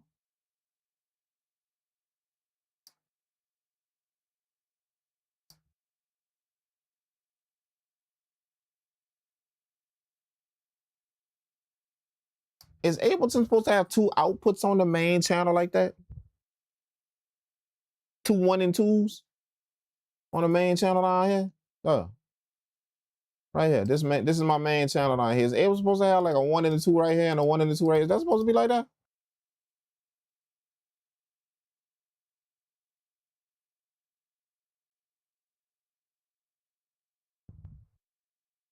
Is it supposed to be like that? Because I'm seeing two, like that's two outputs I got, bro. I'm looking at that like, what the hell is that? That's two out. No, that's four outputs I got. It's double. I got 1 and 2 and then 1 and 2 again. I don't think that's supposed to be like that, bro. How do I have two outputs on the master channel in Ableton? Two outputs, man. How does that happen? I never really noticed, but is that supposed to be like that?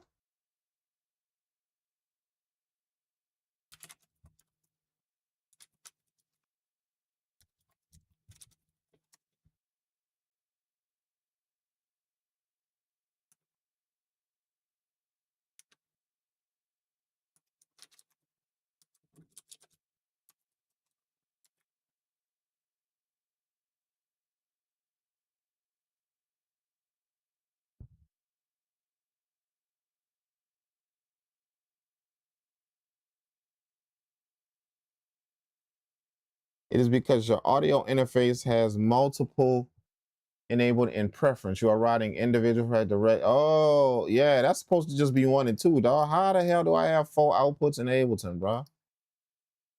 That's crazy. In preferences, it says because my stuff is right.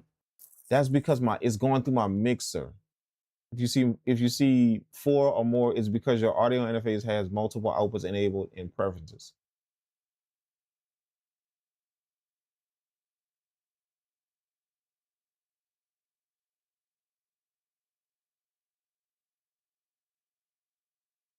How do I fix that?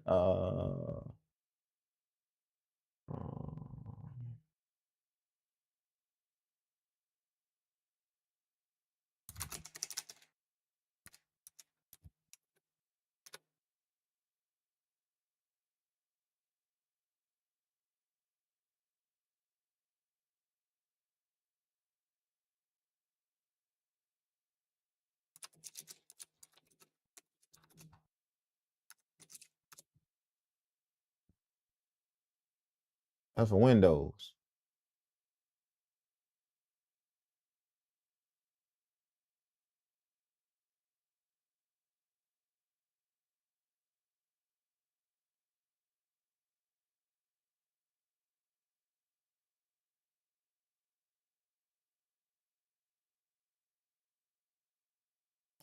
Oh, is that the stereo cue? Is that the stereo cue? Is that what that is? Is that the stereo cue? Stereo out, mono out, stereo out.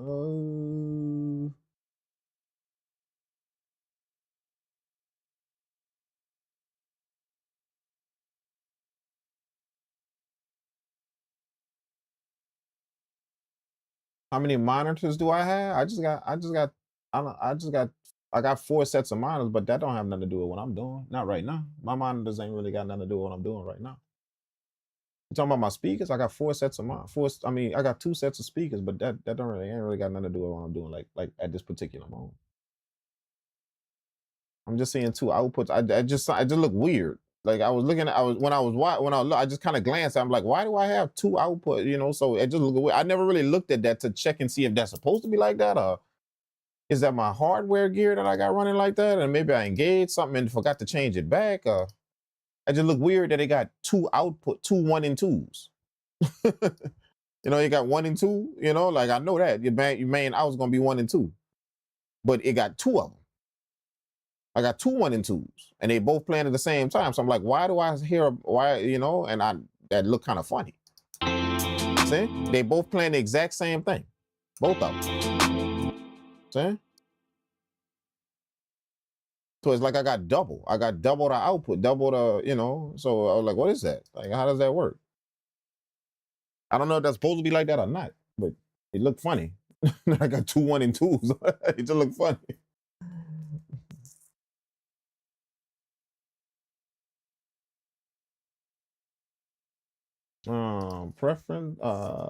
Preferences. Let me see. Nope.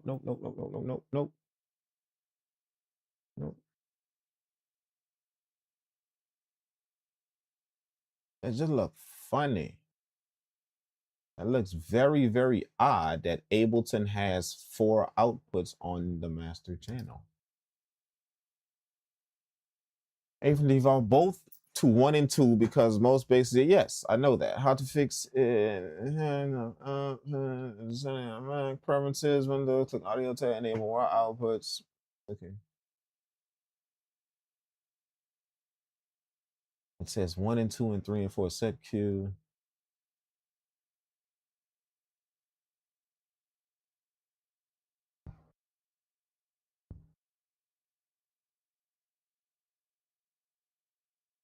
I don't know how that's working. I don't know. It looks funny. It just looks funny. Maybe it's right. Maybe it's not. I don't know. It just looks funny. Now that I got literally two outputs on Ableton, that looks real funny, bro. Hey, let me go use the bathroom. I'll be right back, you guys.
I don't know.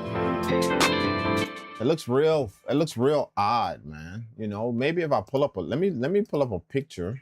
Let me pull up a picture of Ableton.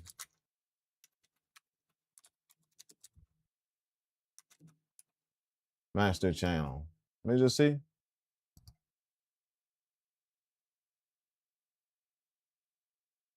See if somebody got 1 and 2 on. Let me zoom in on this.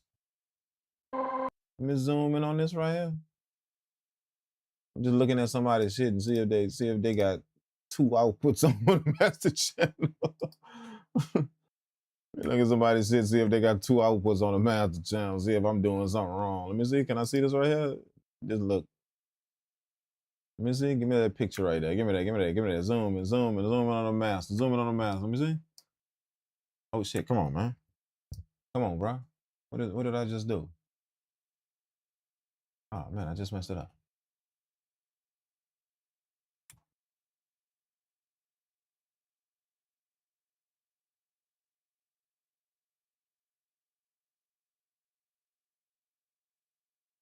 Close this view. Okay, I'm here. Let me see. Master. Damn, I just see 1 and 2 right here.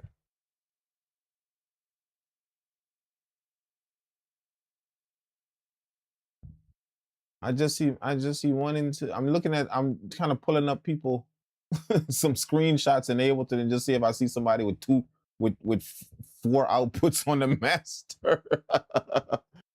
A 1 and 2 and another 1 and 2. I just never really looked at that before. Like I don't know if that's supposed to be like, because I just never really looked at that. You know, I never really looked at just to see, okay, you know, normally you'll know, you know. But I never really looked at it to see if you're actually supposed to have 4 outputs on the master. It just looks funny, man. 4 outputs on the master. It looks real. Oh, wait, hold up. Got it. 1 and 2 and 1 and 2. That's the cue. It's the cue. Got it. It's the cue. Yep. I see it. So maybe if I put this right here like this, yep, there it is. Cue output and main output. Yep, it's good. That's how it's supposed to be. That shit look funny.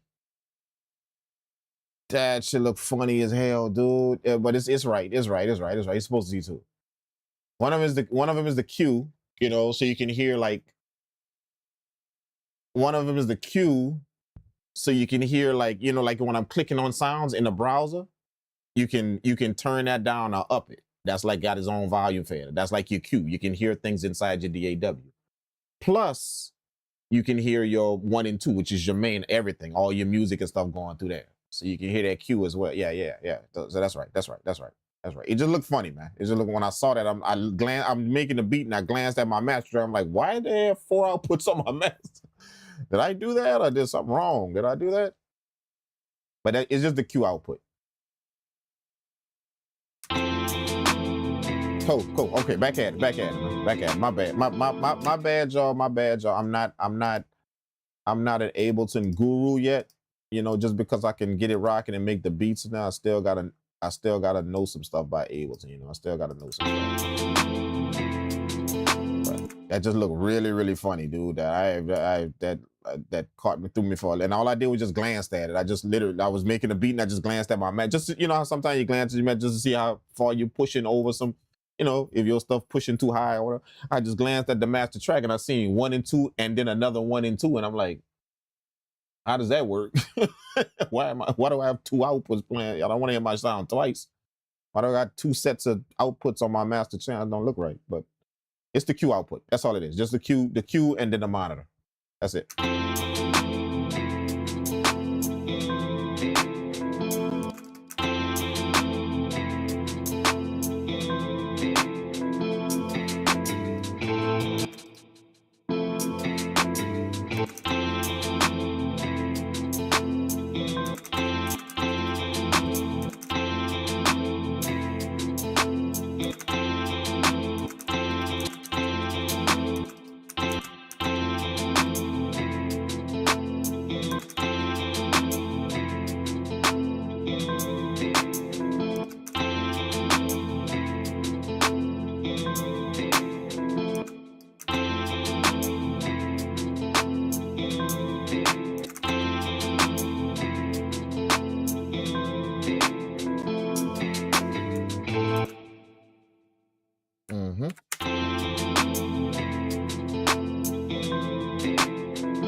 Don't scare me like that, man. Literally, I was looking at my software like, am I making beats with like 2 outputs?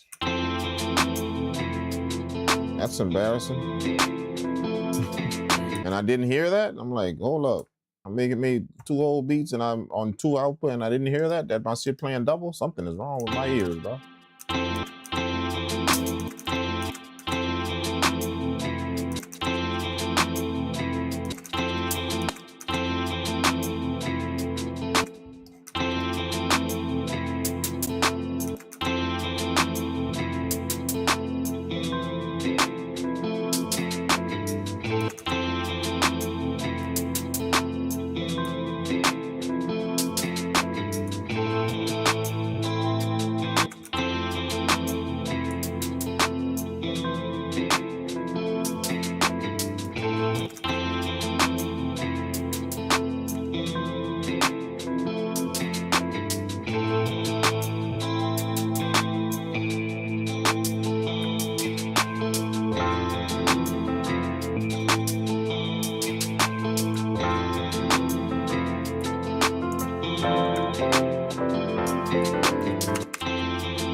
Mm.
Give me a second. Give me a second, y'all.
I think I got something off up in here, man. I'm just checking something real quick, man. Give me a second, y'all. Give me a second. Give me a second. Give me a second. I'm gonna get back to cooking now. Let me see something real quick.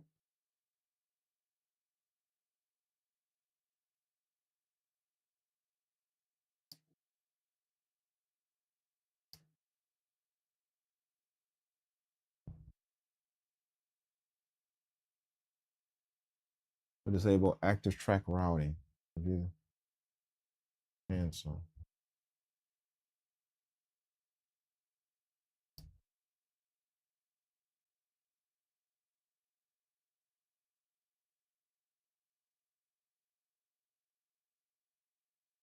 Line 3 and 4. That's my ADAT. Bam, bam, bam. ADAT, spit F. And then that's my TVs right there. Oh yeah, it's on the right thing. It's on the right thing. Let me do that test on.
Are y'all hearing that? Are y'all hearing that through one ear? How are y'all hearing that?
I don't know. Something's up with that. I don't know, but let's keep going. Shit, I don't have time to figure it out. It just doesn't sound right, man. That's all I'm saying. It just doesn't sound right. Anything on there? Nope.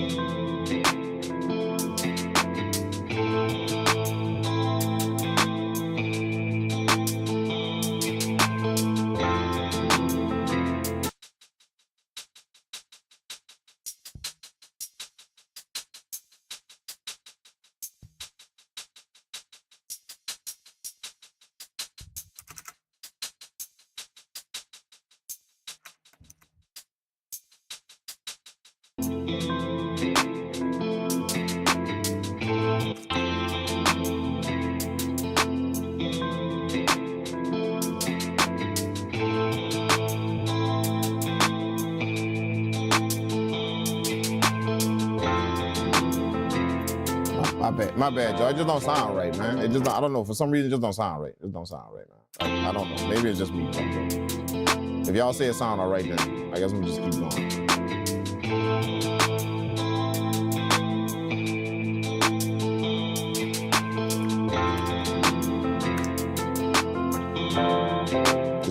It's bugging me.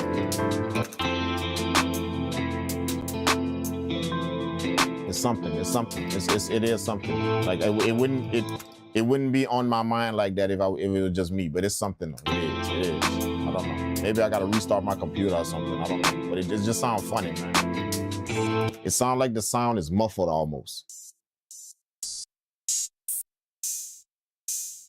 It just sounds like it's muffled almost. It don't sound like that last beat I cooked up. It don't.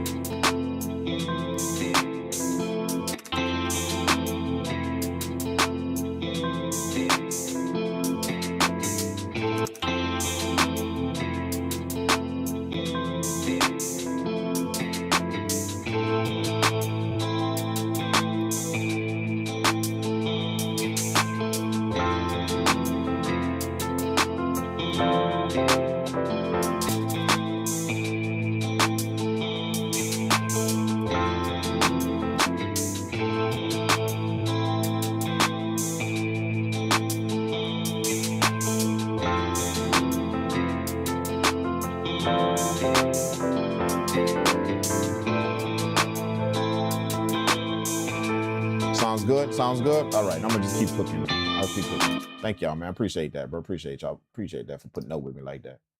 But I know it's something off, man. It's something. It's either something on my end or something, bro. It's just a sound off.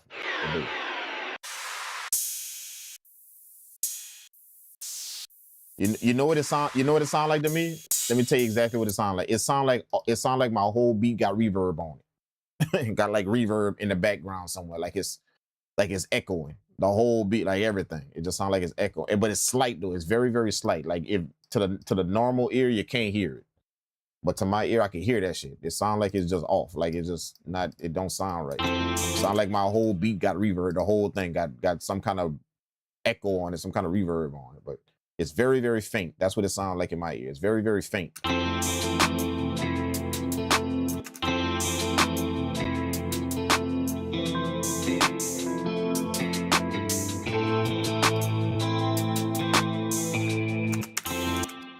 But let's keep going. We ain't got no time to waste.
That's it.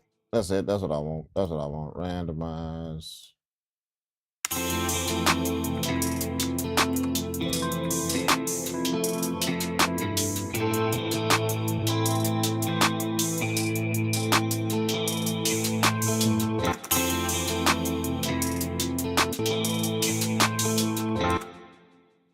Da-da-da-da-da-da-da-da.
When did you switch to Ableton? From which DAW? I switched to I didn't really switch to Ableton. I just kind of started using it, but I didn't really switch. But I was mostly working on the MPC before.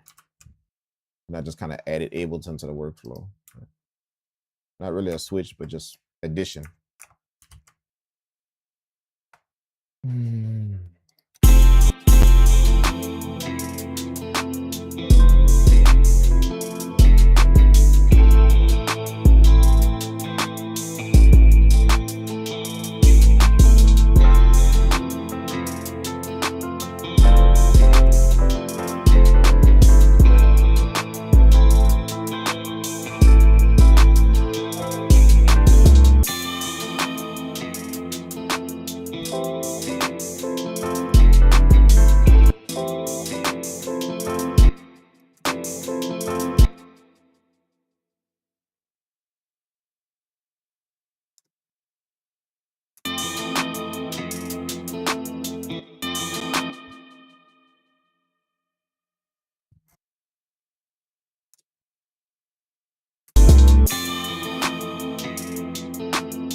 Did you check out my sample on Discord? Let me do it. Let me do it. Let me do it. Let me do it. Let me do it. Let me do it. Let me do it. Let me do it. Let me do it. Let me do it. Let me do it. Let me do it. Oh yeah, yeah.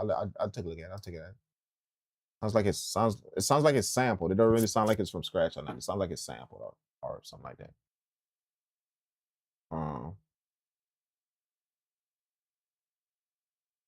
It should sounds did you start with a template in Ableton? No, all of this is from scratch. Everything was from scratch, no template. Are you a full-time producer? Yes. Not full-time audio engineer. Not producer, but you know, I make beats as well, but full-time audio engineer.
Purple world made that.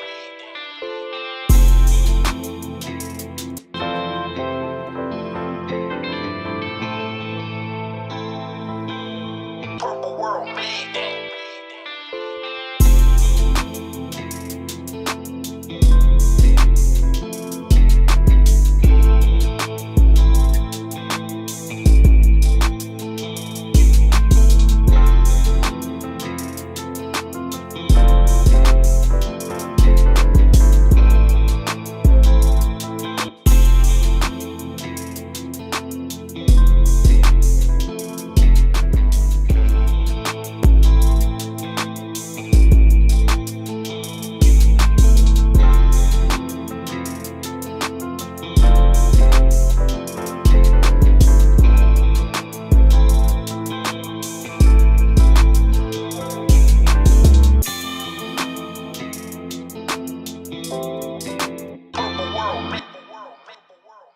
All right.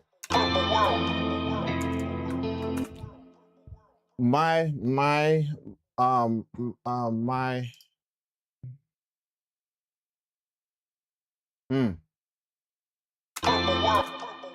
my apologies, you guys.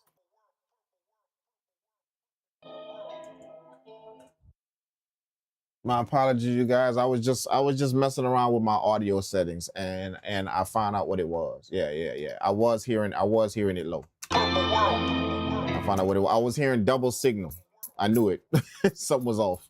I was hearing double signal. My ADAT was routed through my mixer and I forgot to turn off the loop back. I was hearing the loop back plus my audio. That's what happened. That's why this beat sounded different than the last beat. The last beat wasn't like that. But when I turned off my interface, I accidentally hit the loop back button. And I was hearing two audio. I didn't realize that I did it. So I figured out what it was. I was hearing two audio signals, literally two audio signals. So it sounded like y'all remember what I told y'all? I was hearing like it sounded like my whole beat had reverb on it.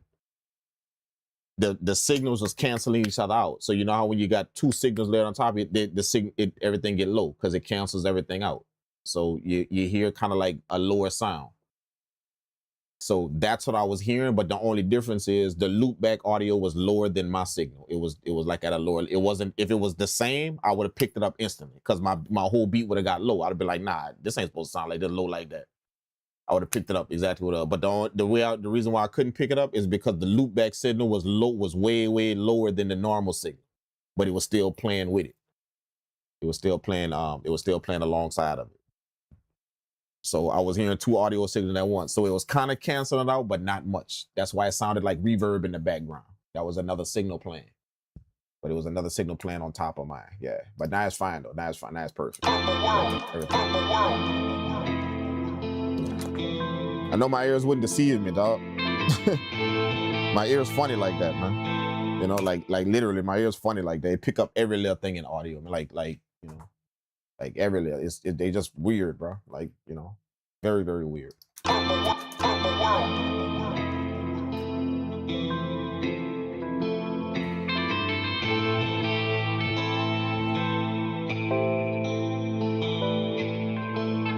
So here's the thing. This is the thing. Ask yourself this. How many of y'all heard it? Because I was playing through here. That whole entire beat, it was playing like that through here on the stream. So how many of y'all actually heard that? Actually, you know, like everybody was like, nah, it sound fine, Like that double audio was playing through the stream. That's what I'm saying. Like nobody heard that, bro. Like nobody even on the stream heard that. Well, bro, like, nah, man, that sound fine. I said everybody was in the chat, nah, that sound good, it sound fine. Literally, there was two audio signals playing. But see, that's how my ears work. They very weird like that, dog. Like I'm serious. Like it didn't been proven in the studio. Like I'd be like, filter that? No, filter that out. Okay, cut that. Now take them frequencies down. And then boom, I'd be like, y'all don't hear that static? They're like, damn, how did you hear that underneath all of that? How did you hear that? You know, they say I got some they say I got some mouse fart ears. That's what they call them, mouse fart ears. You can hear a mouse fart, dude. Like y'all didn't hear that static? They're like, man, how the fuck? Who could hear it? Who could hear that? Nobody can hear that.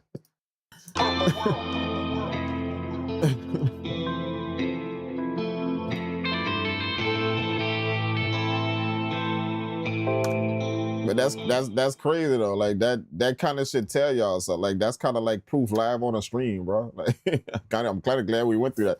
That's proof live on the stream. Like everybody literally was like, man, that sound good. That sound tight. And y'all was literally hearing a double signal. Y'all was hearing a double signal. Do y'all shit. Like it just sounded funny, bro. I'm serious. I couldn't put my finger, but it just sounded funny, man. I'm like, nah, that's not how my last beat sounded, dude.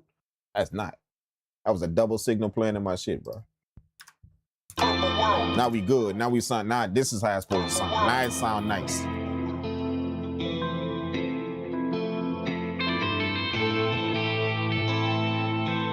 Yeah, this is how it's supposed to sound. Everything clean. And it sounded really, really weird after that last beat I listened to. Like that's why it really was bugging. I was like, that last beat did not sound like this. If it was probably my first beat, I probably wouldn't have caught that. Or, you know, probably would have just been like, all right, whatever. But because I made that last beat and it sounded so nice, when I hear this, I'm like, nah, something off. Something is off. I can't put my finger on it, but something is off in this bug. But it just took a minute. I kept fooling. That's why I kind of got quiet. I was fooling with it and messing with it. And then I finally looked at the loop back. I looked at my mix and I was like, why is my mixer on? This ain't supposed to be on in the back right here. So I'm like, why is that on? And then I looked at my loop back. I'm like, oh, that's why. Holy shit, I got another signal play. So when I turned that loop back off, everything just cleared up. Boom. Everything just popped out. I'm like, yeah, that's how it's supposed to sound. Okay, this is the beat we made, man. It's kind of like a guitar kind of deal. I started with the guitar melodies. You know? So let me show y'all kind of what I did real quick. Okay, so this is the guitar laid down. Everything was from scratch. That's the guitar laid down.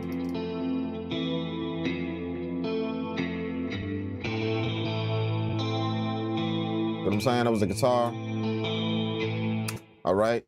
And then that's like the main part of the beat. And then I laid down these E piano on top of that, this E piano on top of that.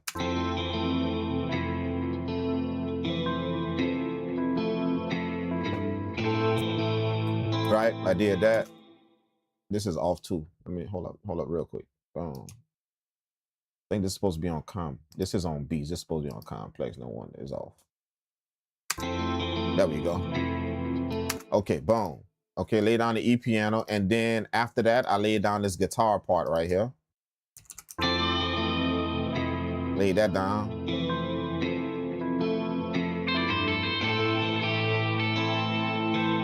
Okay, and then after that, I laid down another layer of E piano chords right here. This is another layer right here.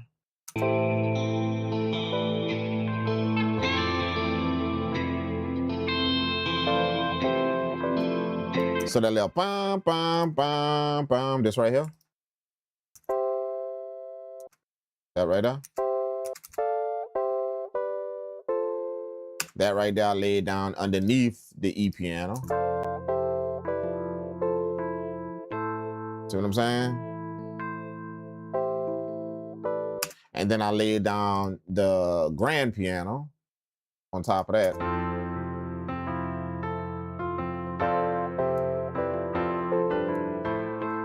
And I just played played the chords like a little faster, you know, just a little faster to kind of give it a little contrast. So I kind of sped up the chords right here. Dun, dun, dun. So I kind of sped up the chords a little bit instead of doing it slow like I did the other parts. And then, yeah, that's it. That's the beat. That's pretty much all the melodies. But what really make the beat is the guitar right here. That's it.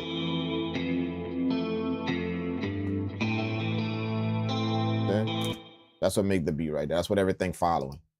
Everything else is just kind of backing it up. And then this solo guitar part I like. This solo guitar.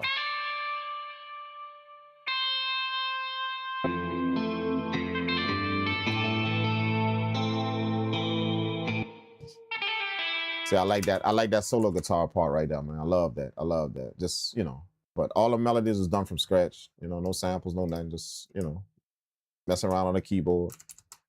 You know, I think that like you have to actually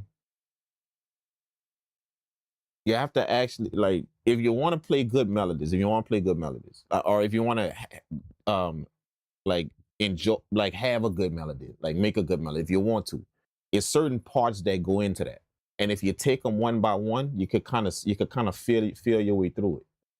You know what I'm saying? Like you get the main melody, you know, and the thing about it is the main melody is like a basis. I see too many people, like even when I'm helping people make melodies, I seen too many people try and make the first melody out to be something crazy. You know, they just try and do the first, like just do the first melody all crazy. You know what I'm saying? It's all crazy. And I'm like, right, like just make a simple foundation, and then it's almost like you could put the framework up on that foundation. Then you could put the windows and the you know, then you start getting detail with what color you want the paint and the drapes. You see, that's the detail stuff. But the basis of it is very it's something simple but solid. And if you can get that simple solid thing, all them other little intricate things gonna fit. It's gonna fit in there. But if you try and do the basic thing, if you try and do the basis, if you try and do that all, you know, crazy and just try and do some amazing stuff on that, then chances is you're gonna put too much stuff on that. Now when you try and put stuff on top of that, it's gonna sound kind of funny. You know what I'm saying? If y'all can feel what I'm saying, it's gonna sound kind of funny. Is that my boy EA? Is that my man EA, bro? What's good, man? What's good, man? Really, what's good, man? My boy EA Ski is in the building, man. Salute to EA Ski, man. I did a stream just so you didn't know. If you go check I think it was my last live stream on the stream before that, man. It's a few people that pulled up in here that came from your stream, you know, and it was one of them days that I was on there, and a few people pulled up in here and it was on your stream. And I was like, yeah, EA Ski said to go check out your stream, your live stream when you're on. You're gonna get some good game. So they pulled up, man, and we was talking, and yeah, they was like, yeah, I came from EA stream, and he said to check out your stream. So I came, and bro, like I learned so much from your stream. They were saying it in the chat. So, you know, I just told him, you know, I told him, shout out to EA, man. It's amazing to see that. So I'm glad that you on here, bro. I want to tell you this, man. I want to tell you this, like straight up. It's amazing to see not only you grow as a producer, but it's amazing to see you grow beyond the producer. That's what I was telling them.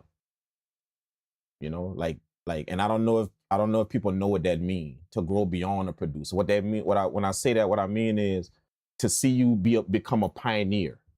It take time to do that. Like I'm not even there to become a pioneer or something.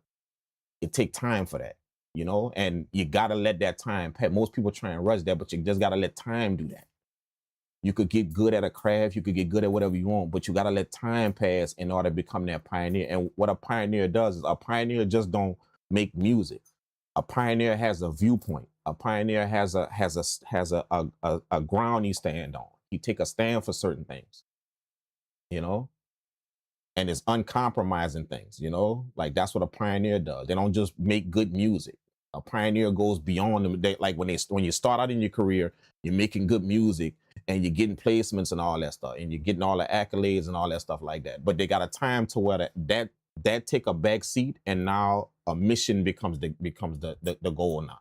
Not just my accolades and my placements and shit. A mission become the goal.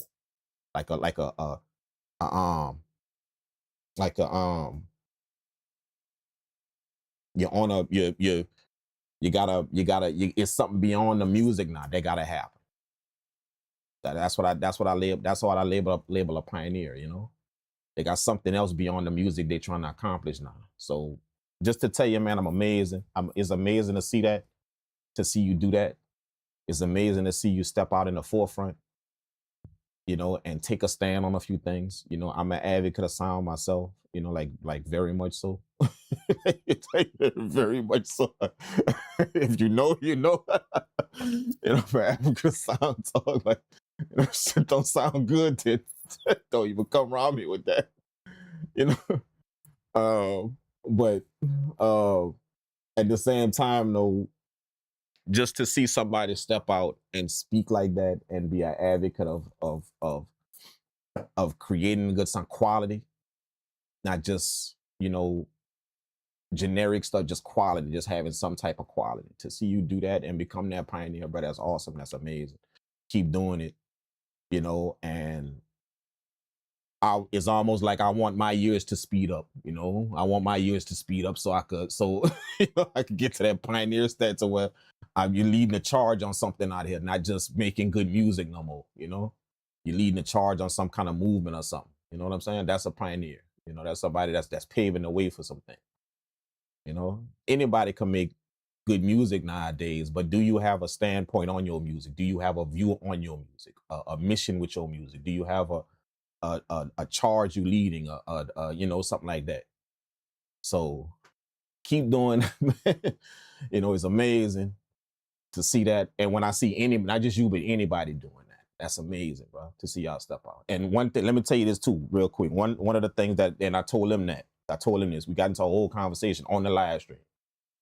I told him one of the things that make it amazing is just not the charge or whatever the person takes a standpoint on, takes a stand on. That's not the amazing part. The amazing part is to know you about to get everything thrown at you but the kitchen sink. You about to get everything thrown at you, dog, but you still do. You know, that's the lick right there. When you know that before you even before you even start that first step, you know you get all the backlash. You finna get everything but the kitchen sink thrown at you, the hatred, the everything. You know, everybody know that when you step out in the forefront and do something, when you take the lead in something, step out in the front, you about to get everything thrown at you, man. You're gonna have the people that rock with you will, but you finna get everything but the kitchen sink thrown at you, man. And to see somebody, to see a person that knows that and still do it, still be like, yeah, I'm gone. Because most people, you know, they run. When they know that pressure coming, they run. They don't want to step out in the forefront and take that and stand up for something. They don't want to. They'll run, you know. But to see that, you know, just keep doing that, man. Keep doing that, and you know, I'm with you, dog. Like for real, no cap, I'm with you, dog. You know, anything you need, whatever you want to do, anything, man. You know, just don't even hesitate to reach out, bro. For real.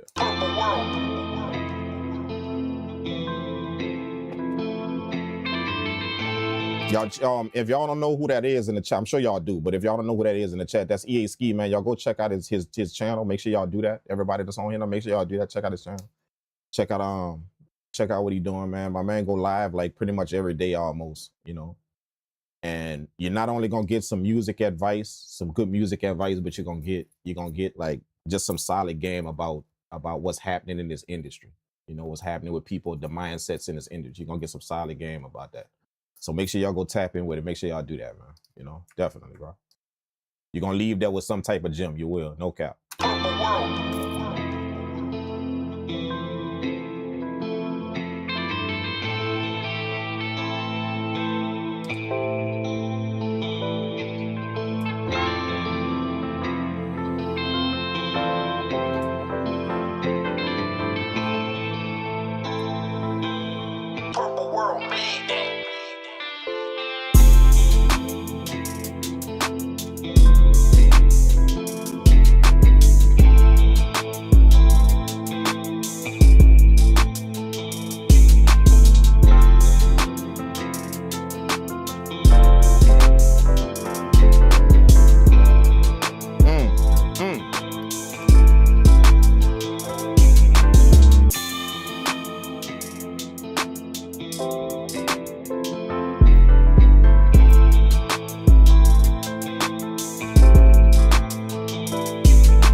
So for my man that asked on the last beat that I made with the drums, with the group mixing on the drums.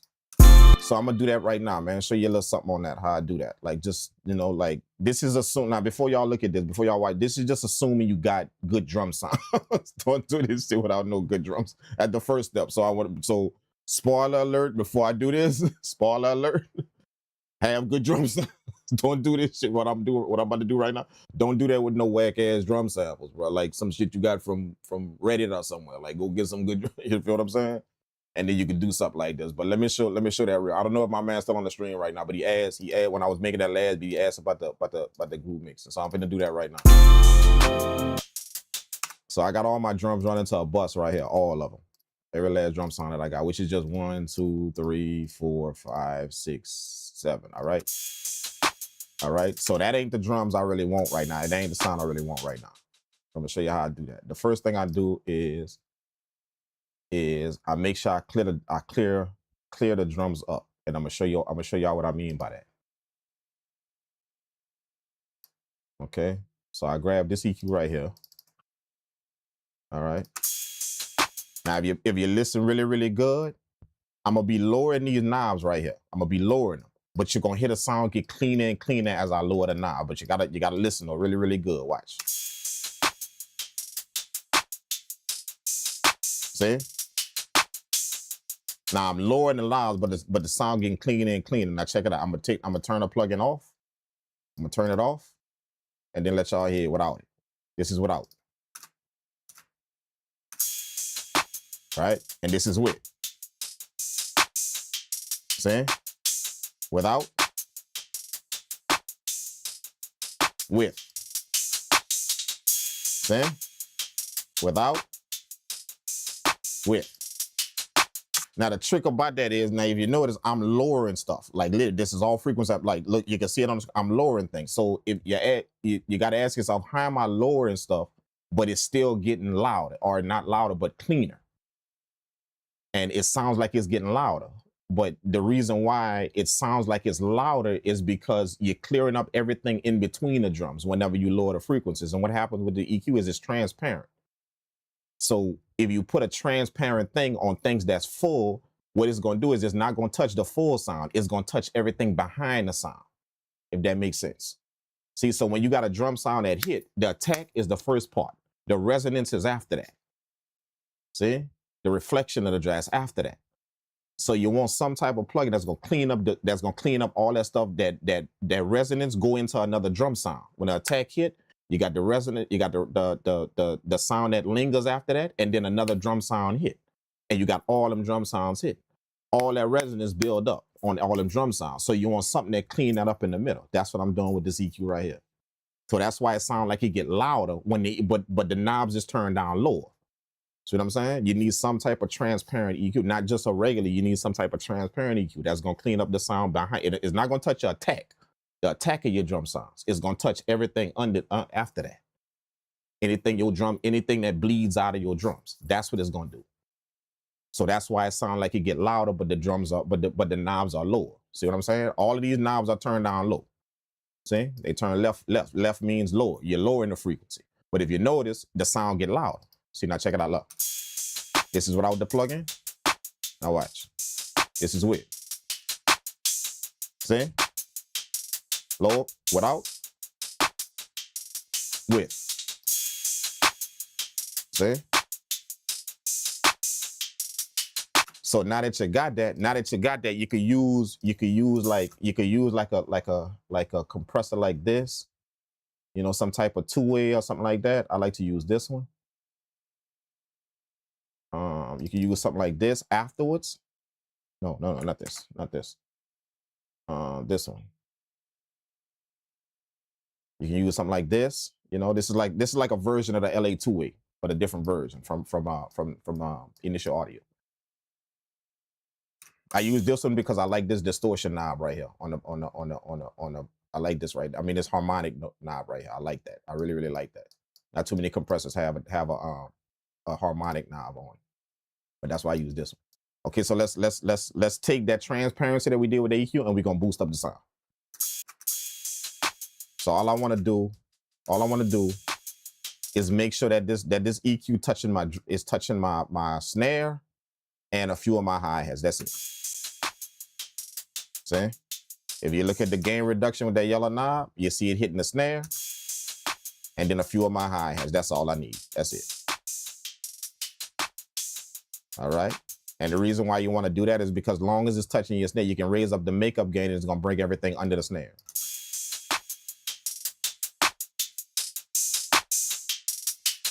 See?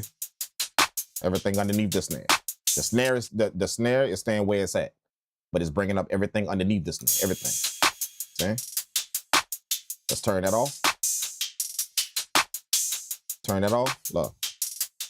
See? Everything get bland. Turn it back on. But that happens because of the transparency we did with this EQ right here. If you don't have that, then that's going to sound muddy. That's just a compressor you're putting on your drums. That's all it is. It's going to sound muddy. So you got to have that trend. The key is having that transparency where you can cut stuff, you can turn stuff down, but it's clearing up your sound instead of lowering it. Any EQ like that, if you turn them knobs left ways, your sound going to go down. You're gonna hear your sound decrease.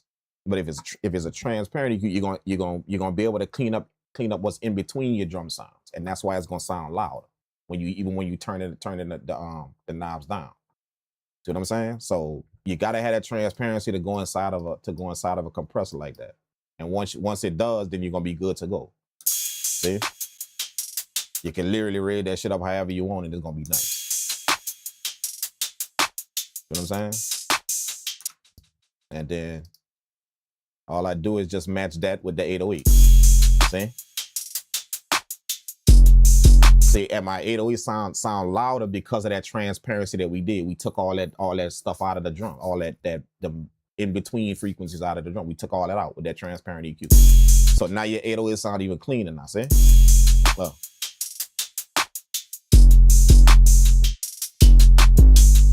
See? It's almost like nothing is touching the 808. Nothing. Like not a drum sound is touching it. And they're all playing together. But nothing is touching it. See?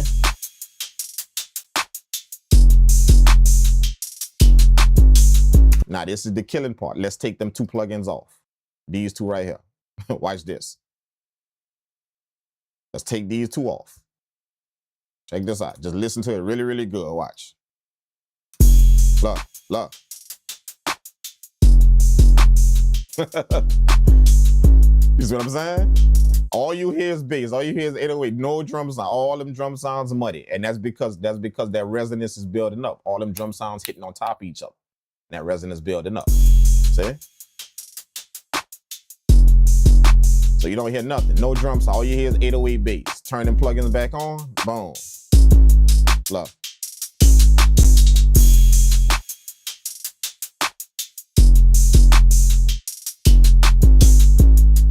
See what I mean? And then now you can just level it out with your instrument. Just level it out. So let's do that.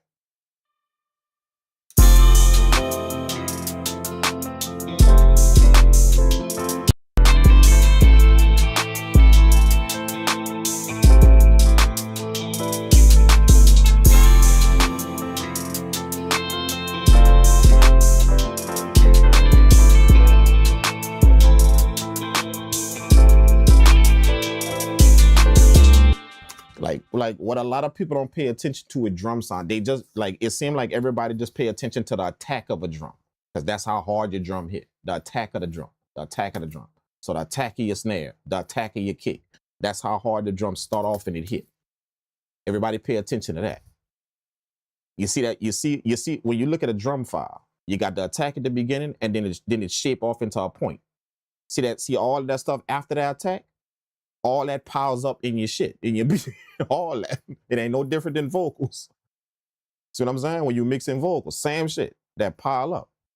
All that. Because you got all them drum sounds hitting, all them different drum sounds hitting, all that pile up. So you gotta have some way to fight that, some way to combat that. That way your attack always stand out. Not all that stuff that's in between the drums. All that stuff in between the drums it just give you the feeling of the drum.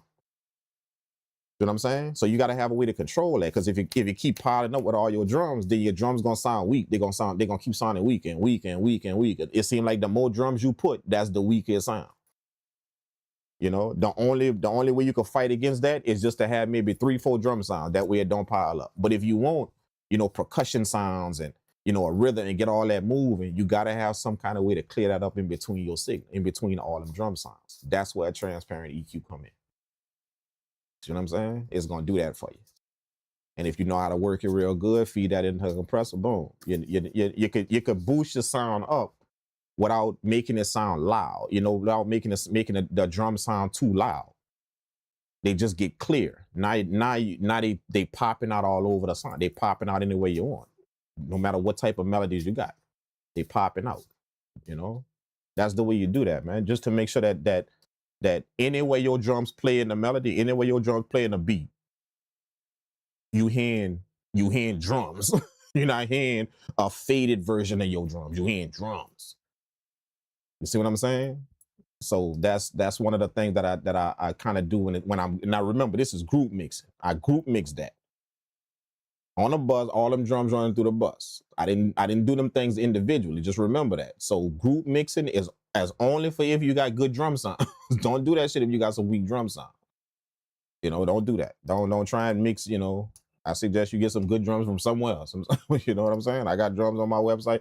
These is my drums right here. These are my drums. All my drums. My Cerebral drum kit. Which, by the way, appreciate y'all that over 20, what is it? 2,100 copies, man. Thank y'all for that, bro. Over 2,100 copies, man. Appreciate that, man. All of y'all, bro. Amazing, Thank y'all for that.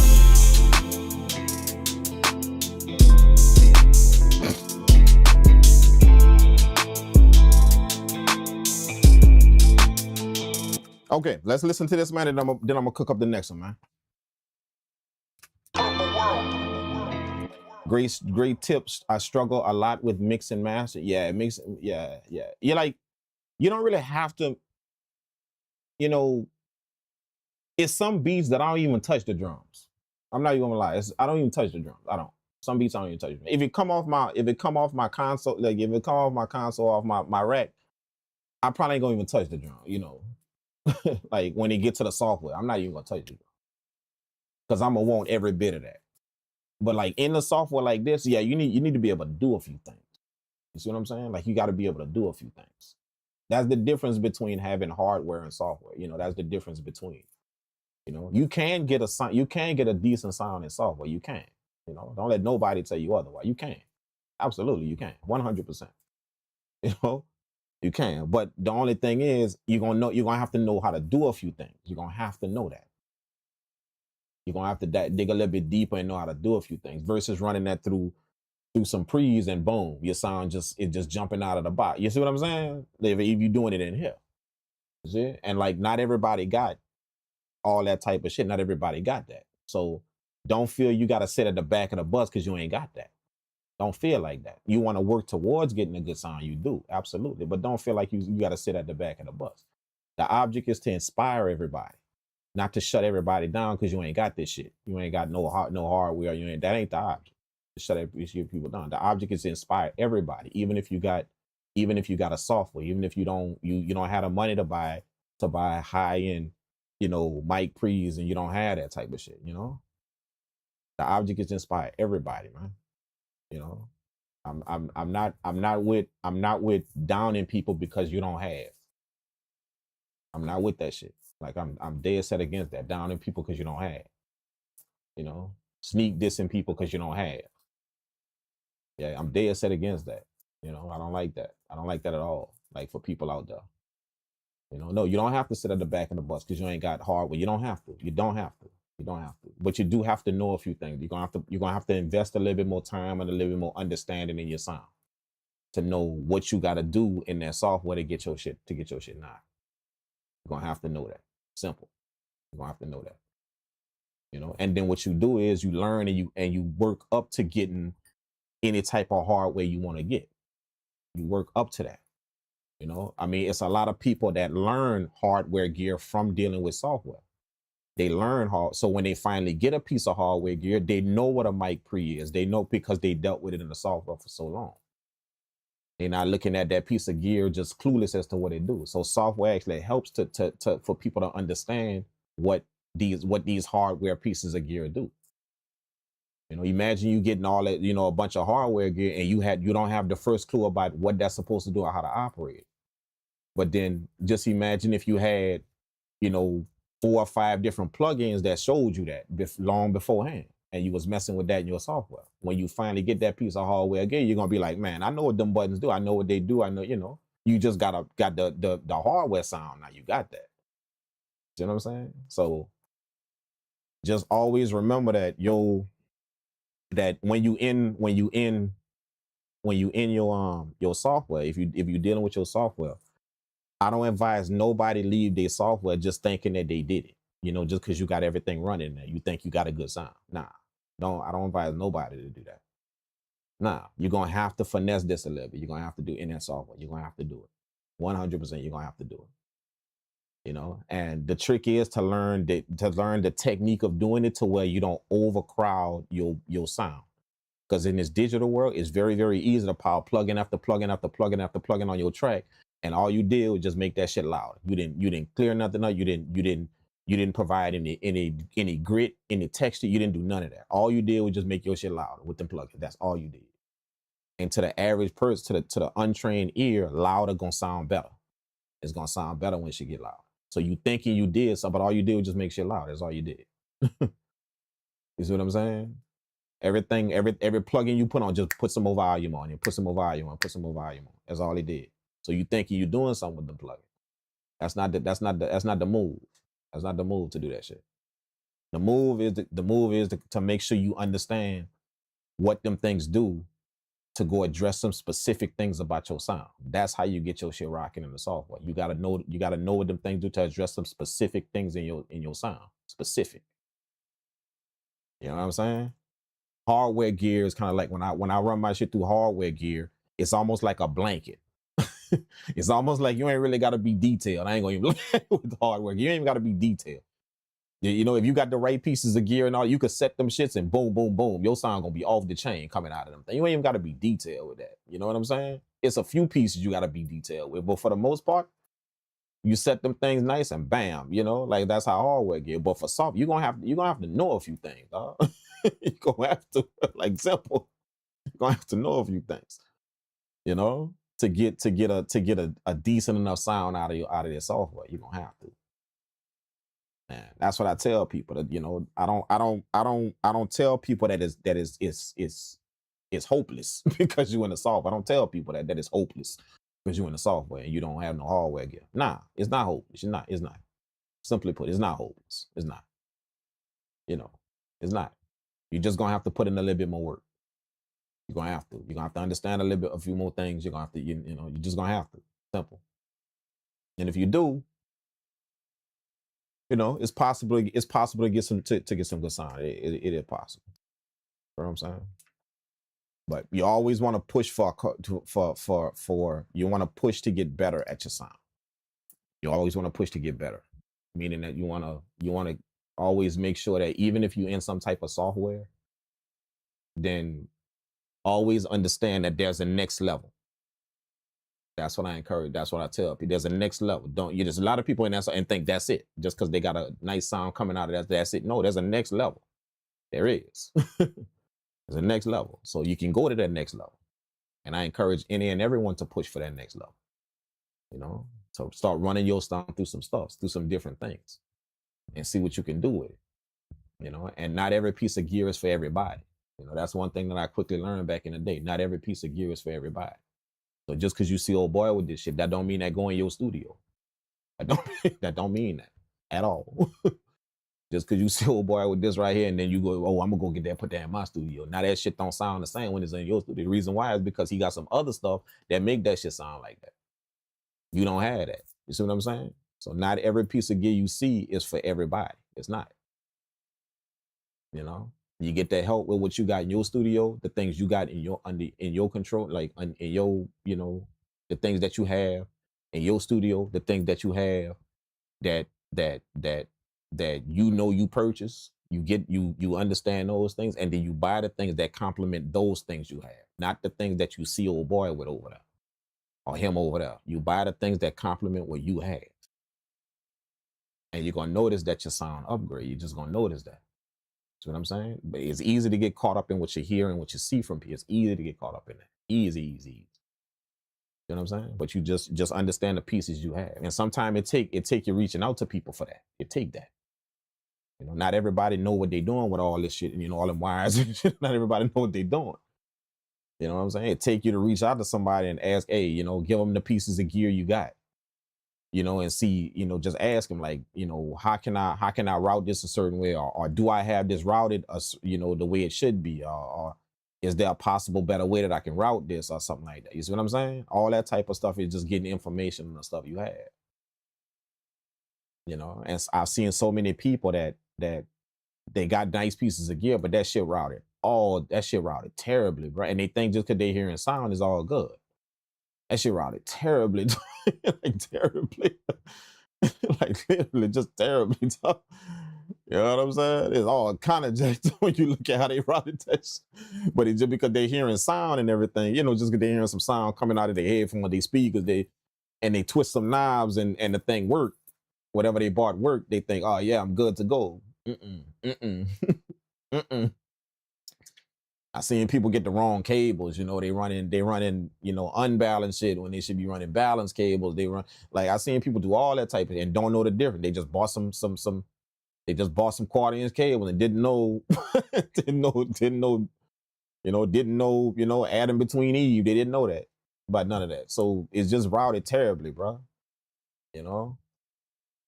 So you get the help on that type of shit. That way that way when your sound is representing how it should be, no matter what pieces of gear you got. You hearing what you're supposed to be hearing through them monitors. You hearing what you're supposed to be hearing through them headphones. You hearing that. See what I'm saying? And you know you hearing that because you know whoever you reached out to got the game on it. They know that stuff. They know how to get you rocking with whatever you got in your studio. See what I'm saying? So sometimes it take that, man. Y'all don't be ashamed to do that. Don't be scared to do it. You know, reach out to different people and just ask them, just give them a list of your gear, you know, and ask them if they can help you, you know, if they could just give you a good idea if you got it routed good. And that's it. That's all. You could check what you got now. How you got your shit routed. You could check with somebody. Just give them how you got it routed, what you do, all that. And then sometimes it'd be a little something that they tweak. Like, nah, take this and run this first. And then run this into this. You know, damn, you didn't freed up 4 more channels on your shit and you didn't even know you could do that. You know, I didn't see some people they got so much shit looping. They got all these pieces of gear and they got so much shit looping. Like literally looping their sound right back to another piece. I'm like, yeah, dude, you know, you don't hear that, but that's in your sound. You don't hear it, but it's actually in your sound when you running all that shit looping back into your stuff. You know what I'm saying? You know, you can't really hear it. The average person can't really hear it, but it's in your sound though. And it's gonna do some damage to it. It will. So I done seen that happen a lot, man. You know, so just be careful with that. You know, how often do you stream? I came from Discord. How often do I stream? I don't have no schedule. I don't have no set schedule I stream. Like today I'm on this for a while because I got a session in the studio later on tonight. So this whole day was like a free day. I purposely made this day like a free day kind of like. So I've been telling myself I was gonna get on live since like 2 days ago. So I kind of set this up right here to make sure I can go live for a while. When I get on, I was gonna be on for like most of the day. I'm gonna be on live, you know. But I have days to where I just could do this, you know. I can, you know, sometimes I just can't, but there's just too much going on. But you know, I try like whenever I actually hit the live button, I'm gonna be with y'all for a minute, dog. Like when I actually hit the live, it ain't gonna be no 1 hour, 2 hour. I'm gonna be with y'all for a minute, you know. And I like to do that because I like for you guys after I stream. You know, it's a bunch of people that go back and watch the stream. They go back and watch the video, watch what I did, you know, all that stuff like that. So I like for y'all to have like, you know, that to go back and watch, you know, a few hours that y'all can go back and watch and just check out everything again. So that's why I stream. That's why when I hit that live button, I'll be on here for a while, you know. But I'm gonna start after like April, you know, when the other studio is built. It should be done at the end of the April, at the end. Should be. But after it's built, you know, this one kind of took a little while, you know. It's new. This one is new. This place I'm in right here. It's new. It kind of took a little while, but the other one gonna take like quite a while because I didn't have to build this place right here. I just kind of like, you know, turned a room into a production room in the studio. But the other place I got to build is actually, I'm actually, you know, it's being built like literally from the ground up. So once that's done, you know, it should be operational, you know, like pretty good by the end of April. They kind of finishing everything up.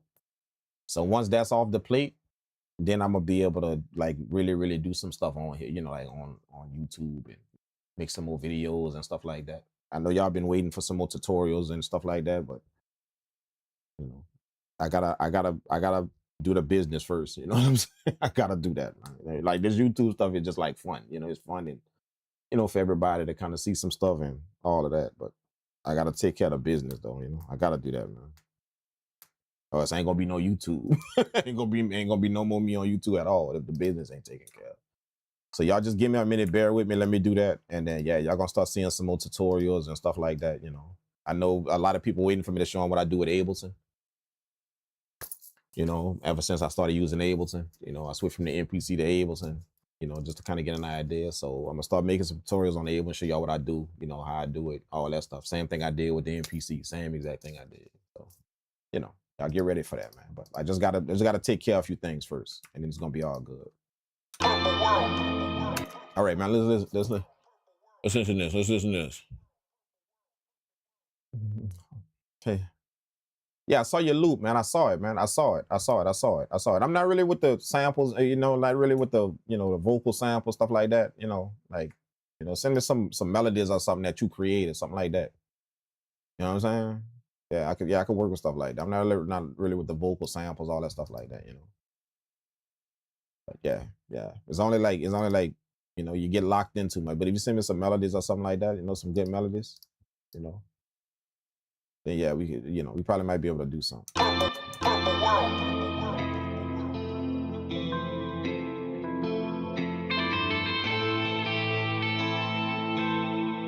gonna tell y'all something, man. Like, I'm just so y'all know. I leave that room open on Discord and a lot of people drop some stuff in that room, and then every now and again I'll clean it out. I just clean out the room to where it's clean. But I don't mind. But this is the thing, like, I just want y'all to understand is like, I treat my sound kind of like I treat my body. You feel what I'm saying? I didn't work so hard for a good sound. I worked so hard to understand some things and know some things and get some information on a good sound. I don't just put anything in my sound. When people send me their loops or something, that's me putting your shit in with my sound. See? So I treat that like my body. I don't just put anything in my body. Because somebody said, you know, somebody sent it to me. So I just want y'all to know that. You know, if you want me to mess with your shit, then have some good stuff. Have some quality good stuff. Because I'm not finna just put your sound in my sound and infect my sound, just like I would infect my body. I'm not finna do that.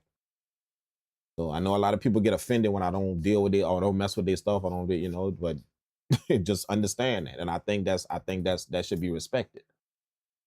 When somebody didn't work that hard for a good sound. You know what I'm saying? You're not supposed to just be taking anything from anywhere and putting it in your music. You're not supposed to do that when you didn't work that hard for a good sound. So, you know, if I'm dealing with people's sound or I'm messing with your stuff, you know, then it's because you got quality shit. You know, you got something. You know, and I ain't talking about just sound good. I ain't talking about just some good melody or sound good. No, I'm talking about actually quality. Quality. I mean, your audio is quality. The actual audio you produce is quality. It's quality is actually quality audio. You know what I'm saying? So just understand that, man. You know, and it's just simply because I work so hard to have a good sound that I ain't finna infect my sound with no crazy ass shit. I'm not about to do that. You know.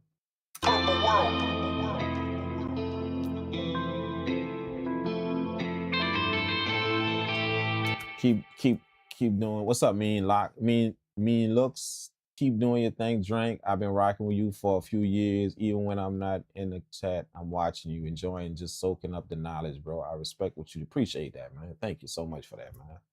I appreciate you, man. Absolutely, man. Thank you, man. Thank you. Just trying to get better, man. You know, just trying to get better, bro. You know, all of y'all should treat y'all shit like that. You know, y'all should, all of y'all, like not just me, all of y'all. Y'all should set a standard for y'all shit, man. Treat your sound like your body, man. Treat it like that.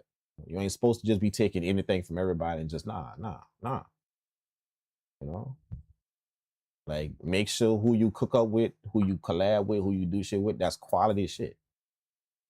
You know what I'm saying? It's quality stuff. Just make sure of that. You know, make sure the people who sending you stuff, they understand what quality audio is and all of that.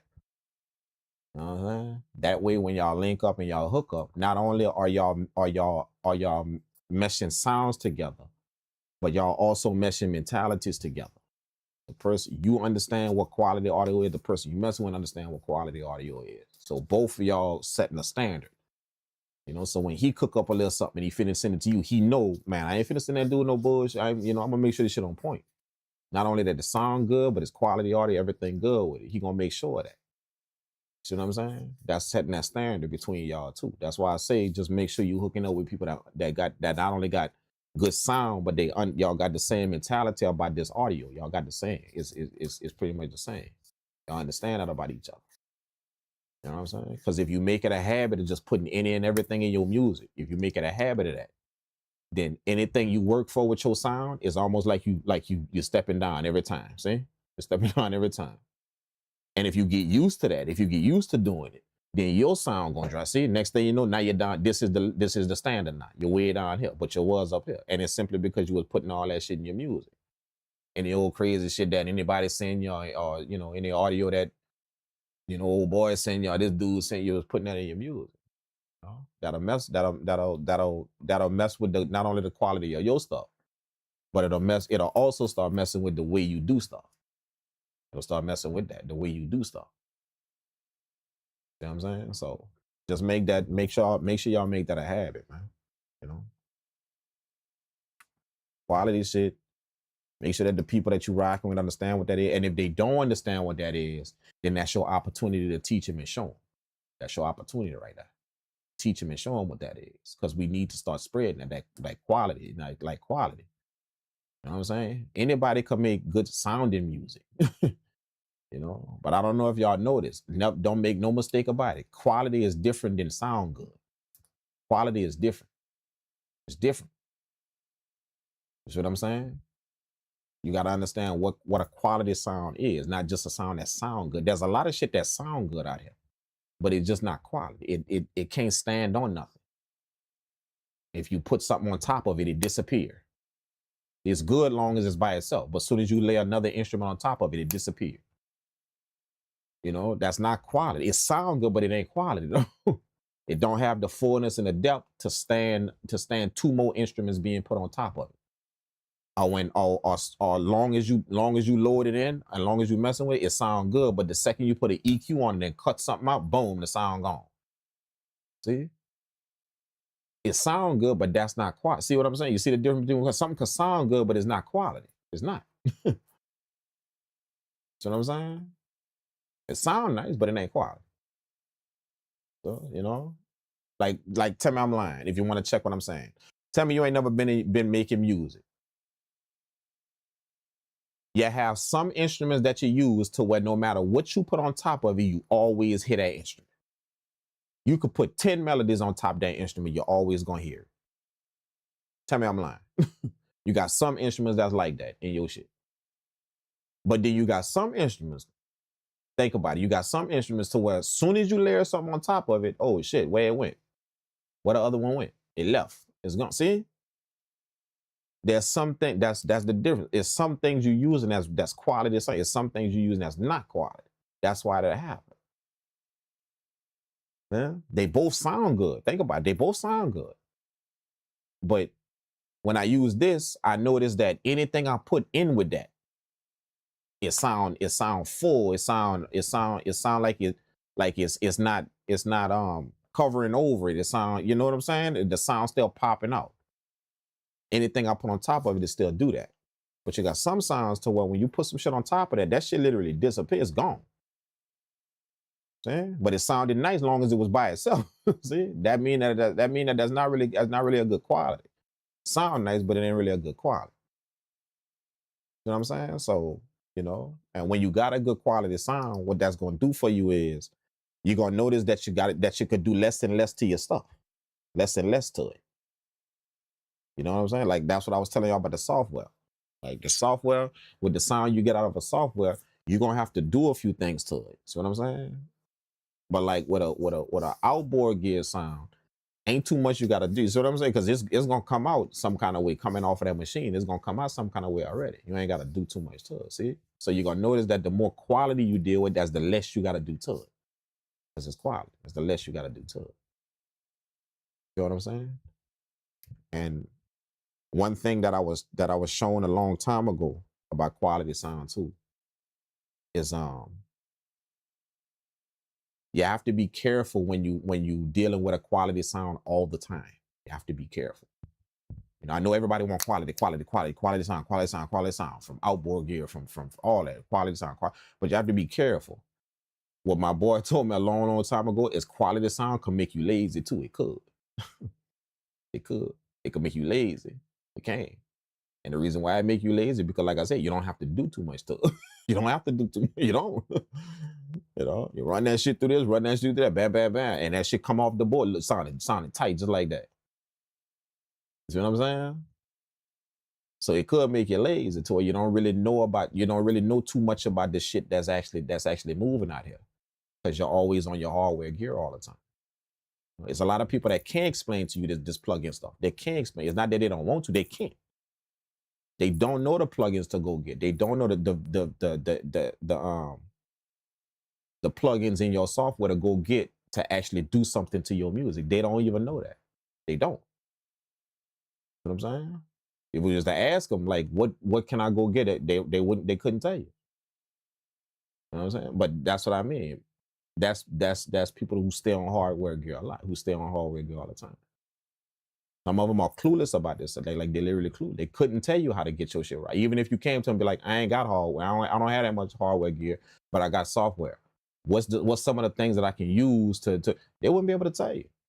And anything they suggest probably just some generic shit that they didn't heard other people use, but they wouldn't even be able to tell you. But it's because that's what that hardware gear do to you. The object, what I'm saying is, the object is to get as much knowledge as you can. Not about one thing. You make sure you get knowledge. You make sure you get the knowledge. Not just the knowledge about hardware. No, the knowledge, period.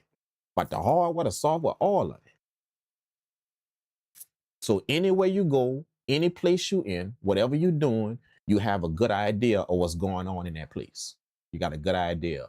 And you can be helpful in that place. See? I could be helpful when I walk in a room full of hardware gear. I can be very helpful to the people that's in there. But if I walk in a room with some young producer, I could be very helpful to all them laptops in there. Very helpful, as y'all can see. See? I could be very helpful with that. That's the point. And I think a lot of people kind of mistake. They kind of, in this war with hardware gear and software, you know, digital, and people kind of just forget that is all information. Don't limit yourself to information. Don't. Stop that. Don't limit yourself to information. Don't choose preference over information. I prefer hardware gear, so I don't know shit about that software. See? Don't choose preference over information, because it's all information at the end of the day. It's all information, all of it. See? And last time I checked, knowing something more about something, all that could do is help you. See? So just make sure you get the information on it all as much as you possibly can. Or your hardware gets it, the software stuff, everything. Even if you don't plan on using it, even if you don't plan on it, you need to know about it. You need to. See what I'm saying? Because eventually it's like a cell phone. You had that flip phone for a long time. Y'all remember it? Back in the you had that flip phone for a long time. See? But you know how them old people look when they was on them flip phones for a while, and you give your granny a smartphone? You remember how she looked on that thing? She didn't know what to do with that. She was pressing that thing like, because she didn't know what to do. That's how you're going to look with all this software. You're going to look like that. And it's simply because you chose preference over knowledge.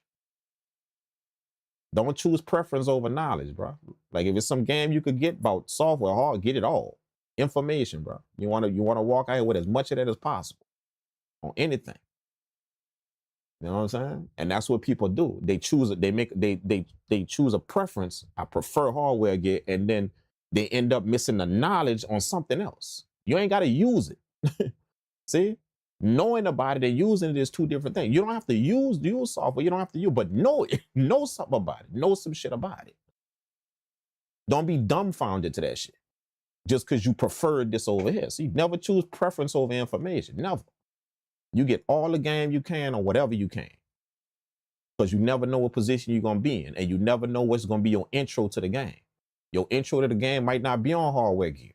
Your intro to the game might be in this room right here with a bunch of laptops. Boom, now you got this. You're working with that dude. Now you got money to buy your hardware gear now. But that laptop was your intro into the game. That's what it was. See? But if you didn't know nothing about that and you was talking that hard, see, no intro into the game. None. You know what I'm saying? So that's what information do. You always keep that in mind. Information is the key to what you're doing. Not your preference. If it's info, you get it. Eat that shit up like cookies, dog. Information on info. Eat it up like cookies. Knowledge. Eat it up like cookies. You know what I'm saying? But don't discard knowledge just because you prefer that over here. I do not suggest you walk around doing that. Don't suggest you walk, because you're going to miss opportunity. You're going to miss it. Not everybody going to get in this game on hardware gear. Not everybody going to have an intro into this game on hardware gear. Not everybody going to have that. Your intro going to be on that laptop. Then after your intro, your introduction into the game, you know, you done got in a room with this one, you here with that one, you done started making something out of your shit. Now and then you done got to check for this, you got to check for that beat, you got to check for this. Now it's time to fulfill your hardware dream. But your intro to the game was that laptop. But if you X that laptop out because you chasing hardware, you see no intro into the game. None. You're sitting there. See what I'm saying? That's what information does. You know about everything. So no matter what position you in, you can always get your shit rocking. No matter what's put in front of you. You can do something. You can. That's you taking advantage of opportunity. That's what that is. I'm taking advantage of opportunity that's put before me. Whether it's whether you put a laptop in front or you put me in a room with hardware gear. I know about some shit. And that's gonna help me to start my career off in this shit. You know, now just imagine they put you in a room and you don't know nothing about that. You don't know nothing about none of that. See? Everybody in there with laptops and you sitting there like, man, all I know is just hard. I don't really know nothing about no MIDI notes and no, I don't know nothing too much about that. See?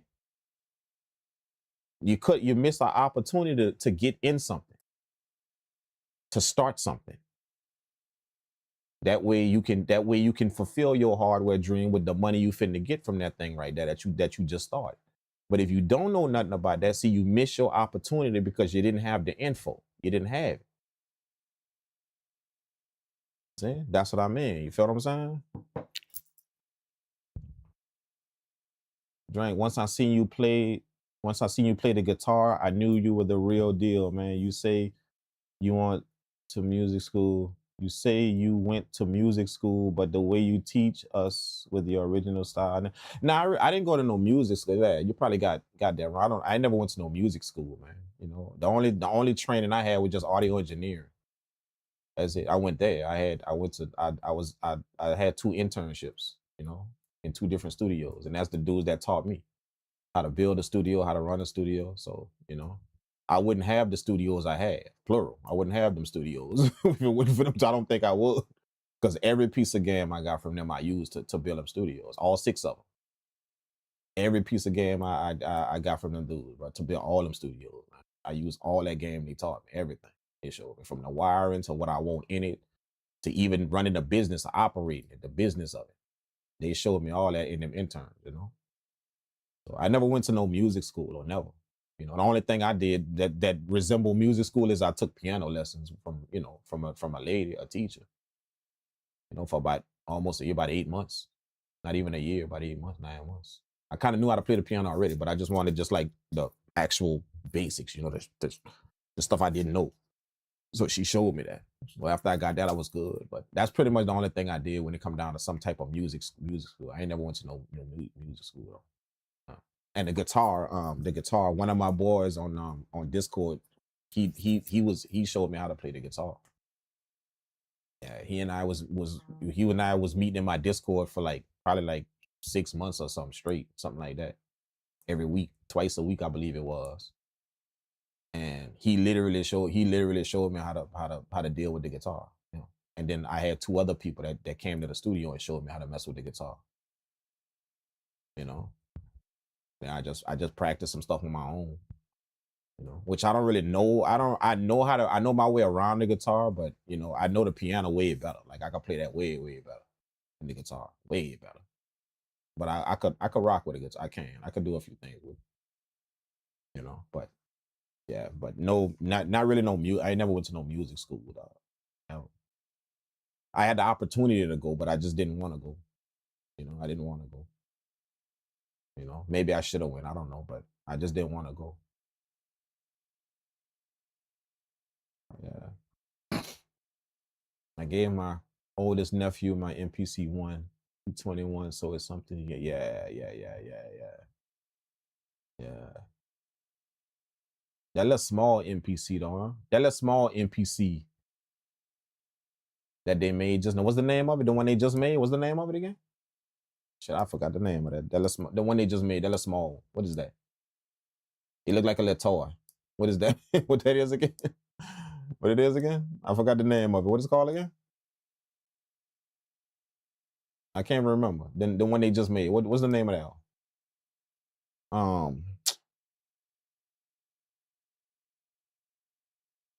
Y'all know the little small one, man. What's the name of that thing? The little small MPC. The one they just made. What's the name of that thing? The name on the tip of my tongue, dog. Like I can't. What's the name of the MPC, bro?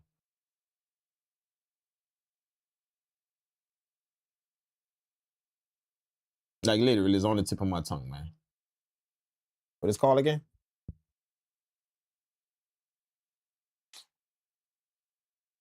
But that one right there, that MPC, that whatever that is, that little the one they just made, that little small one. It looked like that would be cool to give like a little kid, you know, like somebody who just want to kind of get started in this.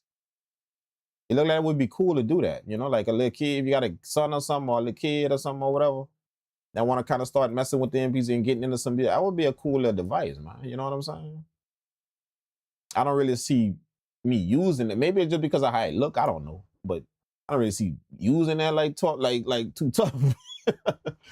But at the same time, like if it's somebody who just want to get in the game, want to get started, then you know, boom, boom, boom, man. What's up, Dope? What's up, Dope? Dope is in the building. What's happening, baby? Yeah, the MPC sample, dog. Damn, bro, the MPC sample. Thank you, man. I couldn't get that. I knew it was right here. It was right on the tip of my tongue. I don't know. Yeah. The MPC sample. Yeah. It looked like it'd be a tight little thing. When I checked it out, it looked like it'd be a nice little thing to get like a kid or something, you know, that just want to kind of get their feet wet, start messing with some stuff. You know, you get that from 'em and let them rock out on that, man. Teach them how to, you know, show them a few things. It's going to teach them good hand-eye coordination, you know, rhythm, all that stuff like that. Let them rock out on that, man. You know what I'm saying? Nice little cool device for that, man. I mean, I'm like, it's not just for kids, but that's what it kind of give me the idea. Like, it would be for a little kid. When I look at it, it would give me the idea it would be for a little kid. But I'm more to show you anybody could use it. You know, anybody can use it and do what they do. You know what I'm saying? But yeah, man.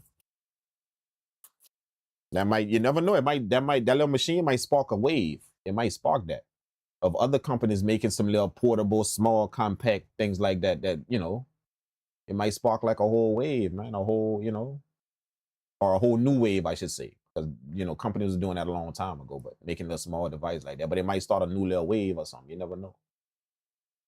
You know? Yeah, man. Yeah. The way it is hyped makes me second guess, do I need this? But man, yeah, it's not need, you know, you don't really need nothing.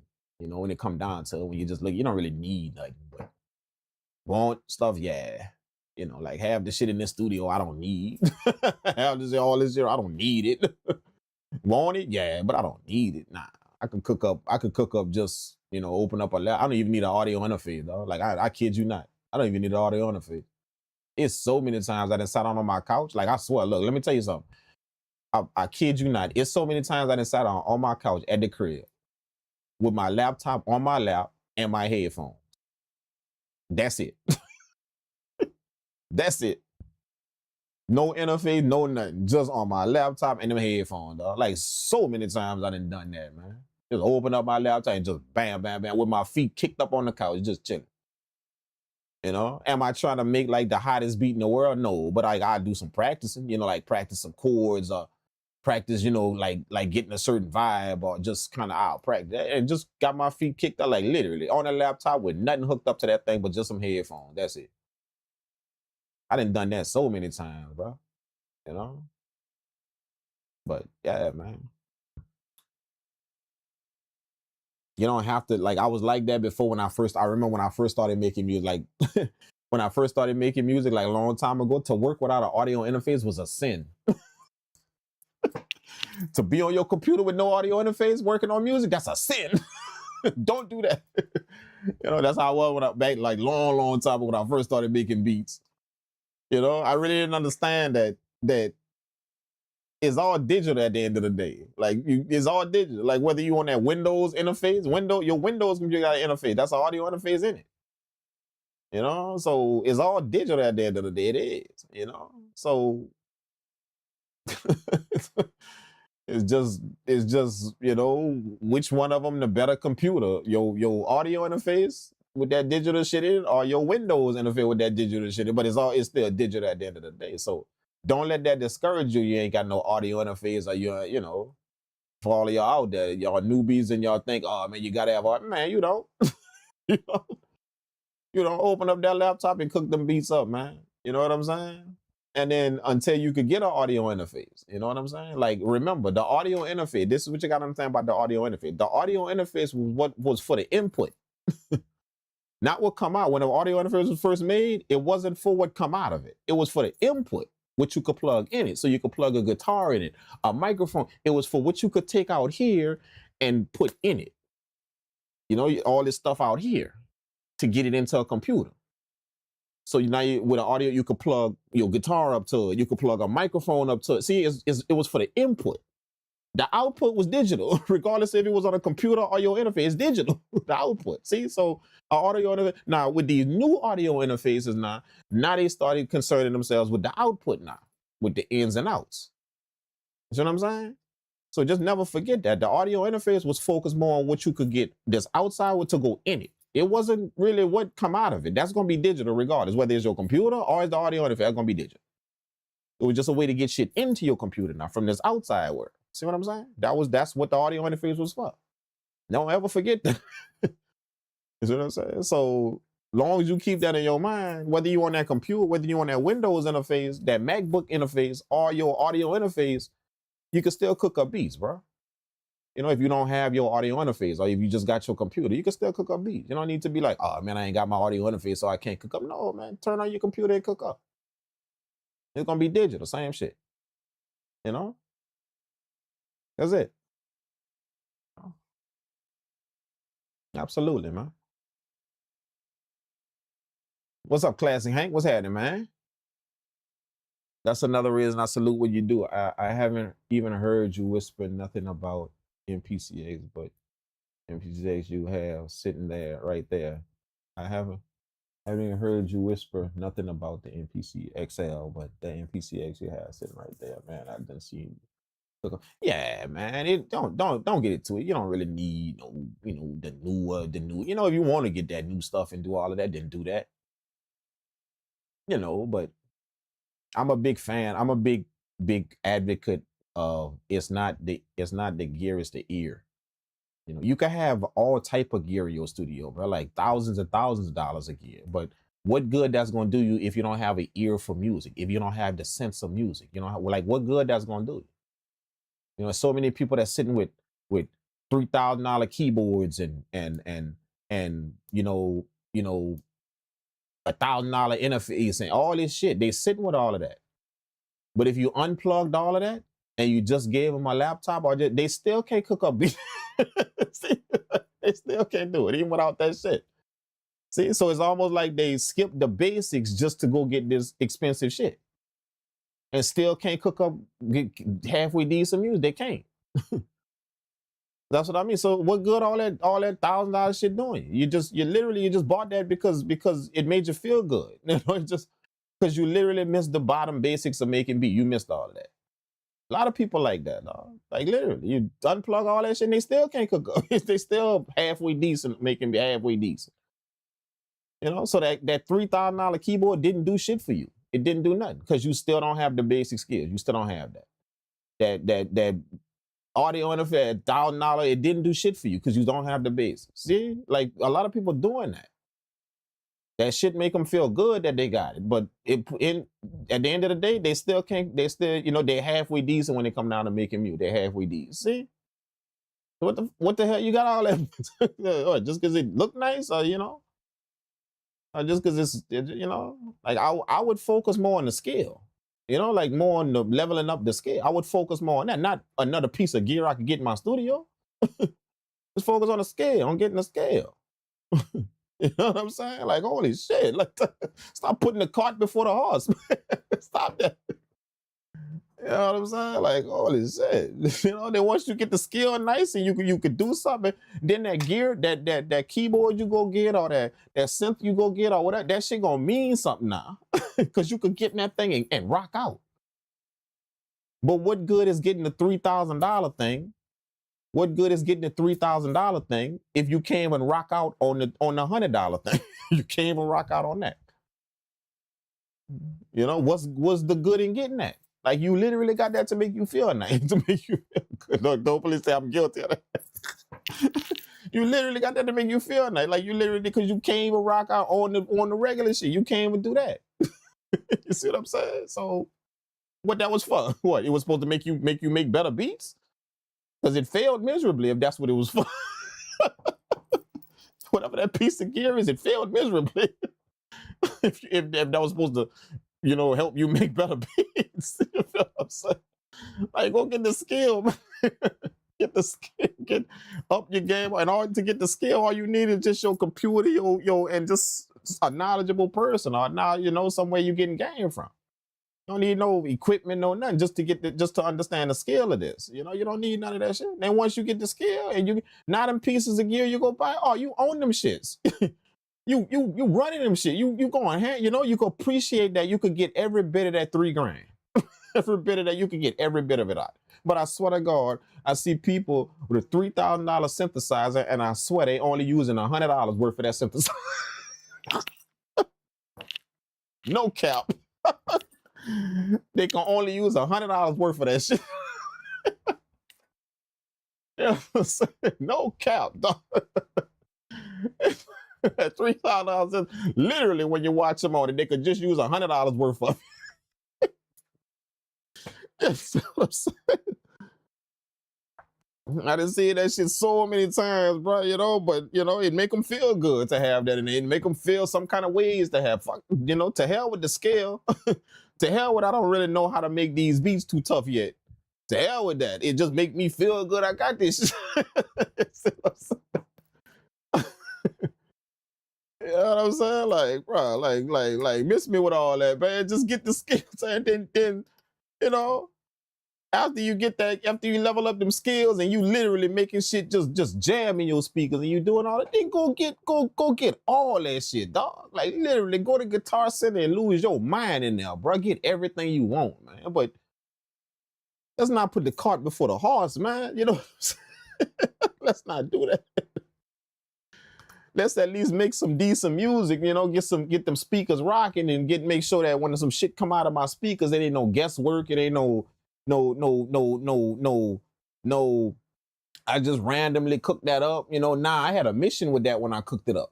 You know, I didn't just jump in my site, just randomly make some shit that I just was trying to catch it. No, I had a mission I was on. Let's get to that level. And then when we on that level, then we could go get whatever the hell we want out of them stores, bro. Let's go do that. Let's go get whatever we want out of them stores. But I mean, come on, man. Let's at least my eye watered. I'm laughing so much, though. You know what I'm saying? You know what that remind me of? That remind me of that dude that play ball. Tell me y'all don't know about this dude right here. Tell me y'all don't know about this guy right here. All of y'all that play ball, that play basketball, I have been on the court. Tell me y'all don't know about the dude that come to the gym. He come to the gym. He got the Jordan jersey on. He got the Jordan shorts on. He got the retros on, the retro J's on. You know, he even got the band on his shin like Jordan. You know, like he literally got all of that. You know, he got all of that. And then when he take that first shot, air ball, you be like, oh, dude.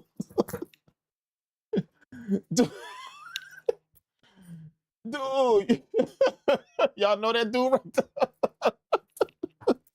That's what that look like. Y'all know that dude. Y'all tell me y'all don't know that dude right there. He come to the gym and he got everything. And then when he shoot that first shot, air ball, you be like, what? If you look at him, he's straight. And when you take a good look at him, you're like, oh yeah, I mean, old boy look like he could hoop. Old boy look like he could hoop. You know, damn, he come dressed up, you know. I mean, dude come G'd up, got every little detail, everything. Now you be like, man, even shaved his head bald like George. Just, you know, you like, okay, old boy can hoop, you know. But you know, you like, nah, I ain't gonna pick him just yet. I ain't gonna pick him and put him on my team just yet. Let me just shoot around and let me just watch him. And then when he take that first shot, he got some old funky ass, crazy ass shot where you put the ball way between. Look.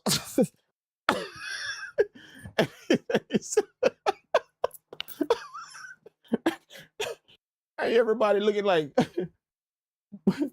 But when you look at him, though, oh, he's straight. Damn, he got everything. Like the whole, he got the authentic shit. He got the Mitchell and that shit. He got the authentic shit. He ain't got that knockoff shit. He got the authentic Jordan shit. You know, you like, okay, old boy got the skill to go with that uniform. He got the skill. Nah, he don't. You know, that's what that remind me of, man. You know what I'm saying? When you got all that shit and don't want to, you know, like, just get the info, you know, like, just concentrate on no G League game. No, he ain't got no G League game.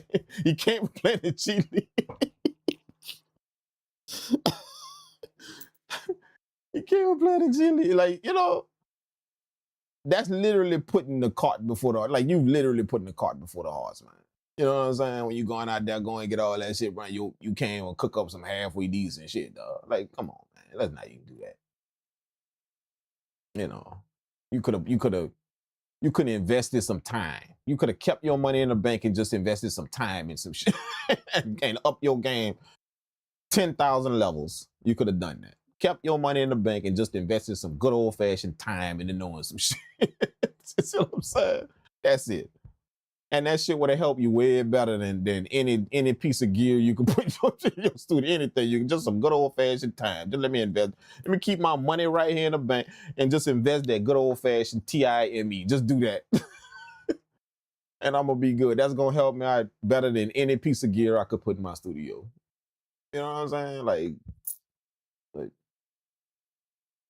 I don't know, man. Nowadays is what you can look like before it's what you could sound like. You know, y'all don't find that's the case? It's what you could look like before it's what you could sound like. It's what you could look like. The team you it's classic. Can't say the team who Jordan. The team who Jordan. You know, don't malicious say like you. I wouldn't say you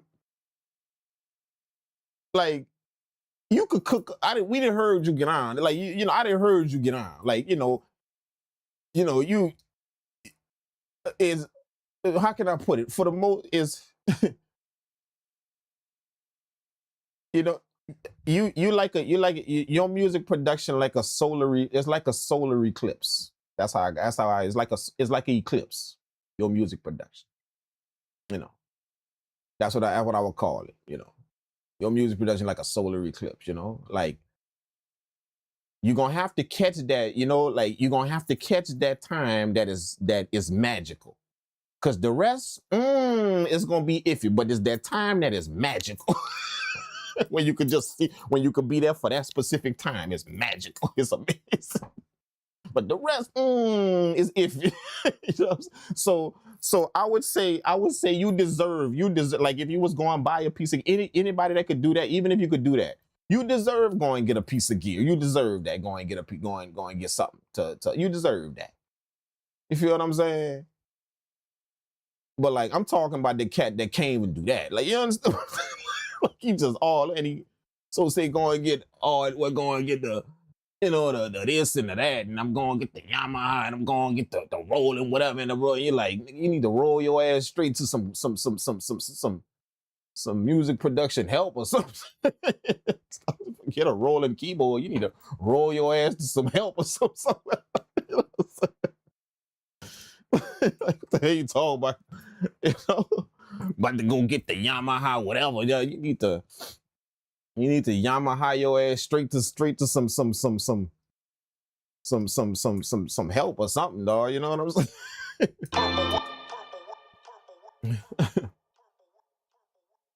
I'm 38. I'm 38. Don't hate the new music. I don't hate the new music completely, but it's just I just can't vibe with it. It's no message and no feeling no more. Just like robots.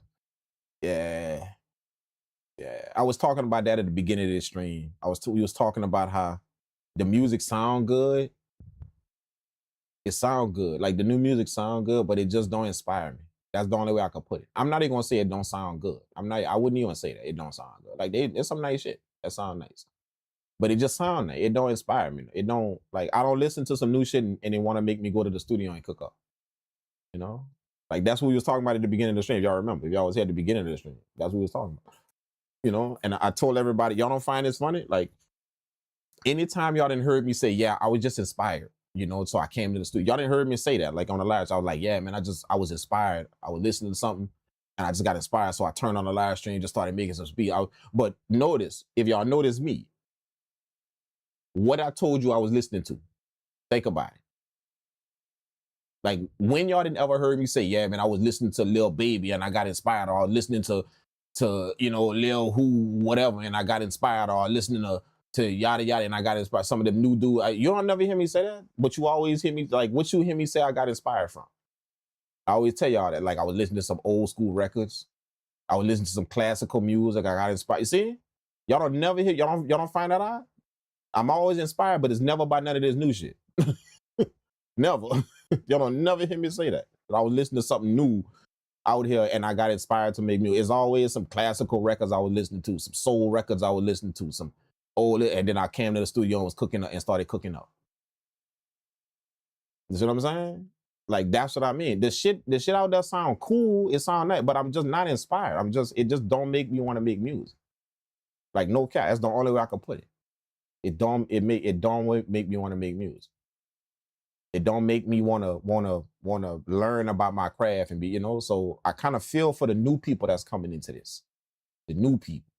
Like coming into this like for the last 3 or 4 years. They I feel sorry for them because that's the stuff you're gonna take in. All this stuff out here. Like, and I'm sad to say, like, you're not gonna be inspired to dive deep into your craft with that stuff that's out here now. That new dude that's trying to make music. You're not gonna be inspired to dive deep into your craft. Like how we put it at the beginning of the stream. I said it's almost like when I listen to this new type of music, I could feel that you only made that for placements. I could feel that. Now before we were just hearing that. You want to get placements, leave space for artists and yada yada. We was hearing that. But now I could actually feel it in the music now. Like I could feel when I press play on a record, like you literally made that for just to get a record with somebody. You didn't make that to stand the test of time or to be out here for the next 50 years with that song. Like you didn't do that. I could feel it in the music. Like you literally made that to get in the room with these people right here and get that placement right there. I could feel it in the music now. You understand if that makes sense? Like I feel that you literally did that, bro. Like when I press play on it, it don't sound bad, but I get that feeling that that's what you did in that music. You see what I'm saying? It don't have no meat and potatoes to it. It's like a skeleton, and it's just like, and the reason why it's like that is because somebody told that dude, yeah, leave the beat dry, leave it bare so them artists could do it, so that's what they're doing now. yeah, you're gonna get the placement and that's gonna look good on your wall and shit, but that music ain't gonna be here 20 years from now. It's not. That record ain't gonna be here 20 years. It's not. You see what I'm saying? So that's what I'm saying. That's what people cooking up for now. They're cooking up to get a placement or to get a record with somebody, or and I'm starting to feel that in the music. I'm feeling it. That's what they're doing. That's what's coming out of the speakers now. To create something memorable is not the mission. To create something that just it was a beautiful piece of something that it just I wanted to make a record to get a placement. I wanted to make a record to get this to have this artist on, and I'm feeling that in the music now, dog. Like it was just gonna take a while before you actually start feeling it in the music. We was hearing it from people like years ago, get this play, to get this placement, leave the beat bare and don't put all that stuff on the beat and leave it dry for artists, and but now it's no longer you just hear it. Now you can literally feel it in the music. Now if you just a musical person, now some of y'all might not know what I'm saying because you just not in tune to the music that type of way. Like they got some people that just hear music, but they got some people that feel it, like they feel them vibes. Like I'm one of them people. I feel a vibe of your music. So it's like when I listen to that new stuff now, I could feel that was just some placement shit. That wasn't really like an amazing track that somebody crafted and wanted that shit to stand the test of time out here for forever long. That wasn't that. You know what I'm saying? So I don't know. Does that make sense though? Do y'all understand what I'm saying? Or like, do y'all see that? Or I would hate to think I'm the only one that kind of got a sense for music like that. I would hate to think I'm the only one. But now notice what I'm saying. I don't want y'all to get that twisted. I don't think it sound bad. No, they got some decent people out here that can get in the FL studio and whatever and Ableton and all of them and cook up some nice shit. They can. But it's like they're cooking up with the goal in mind. See, the goal. They're cooking up with the goal. See, the goal is get the placement and get the plat and all that to get the streams. That's the goal. So that's what you was cooking. You wasn't cooking up with the journey in mind. You was cooking up with the goal. So I'm starting to feel that in the music that you had placement in your mind when you was cooking up. You didn't really have me learning you as the producer and understanding who you are and your style of music and how you get on. See, that's the journey that you want to introduce to people with your music. I hear people cooking up for the outcome just to get the place. So leave that shit bare, leave that, and make room for the artist. That's the outcome, dude. You know what I'm saying? People that left us with iconic pieces of music, we knew their journey. They just wasn't cooking up to get a hit record. We knew their journey. And then that journey transpired into that hit record or all of those hit records. You see what I'm saying? So it's like people cooking up with the outcome in mind. They just want to get to the plaque or the placement or whatever and don't really understand. Man, I want to introduce music that introduce me as the producer to you, as the producer that's growing and understanding this and getting better at it. And like they don't understand. Like, let me introduce that journey to you with this music I'm making, not just try and get a play, try and get a place. You know what I'm saying? Let me introduce that journey to you. That's gonna come if you on the journey. That's gonna come. That's sure enough coming, dog. It's coming. Man, anybody, same thing with me. The journey brought me to the placements I got. Not me wanting to go get the placement. Nah, the journey, just my journey of making music. I wanted to introduce me as the music producer to PA. I could make beat. And when I make beats, it's gonna have some type of vibe to it. You making beats for artists? Nah, I don't really make beats for artists. I'm just cooking up to show me as the producer, like my vibe, my type of thing I do, how I bring to this game. See, I'm bringing people on my journey, and then that led to whatever at the end of the road. It led to that. You know what I'm saying? But everybody kind of trying to bypass the journey and just get to the outcome. Just man, let me show you how to make beats for placements. Let me show you how to make beats for play. Now, you don't never hear nobody saying, hey, let me show you how to make beats that showcase your journey as a music producer. You don't hear that. What YouTube tutorial is that? You know, you don't hear that out? You hear, let me show you how to make beats for a placement and get to these artists. And see, it's like skip the journey, get to these placements, and let me show you how to make. No, you don't hear nobody say, hey, let me show you how to make beats with the journey. Let me show you how to make beats that's gonna showcase your journey. You know, you on this journey of being a producer. Let me show you how to make beats that's gonna help you to go from this point to another. You don't hear that. You know what I'm saying? It feel like also compounded problem too. The music is also being taught in that manner too. In a lot of places where it seems to be spreading that standard around more and more. Yeah. Just to get to the ending of the goal, you know? And that ain't really cool, man. That's not really cool, man. You know? Oh, Dopalicious, by the way, man. Go like hit one of them dudes up, Giant Genius or Lotus Beats or Nicky Smooth. Hit one of them guys up, man. And they're gonna fill you in on a few things. They're gonna fill you in on a few things. That's about to go down. You know, you're gonna be a part of that. You're gonna definitely be a part of that, dog. In the Discord. So just but get what they're gonna fill you in on what's about to happen, you know. With that last thing we was doing, you know. They're gonna fill you in on.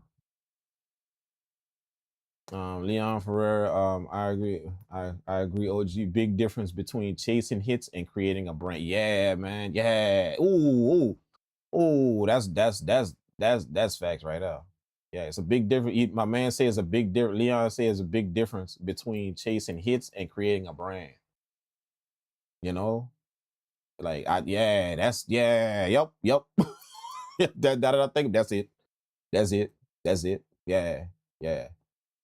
People trying to get that thing over there and don't really understand, man. Let me build this thing right here. Let me curate this thing over a period of time, and you know that's gonna be way better when I get that thing over there. When I get that whatever that placement or that play or whatever, that's gonna be all that shit I got behind that I built. That's gonna be even better when I get that thing. Like people don't get, they just want to get to that thing over there, you know, and that's it. And it's, you know, sad to say, but that's just how it is, man. You know, I don't know. You just said it best. It don't sound bad. It's just not original. It's from their heart, no more. Yeah. I miss people having their own style. Yeah. Why you think that is? Like, drop some comments on why y'all think that. Why you think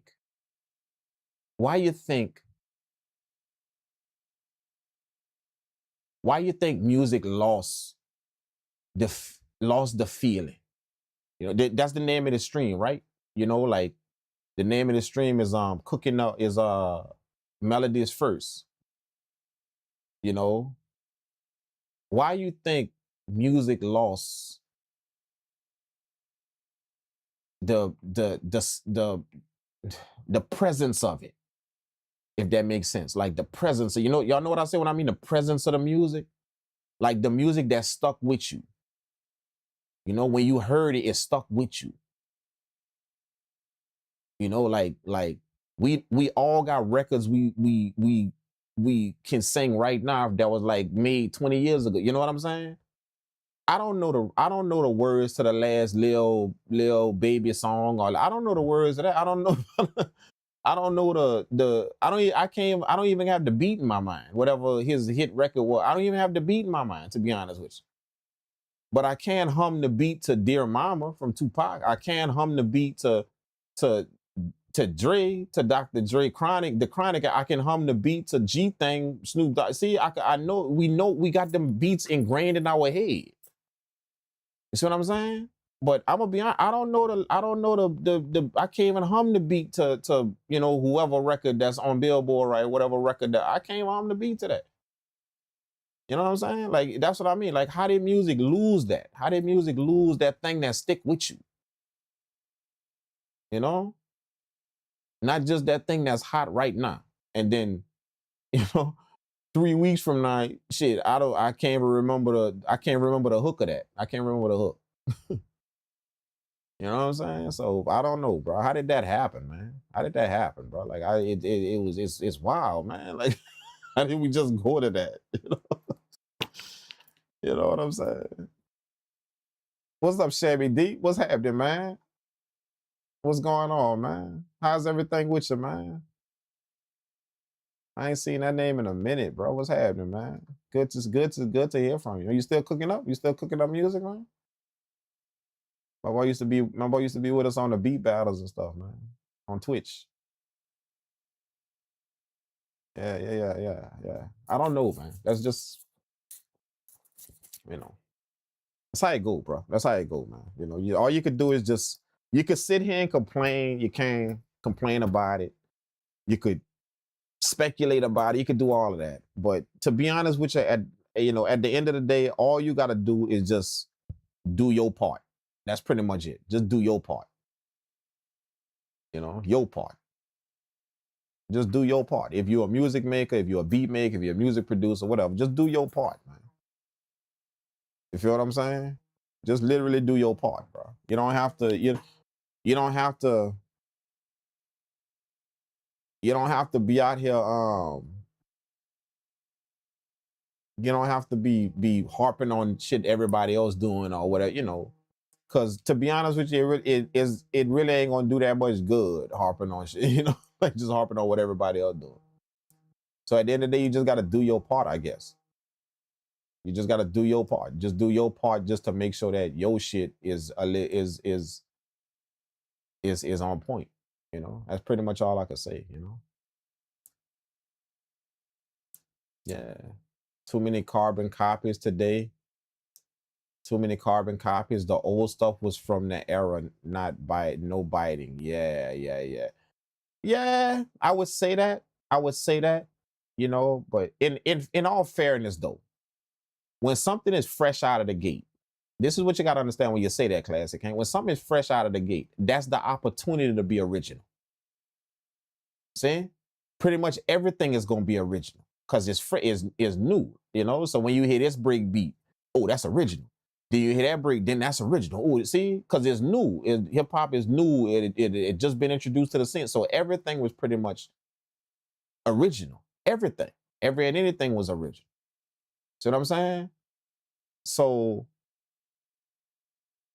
in defense of that, I get it that, yeah, it was original back then, but at the same time, if something is just new, like anything I do gonna be original, like if something is just coming out, the first 50 things we do gonna be original because it's just hitting the scene. You feel what if you can feel what I'm saying? So, you know, and also the second part of that, like in the 90s, it was some biting going on. It was. In the 80s, see, when it was new, nah, it was everything. But in the 90s, it was some biting going. It was literally some stealing going on. If you just know that area, it was some stealing in the 90s. Literally, it was some duplication of music. Absolutely, if you know that era. It was some duplicating, like bam, bam, this song and that song, the same shit. You know what I'm saying? So 80s was pretty much authentic, and you know, because like I say, if it's new, if it's just coming out, damn near the first 100 things you do gonna be new. It's gonna be authentic. Nobody gonna be biting nut. You know, but after them 100 things wear out, see what I mean? It's gonna be some duplication going on. we was hearing the same drums under people's shit back in the night. Like, think about it, dog. Like them R&B records. We was hearing the same drums, literally the same drum patterns. You know, we ain't gonna talk about when Diddy jumped on the scene and just literally started remixing everybody. See, he was tired. He was like, okay, we're not even gonna steal it no more. We just gonna remix this shit. So this shit just literally was the same record, just with a different bounce to see all that shit like that. Like, it was a biting going on back then. Definitely, like especially in the 90s. 90s was the biting era. That was the biting era. That was the era to just clone people's shit. You know? We affectionately started calling it remixes. It's remixes. You know what I'm saying? But yeah, but the 80s though, yeah, I feel what you're saying about the 80s though. You know, the 80s was like, you know, which, you know, I really wasn't in that era, but I kind of researched that era. You know what I'm saying? Like, I ain't really my era, you know, but I did a lot of research, you know, like when I came at it again, you know, a few years later, I definitely understood the 80s though. I got it. I went back and did all my research. You know, everything on who, you know, all of them, dog. That was back there. Africa Bubata, all of them. I wanted to know about this shit I was doing. This hip hop thing, you know, KRS-One, all of them, dog. I would literally do my research. You know, I was just fascinated by not only hip hop, but I was fascinated by the roots of it, how it came about. I was fascinated by that it was a movement before it was music. It was a movement, and a lot of people don't know that. Like it was a movement, man. That was something they was trying to do. They was trying to accomplish. You know, it was a lot of unjust shit that was happening back then for black people, for all that. It was just, you know, and hip hop was a way to break them chains, to start speaking out and break them chains and shit. It was a way to do that. That was a movement, man. That just wasn't some music that was happening. Now years later, it got watered down to just music. There ain't no movement happening with hip hop. It's just music now. You know what I'm saying? So I was fascinated that you know, it didn't have to be no speeches and no marches and no, you know, shit. You could do it in the music now. You could change some shit with the music. I was fascinated by that, so I went do my research on that. You know, like anytime you thought about, you know, changes of shit out here, you was thinking about a speech or some you know, marching. You know, you know, is a riot or we got a march or something like that. That's what you was thinking about. But now, you know, here come music could do it now. You know what I'm saying? Music, we could get some shit done with this music. We could speak out and change some shit. That's hip hop, man. The culture of it. It was a purpose. It was created. It's just that people just don't know that. These new people that start making hip hop, they don't know that. That shit was a whole purpose for that, man. Like a whole purpose for that. You know what I'm saying? But a lot of let me see. A lot of music. Yes, sir. A lot has happened in life, but I'm still cooking up. Good, man. Good, Shammy. Yeah, man. Good, man. Good, man. Absolutely, man. A lot of music. So what Leah say? A lot of music sounds the same because producers go for the low hanging fruit. But all those hits from the '90s, producers had to work with the limited drum machine. Yeah. You ain't lying. You ain't lying. Like, yeah, the lowest. I like how you say that the lowest hanging fruit. It's like whatever is in your face. You know, I don't want to work for it. I don't want to put nothing behind it. It just whatever is hanging right there. Yeah, that's a good way to put that. The low hanging fruit. You know, whatever is right there, I can snatch. I don't want to go climb the tree for it and go get. Nah, if it's right there, I'ma grab. You know, yeah. I feel that. Definitely feel that. That's a good way to put that. Definitely feel that. This may be off base, but I feel there is a lack of human emotional connection. The more society has progressed, it has pushed people further apart than closer together. Absolutely, yeah, it definitely. That definitely got something to do with it. That's not even off base. That's right on the money. That's right on the money. Like definitely, you know, like we promote more. Now society is promoting more of us doing this. You know, to separate. It's cool to be solo. It's cool to be on my own. You don't need nobody. You know, don't to hell with somebody. Think about your music. Dude, don't listen to nobody. Like y'all hear all that. It seemed like everything we bombarded with just everybody doing this. Everybody got to do this. You know, y'all don't see that. Like that's the thing you do now. Everybody do this. Don't man. I don't want to learn from nobody. I don't compare my stuff to nobody work. I don't, you know, like everything is just bombarded.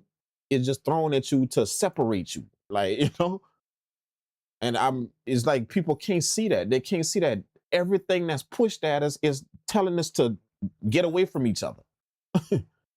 Everything, like, everything is promoting us get away from each other. Don't connect. Don't do that. Don't look at nobody's stuff and compare your music because you're not supposed to be comparing your shit to nobody. You're supposed to be doing your own thing. Don't you like, you know, everything that's cool now is designed to make us go away, just get away from each other. And I don't get it. You know, like that's, you know, it's almost like it's a plot. You know, like whenever I see something promoting that much division.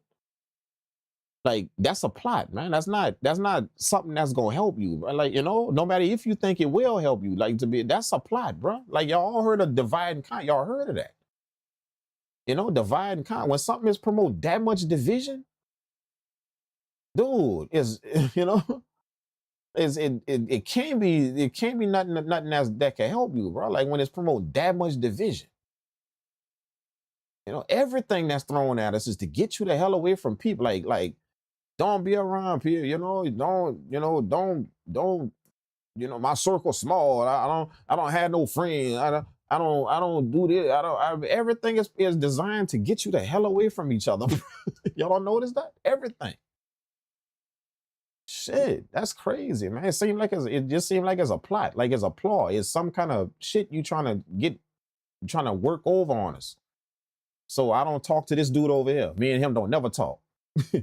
Me and him don't never ever link up, you know, because he don't want to compare shit to mine, because he feel that compare his shit to mine mean he not doing his own thing. So he ain't gonna compare stuff to mine. So he never hook up with me. I never link with him. We know, like, everything is designed for us not to do that. Not to go be together and build some shit to where we just overthrow whatever is out there. Like, they don't want that, bro. It's like they want to keep us in our own little boxes and our own little minds and our own studios and our own mentalities and our own whatever. Don't go get no help. Don't go do this with this one. You could do it. It's easy, so you could do it by yourself. Just it just promote that, man. Like, holy crap. You know? Yeah, man. I believe the technology is social access.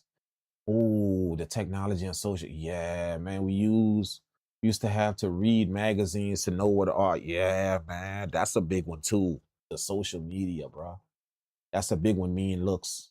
That's a big one. The social media thing, man. You know, yeah. This content thing took over. This content thing kind of took over. So now people making music for content. They're not making music for to resonate with people. They're making music to post something. So the Instagram don't be dry for 3 days, or they didn't post in a long. So let me make some beats so I could post this, or you feel what I'm saying? Like, this content thing took over, and it kind of made people have a different mission than the authentic mission to do something. I'm doing this so I can have some content, not I'm doing it because I want to change something out here, or I want to get something done out here. I'm doing it so I can have this content, like that content thing took over and kind of warped our heads a little bit. You know what I'm saying? Like, I ain't gonna say it's not helpful, because a lot of people make their living off that, and they do that, all that type of stuff, make money off that and all that. So I'm not gonna say it's completely bad, but at the same time, anything like that, if not taken in moderation, anything could be harmful to you like that. You feel what I'm saying? So I don't think it was moderated. I don't think that content thing was taken in moderation. Like, that shit swept through everyone, the whole world. Content, content. So I think, yeah, that kind of did something, anything is like, if it's not taken in moderation and understand the damage you could do with it, not only the good you could do with it, but the damage you could do with all that. If stuff not taken like that and it just go willy-nilly, yeah, it's gonna harm some shit. It will. So that's a good one right there, the social media thing, man. That's a real good one, dog. People making music for content instead of making music for that actually resonate with people. They just want to have something to post. You know what I'm saying? So yeah, I feel that. Definitely feel that. A lot of the great musical movements had great communities of people making music together, even if they were in competition with one another. Feels more disconnected. Yeah, definitely. The back in the day, the era, that it was still a bit of division. It was, but it was division with a lot more respect.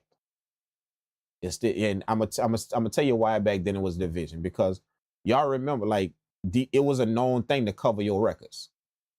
To cover your record, because you don't want nobody to see what you were sampling. It was a known thing that, people had studio locations that you couldn't get in. You couldn't get in them studios. You couldn't. You know, they would literally put dudes outside at the front, you know, like it's a public place. Like you're supposed to be able to walk in there, but they would literally put dudes outside the front. And you couldn't get in that studio when people was in there or when somebody was in. You couldn't get in there. You see what I'm saying?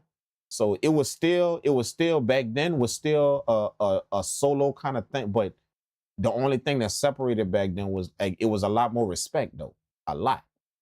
Now it's a solo thing and people disrespecting people all over the place. We didn't got to the point to where just disrespect is a common thing now. That's you know, that's like bacon and eggs in the morning. You gonna get a side of disrespect today.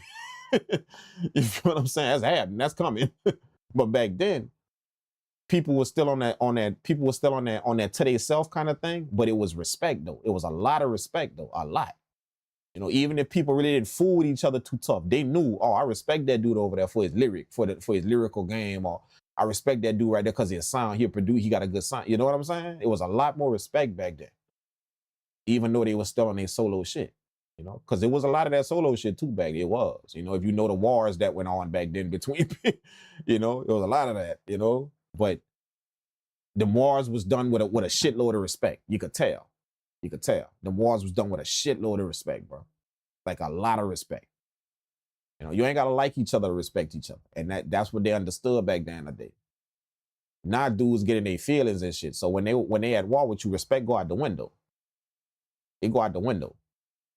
You know, when somebody at war with you, like literally, it's gone. It's out the window. Well, back then, yeah, it was respect. It was a lot of respect. Even though people didn't really rock with each other too tough, it was a lot of respect, bro. You know what I'm saying? So I think that kind of did it too. But that's a good point right there. That, you know, that communities was built. You know what I'm saying? But you're right though. It is a little bit more. It is a disconnect kind of thing now, man. It is. Yeah. You could feel that. You could just feel, and not just in music though. If you just in tune to the world out here, it's a disconnect. That's how it is, bro. It's a total disconnect. You know, like I don't even want to go places no more. I ain't lying. I like my house, bro. You know, I used to like to try when I was, you know, like years ago. I was going everywhere, like, you know, in and everywhere. Like, you know, I didn't really go to 3 different countries in a year. You know, I'm serious, like no cap. But nah, shit, I don't even leave my crib, dog. You know, like when I gotta travel to go on tour, like to do a show, to engineer shows and shit. Like I can't wait to get home, dog. Like y'all didn't heard me say that on the stream, yeah. Like I'll be leaving at, you know, whatever, you know. So I'm gonna be kind of gone. Y'all ain't gonna see me, you know, for the next week. I gotta go, whatever. And then what was the first thing I said? Man, shit. Like when I'm done, oh, I'm gone. I'm coming back to the crib. I ain't even hanging around. You know, like I don't even like to be outside no more. I ain't gonna lie. I don't even like to be outside no more. Not at all, man. You know, any place I'm going, I just want to get there and then get back to the crib. You know, I'm just like that now. And it's just because I know that respect don't exist out there no more. You know, it don't exist out there no more. It don't is I mean it exists, but it's a rare thing out there now.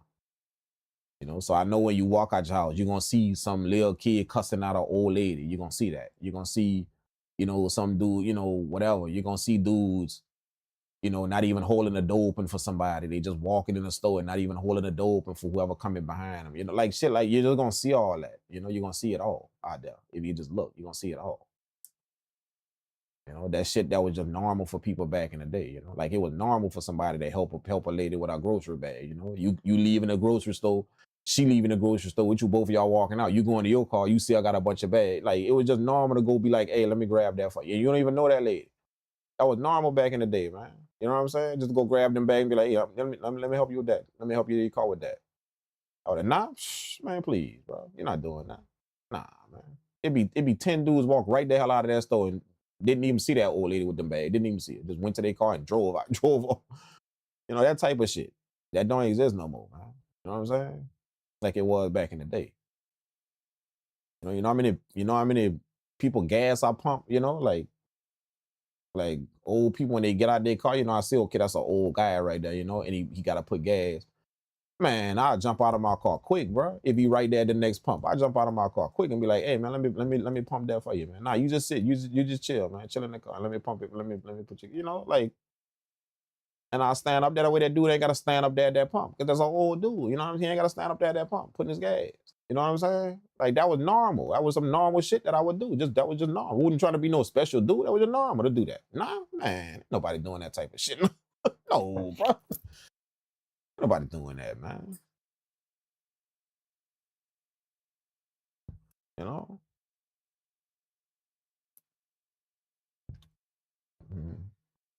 I think rap has lost its ability to make people dance. Those 2000 beats made the club era special.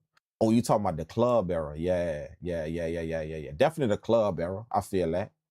I feel that. The club era was hot.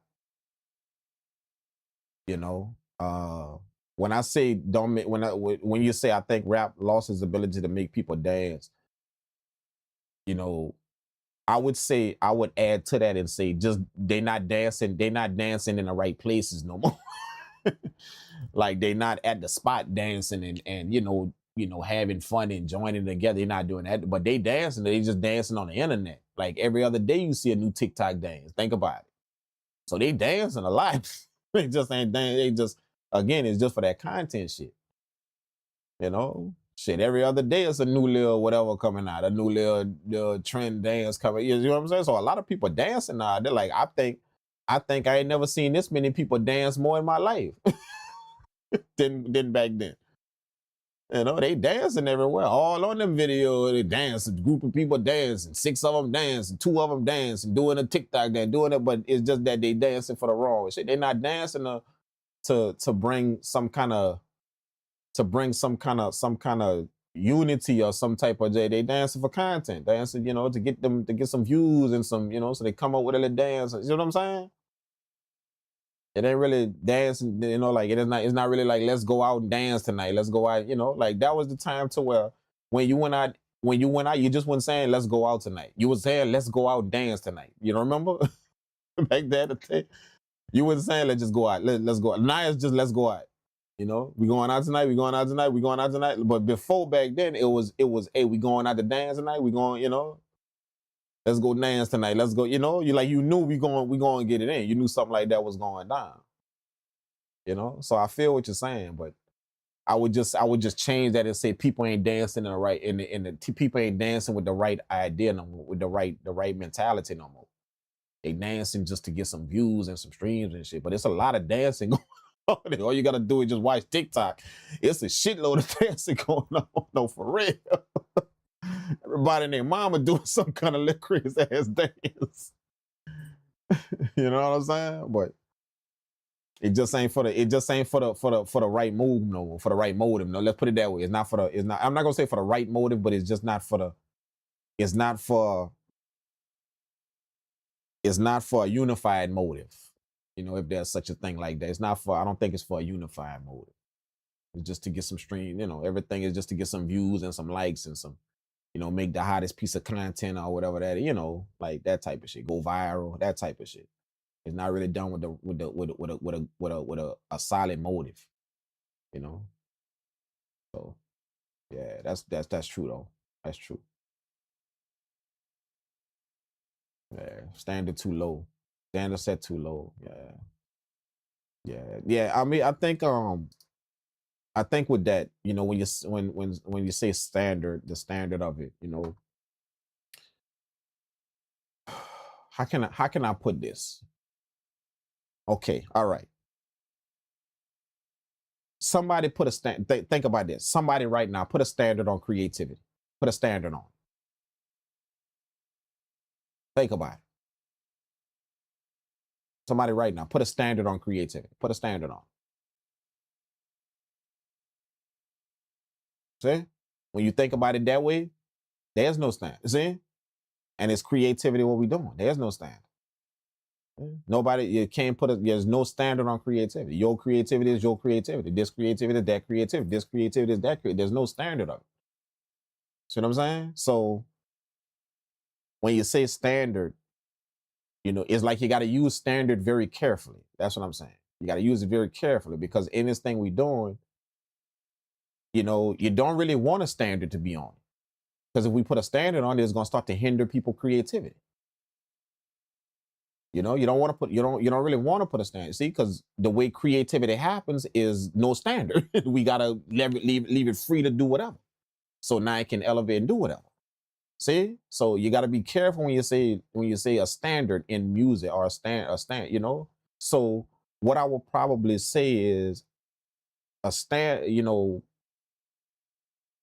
I would say I would say like mediocrity is being celebrated, mediocre is being celebrated. I would say that, you know, mediocrity is literally being celebrated now. You know, the mindset to get to do better and to push forward and to to um to level up and to elevate, that's no longer of in the forefront to people. That's no longer in the forefront. You know what I'm saying? Like what we were saying before, somebody would rather look good with a bunch of shit in their studio than actually go get the info on how to make music. You got all this shit in your studio, $3 with it, you know, and if somebody asks you to make whatever type of beat, you can't. You know, you can't. You know, even if somebody put a 15-minute timer on your 20, you know, like you can't even put 3 melodies together in just 10 minutes. You know what I'm saying? Some shit like that. Like that means that you don't know your craft that well. You don't know it. Simply put, you don't know your craft that well. But yet you got all this gear and shit in your studio. You see what I'm saying? I think that's what's that. That's what I mean by mediocrity is being celebrated now. So people feel like they could do that. Like I don't have to know some shit. I just need to go get this gear. I just need to go get this whatever and go get this whatever. See what I'm saying? Mediocrity is being celebrated instead of pushing somebody to go to that next thing. You know, have a sense to want to be ambitious, have a sense to want to go further and go get that next piece of thing and go understand that next piece of this and go get that next piece of that. And go, you know, like, but mediocrity is just being celebrated. So once that start happening, you lose the edge of you lose the edge of pushing, you know. You lose the edge of what pressure could do by putting yourself in a pressure situation. You lose what that could do. You know, you start running from the pressure. I don't want to be around whenever some pressure hit me or whenever I don't want to be around that or you know. That's what celebrating mediocrity do. You don't really understand the pressure situation. You don't really get it. You know, when you the dude that's making mediocre shit and then, you know, everybody clapping and being like, oh, that's tight, that's fine, you know, that, you know what I'm saying? So, and that's part of the reason why I don't really do social media too tough. I don't really do it too tough. I don't really, you know, like I'm not on all these social media platforms all day long. I'm just not. You know, like if you look at my Instagram right now, it didn't been like probably like 3 months since I posted something on Instagram. You see what I'm saying? Like I don't really do like it's times that I'll post some shit. You know, I'll post some stuff. You know, but I'm not on that shit like most people. I'm just not.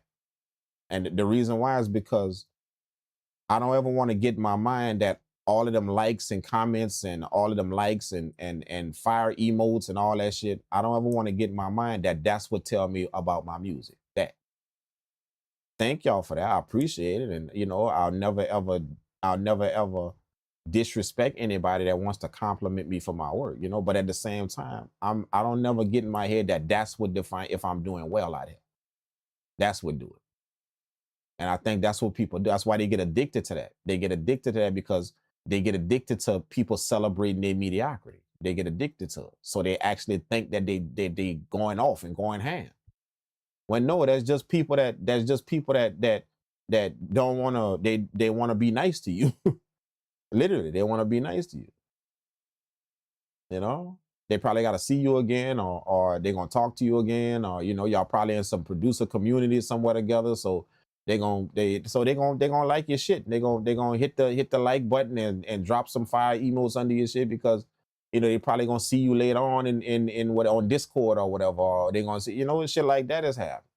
So people literally start celebrating mediocrity. They start doing it. And a person that's getting all of that start believing that, oh well, I'm doing good. No, like that don't determine that. All that shit underneath your post. That don't determine that. If you making vibes out here. That don't, bro. It don't at all, man. So that's one of the reasons why I really don't fool with social media too. I don't ever want to fix my brand and believe that all them fire emotes under there, oh shit, my shit rocking. No, man. My shit rocking when I know what I'm doing with it. That's when it's rocking. When I got the information, I know what I'm doing with it. You know, I got the information, I got the knowledge, I understand about what this can do, what these EQs can do, what these compressors can do, what this could do, what that could do. See, that's when I know my shit rocking. That's when I know. Because I'm very well versed in what I'm doing with it. But just people clapping underneath my shit and fire and thumbs up and ooh, that's tight, that's fire, that's fire. You know, that don't determine if you're doing well, bro. That don't. It doesn't, bro. Like, trust me, man, it doesn't. Because so many people celebrate mediocrity, it's not even funny. Holy shit. They just celebrate me. And it's just simply because this social media thing is to be social. It's to be social. They don't have no respect button. They got a like button. They ain't got no respect button. They got a like button. See, it's to be social. So you're going to have a bunch of people just liking your shit just because they hoping you like theirs too. And, you know, they hoping that, you know, you follow them and they follow you. And then, you know, y'all, you know, all that type of shit. So, you know, yeah, this stuff out here don't, you know, like that don't tell you if you're doing well on something. That doesn't, man. So don't ever get that twisted, bro. Don't ever get that twisted, man. That when you see all of that, oh yeah, man, my music, nah, bro. No. So many you know, more than half the globe celebrating mediocrity. They're celebrating just you half-assing. You get good jobs and amazing, and that's awesome for some half-ass shit. You know what I'm saying? So yeah, once you start to realize that, then you know it's like you start to see it from a different angle. You know what I'm saying? You know, now I'm not telling y'all not to appreciate compliments. I'm not saying that, you know, like I try and tell anybody, even when y'all in here and y'all, you know, saying my shit sound like, I make sure I say thank you to everybody, whatever, you know what I'm saying? But they got a different way you could gauge that. If you out here actually doing something, there's a different way. Not on no people patting you on the back type shit.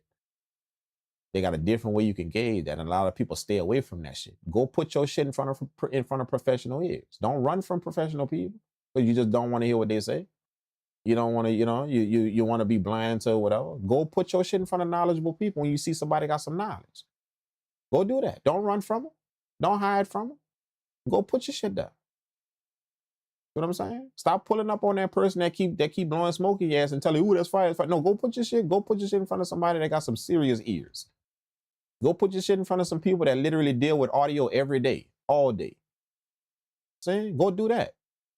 See, they got a way to see if you actually moving or if you actually doing. They got a way, but a lot of people stay away from that shit. They literally stay away from that. You know, once they figure out somebody like my shit, they finna go over there all the time. That's where they going. When they figure out somebody like or somebody really, really rocking with they about to go there all the time, dog. They gonna stay away from any place that put that pressure on them, that challenge them to do better. They gonna stay the hell away from that. Nah, I don't wanna hear that.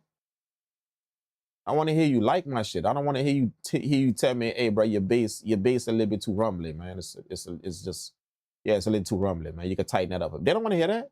They just wanna hear, man, you like my shit, you know?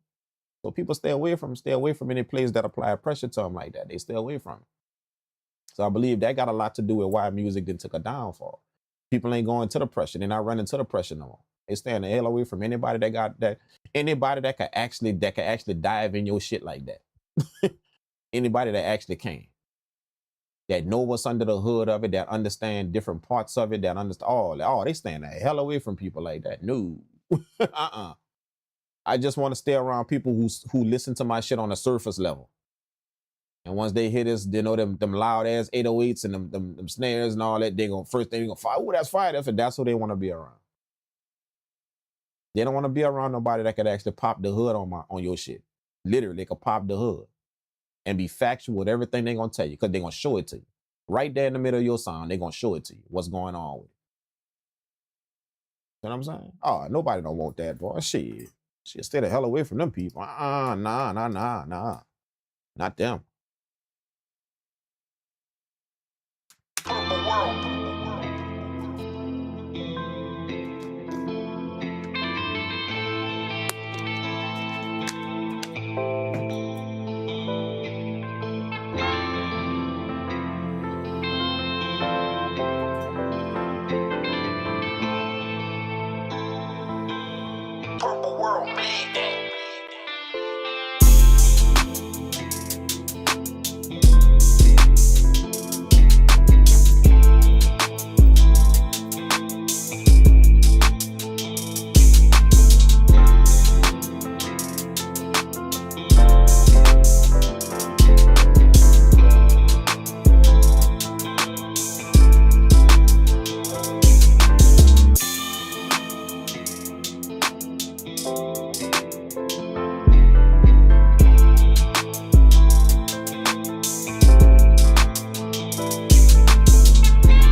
Yeah, I'm with that. I'm with that. Y'all ready to cook up another one, man? Let's go, man. I told y'all when I get on, we're gonna be about the beats, bro. What time we looking at? Yeah, we done been on all day, bro. I told y'all it's gonna be an all-day affair, man. I told y'all it's gonna be an all-day affair on this mug. Absolutely, all-day affair, man. I got the time today. I got the time. I do. I got the time today. Probably not tomorrow. Ooh, wait, tomorrow yeah, tomorrow. Don't be surprised if I do the same thing tomorrow, man. You know, tomorrow I got a little, you know, probably after that, nah. But today and tomorrow, definitely, bro. I got the time, bro. Let's get it.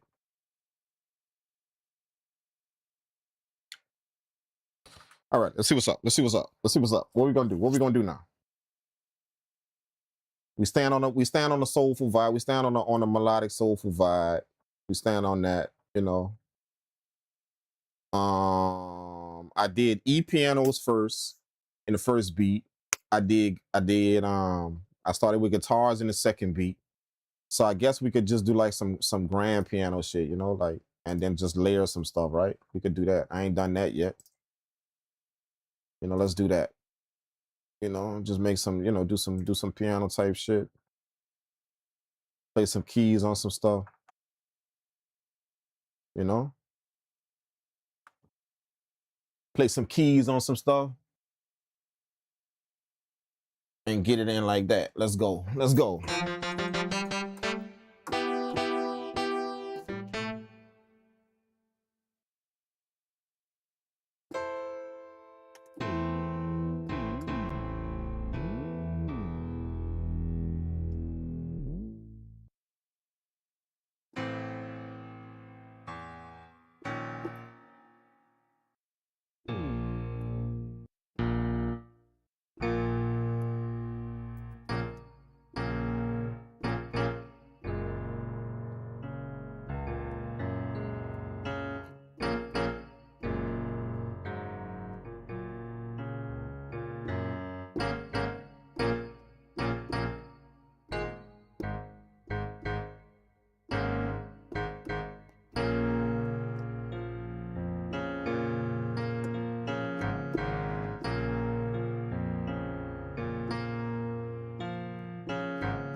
Something like that. Something like that. Let's get it in like that.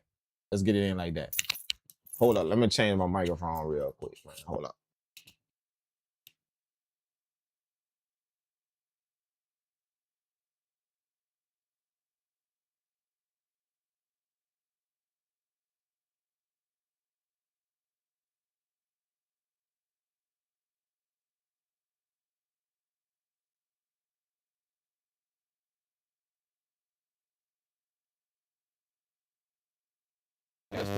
Testing. So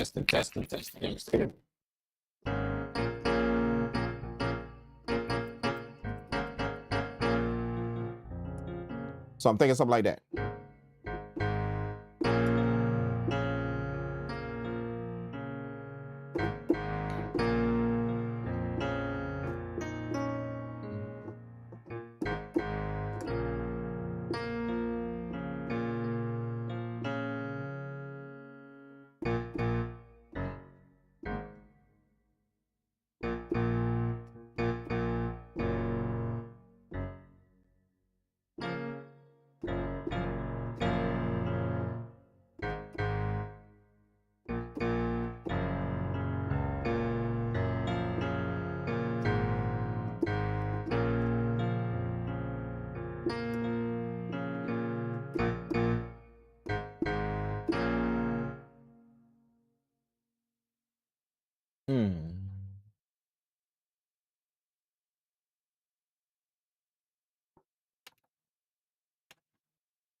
That's it. That's it.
Let's play it again. Let's play it again.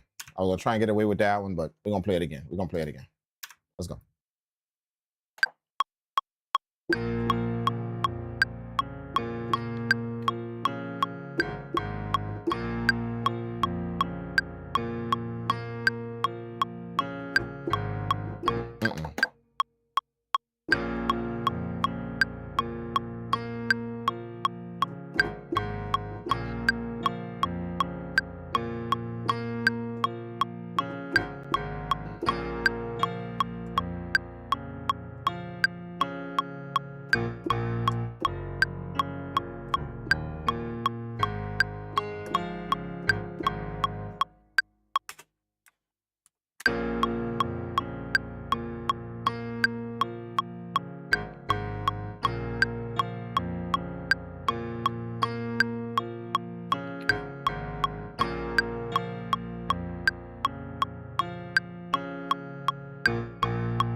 Went off right there.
Something like that.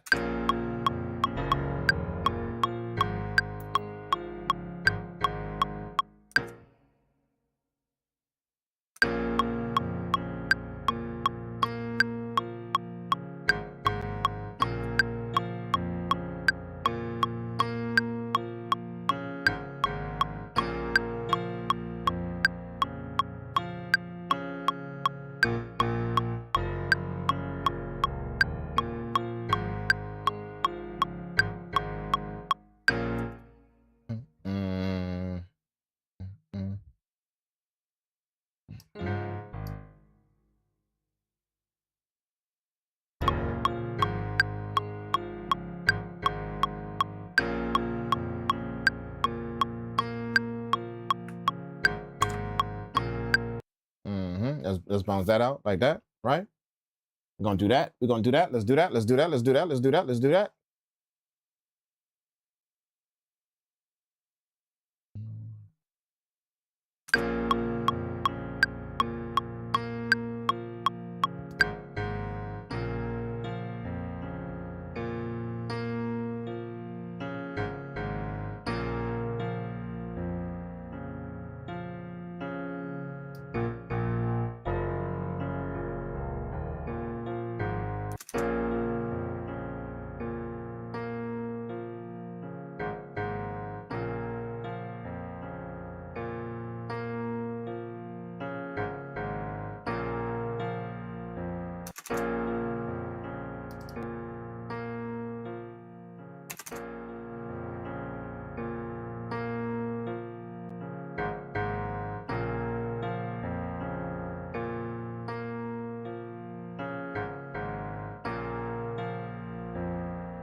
Come on, man.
Come on, damn.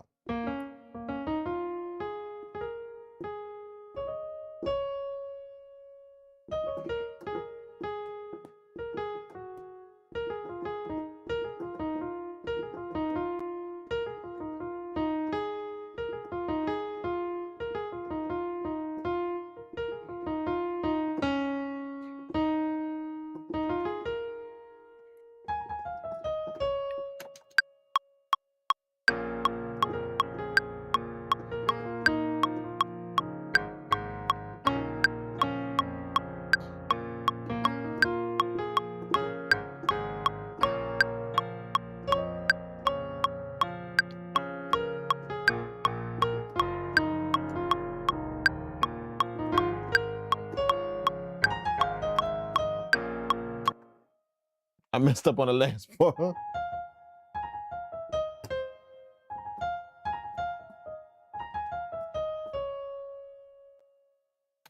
One more time.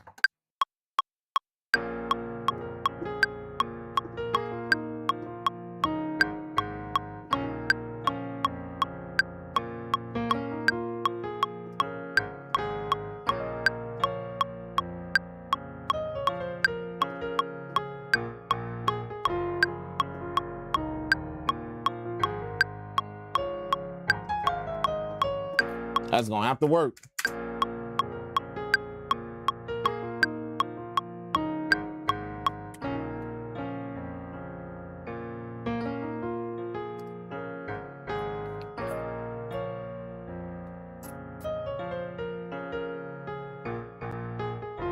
Nah, they got a note right there I don't like.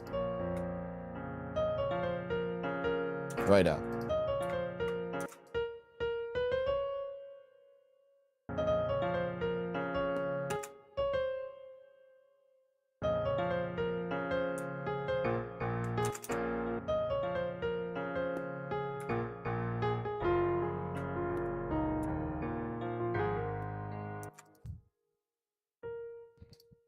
Mm-mm-mm.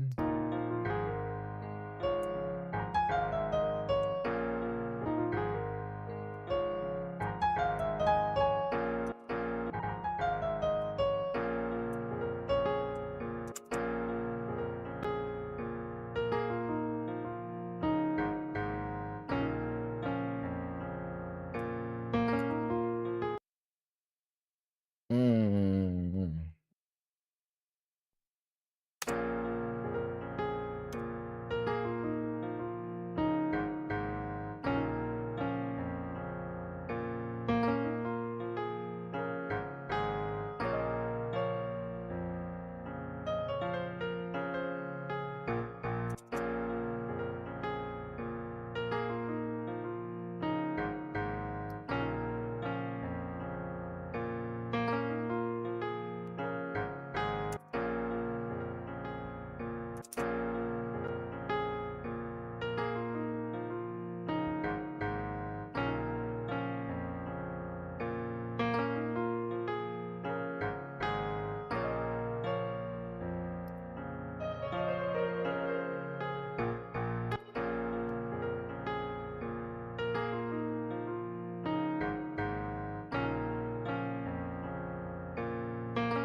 Mm-hmm. Mm-hmm. Mm-hmm.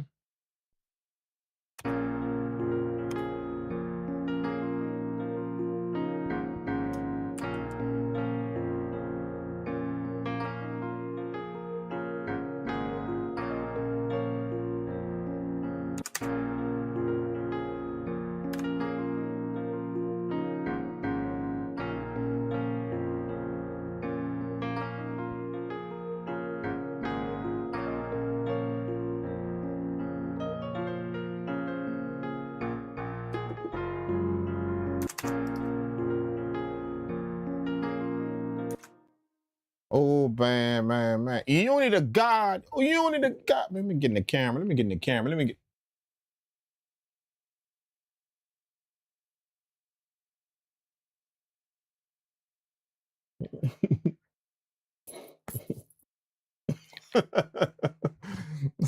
You understand what I'm you get what I'm saying? You get it? Where you been at, dog? Where you been at, dog?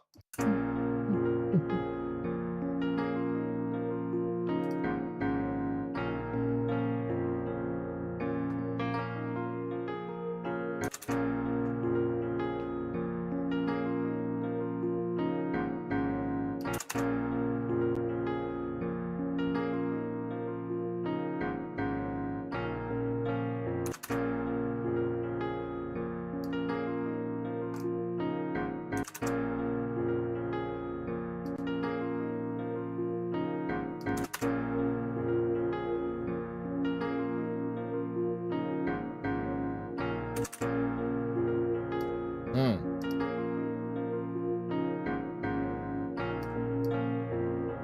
Mm. Mm.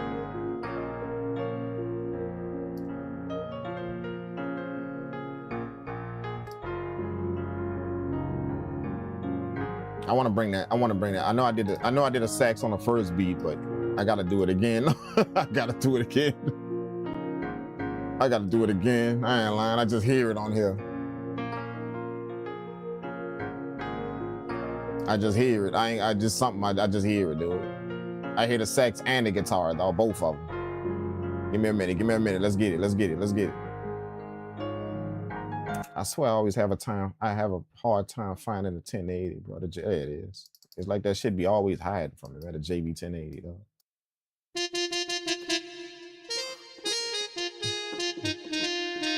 Woo! Oh, shit!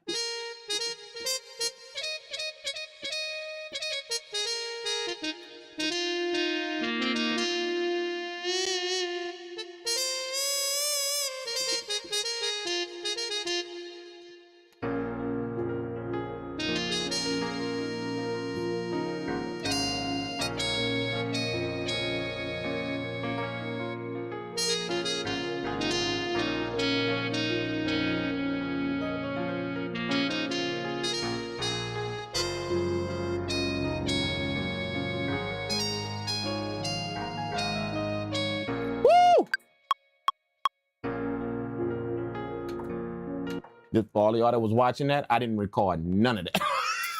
I didn't record none of that shit, dog. Just playing. Now we finna get it in.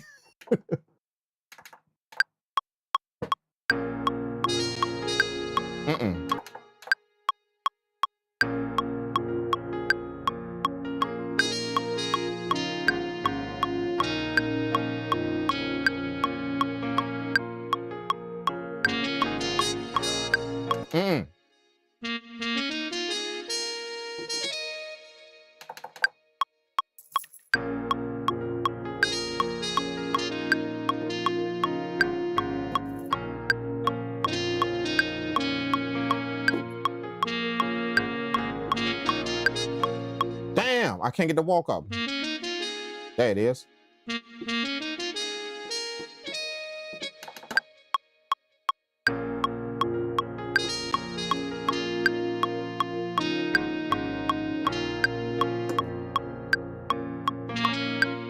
Damn.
right here.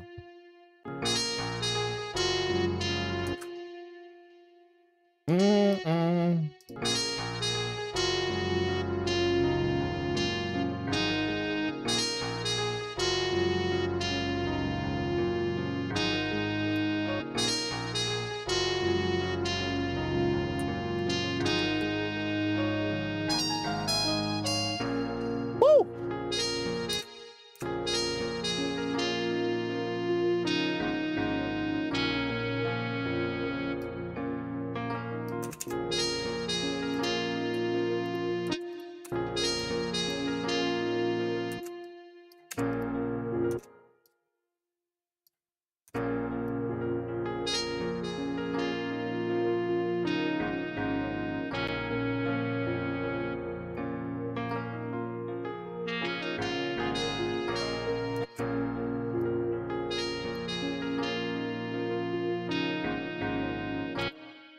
Where's that? Where's that? Where's that? Where's that? Where's that? Right there. Right on this right here. Bam. I love that vintage mode on this thing, right? I love it, bro. On that compressor right here.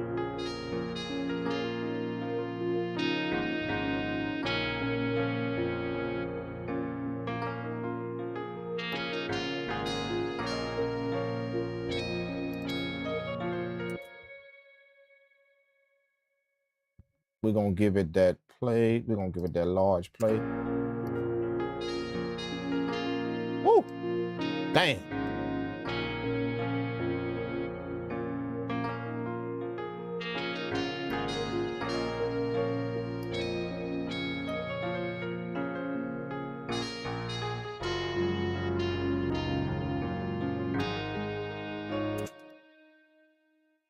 Wow. Wow. Man, bounce that to audio. I like that sax, man. Still hear guitar though, I do. Matter of fact, let's do that now. Let's drop it in the background. Now that I got the audio, we're gonna drop it in the background. Let's go ahead and pull this up right here. Put this in mid side right here. We're gonna put this in mid, analyze.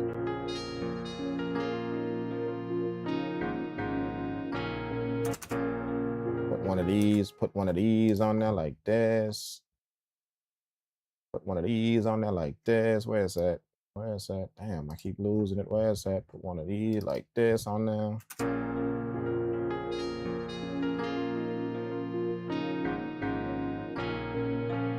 Bam, take this up. Bring this down. Nice. We're just gonna put that shit in the background and then we're gonna clear it out with one of these right here. Where is it? Where is it? Where is it? Where is it? Where is it? Bam. We're gonna clear it out with one of these right here. Turn this on.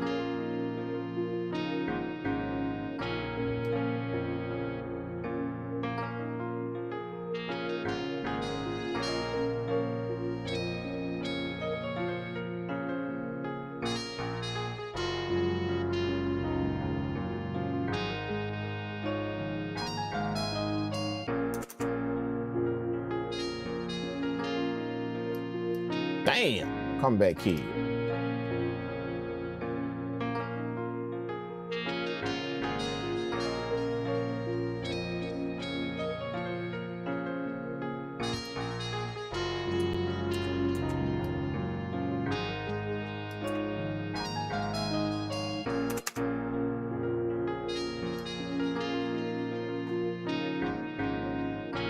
Oh, y'all know it's on.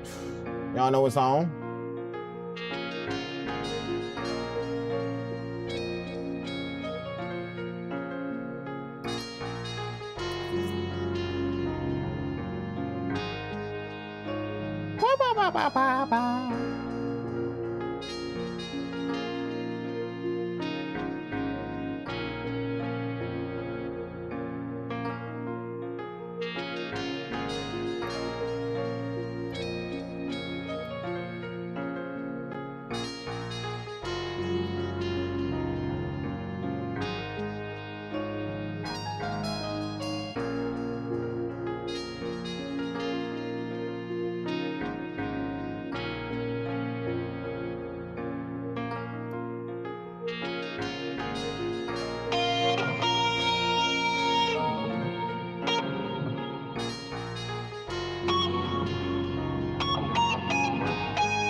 Mm.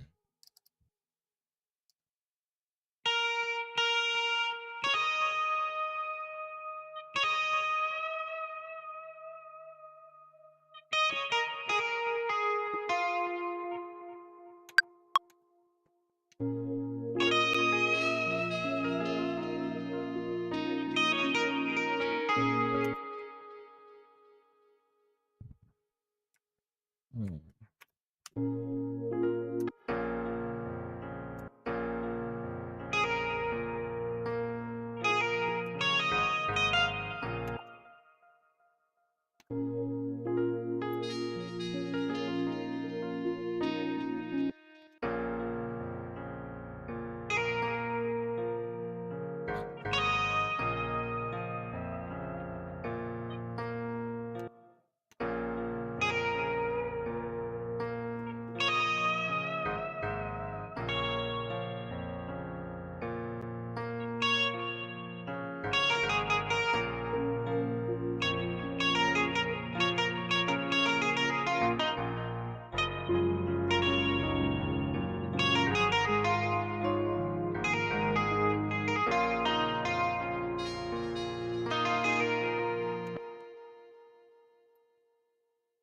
Mm.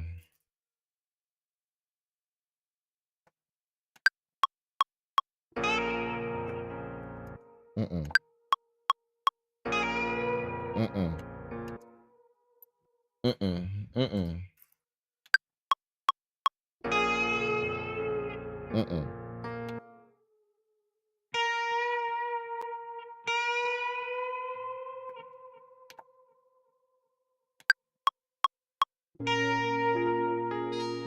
Woo! Oh, that's it. That's it. That's it. Wrong place though, but that's it. That's it right now. Let's get it. Let's get it. Let's get it.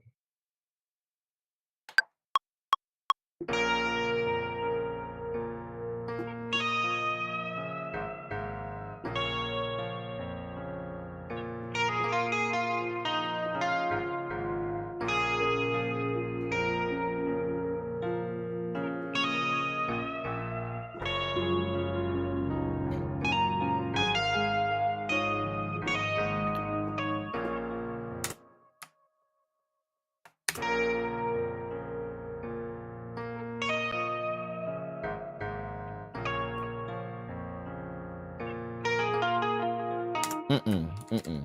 Mm-mm. Mm-mm. Mm-mm.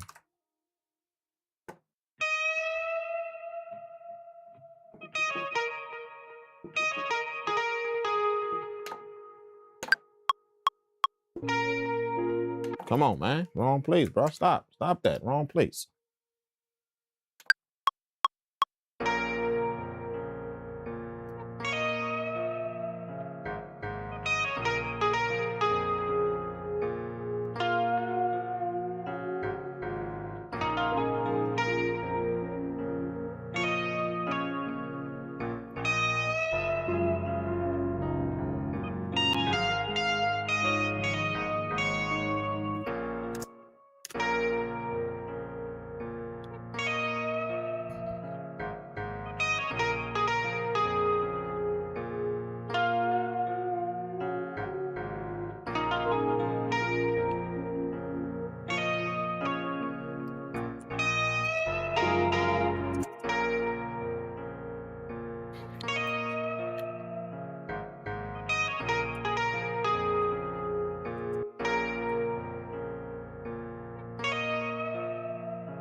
That's it.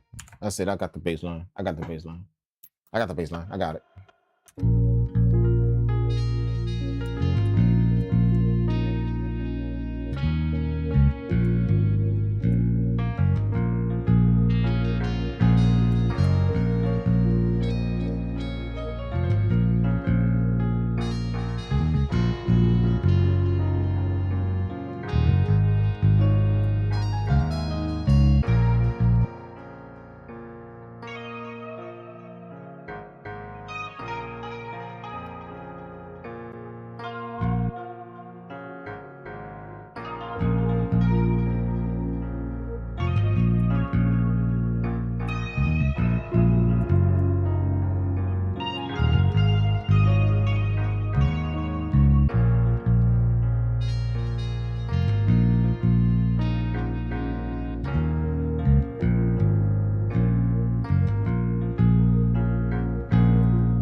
delete, delete.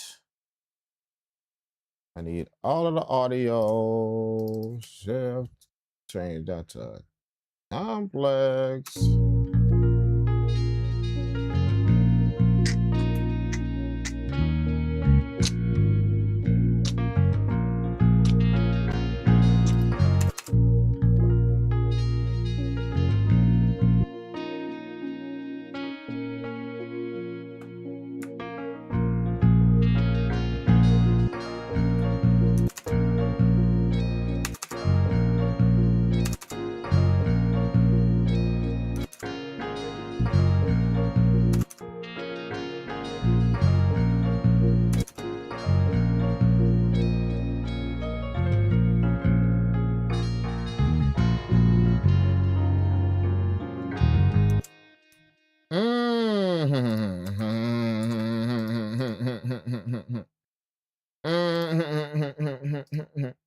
Let's put that on there.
Okay. Okay. Okay. Okay. Okay. Okay. Okay. Okay. Okay. Okay. This shit then got a little serious right here. This shit done got a little serious right here with the thing knocking like that. With the thing knocking like that. You know. We put the thing in and it started knocking like that. Understand what I'm saying?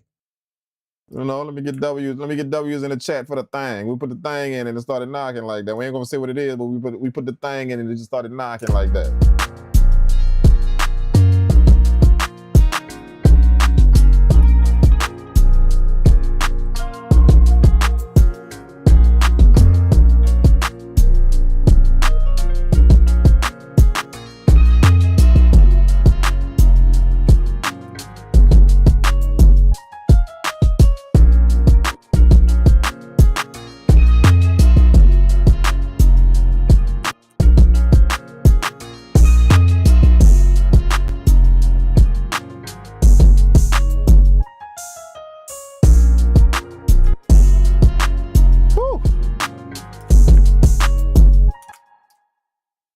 Put the thing in and it just started knocking like that.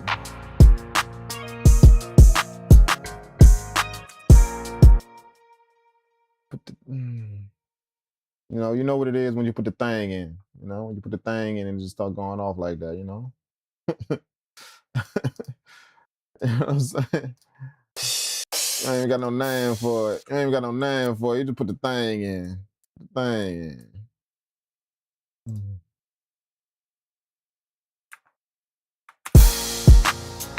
Woo! Oh, you might look.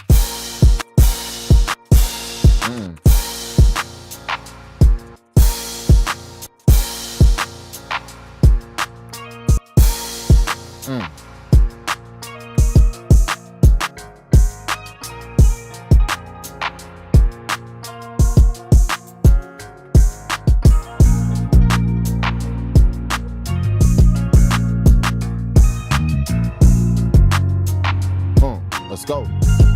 Let's go. Let's go. Woo! Woo! Woo! Let's go. Let's go.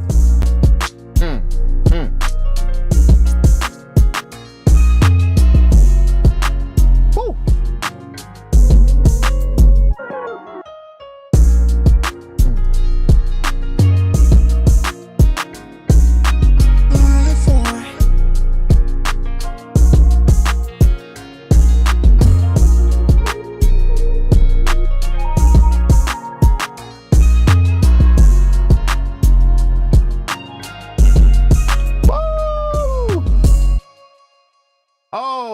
Hold up. What was that? What was that? What was that? What was that?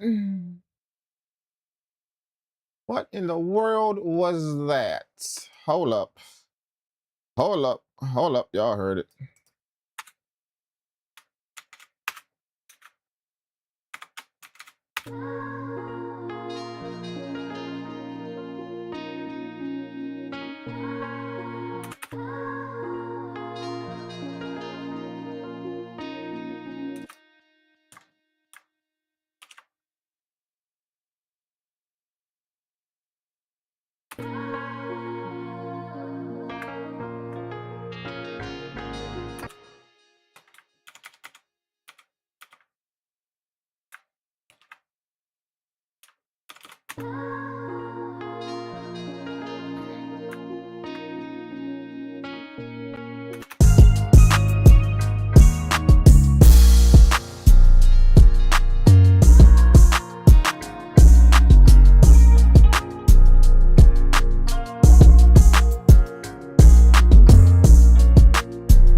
Oh snap!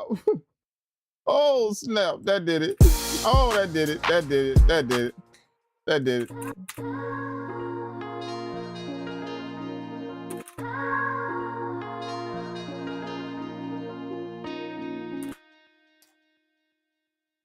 Mm.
You say beat done. Beat done already, huh?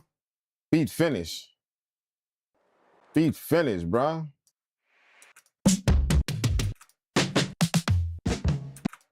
Beat finish, bruh. Just call it a wrap, man. Don't put no more on that shit.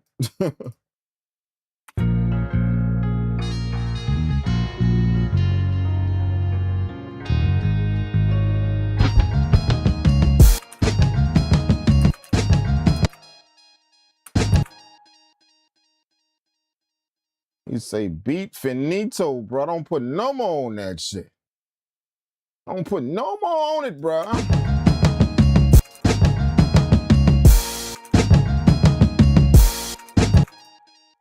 He said, don't put no more on it, Drink. Don't put no more on it. You gonna screw it up. You gonna screw it up. Stop. Stop. Hold up. Stop. Wait. Stop clicking, dog. Stop clicking. You're gonna screw it up.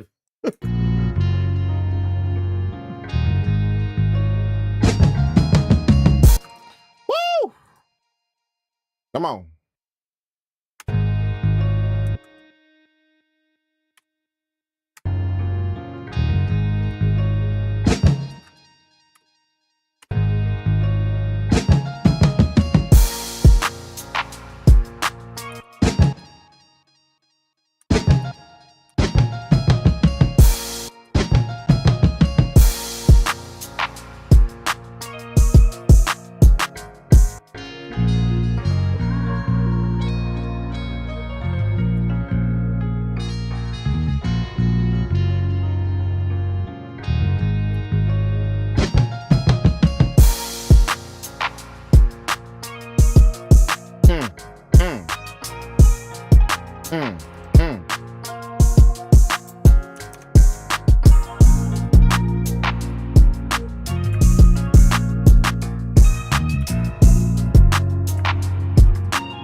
Do you use Splice? Nah, I really don't fool with Splice. Too tough. Nah, not really. Not really. I be too scared, man. I'm scared of splice. I'm gonna be honest with you. I'm scared of splice. I'm scared that I'm gonna pull up, you know, in somebody's studio with a cold ass beat and hear the same goddamn percussion loop that in they beat that I got. You know, since everybody like splice too common now, man. Like, so I'm just scared of splice now. Dog. I don't want to pull up in somebody's studio and be like, check out these beats, bro. And they start playing my shit and they be like, hold up, rewind that back. Man, that's the same percussion loop he got it. We just heard that. I don't want that. We don't want that. So nah, we gonna stay away from that common shit. You know, we gonna stay away from that. That shit that everybody doing. We gonna stay away from that. You know, just for the sake of we ain't retroing in the studio. We not reneging in the studio. You feel what I'm saying? We not doing that. Not in 2026. So no splice, dog. No splice. It's too common. Now when it first came out, it was the lick. But nah, I'm good. I'm good on that.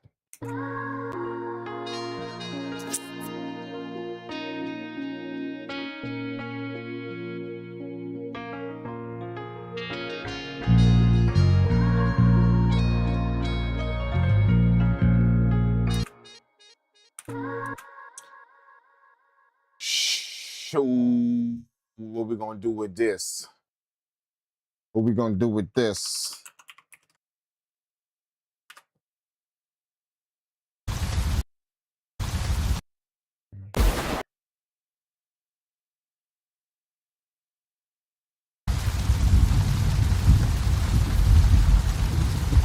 Ooh, can we put some rain up in there? Can I put some rain at the beginning of that? Can we put some rain at the beginning of that? Can I do that? You know, just some rain, huh?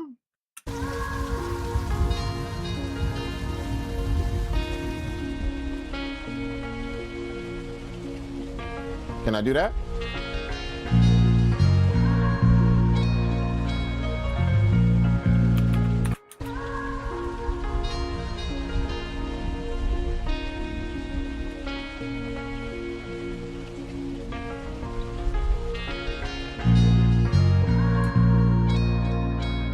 Can I do that? Put some rain at the beginning of that?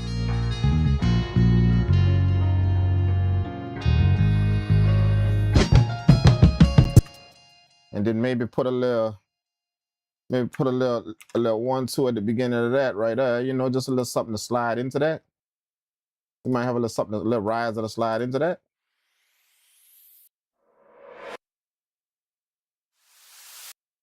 See something like that, slide up into that.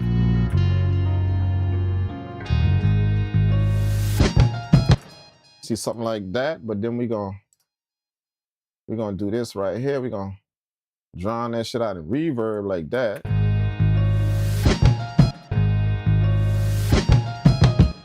You know what I'm saying? And then we're gonna pitch that shit down a little bit.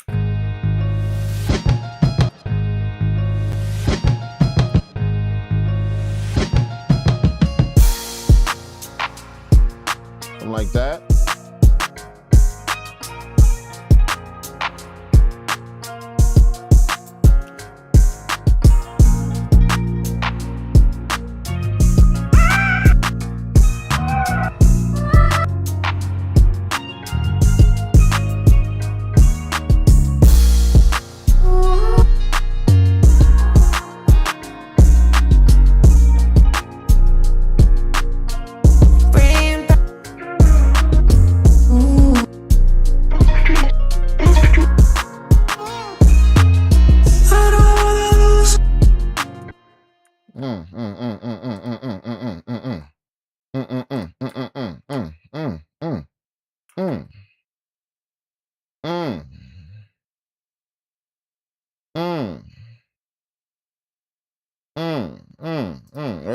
Wait a minute now. Hold up now. Wait a minute. Wait a daggone minute. Wait a daggone minute. We're okay that, man. We're okay that. We ain't got on with some arcade in a minute, man. Let me see if I can find some vocals in arcade real quick. Just a little something to do what I do.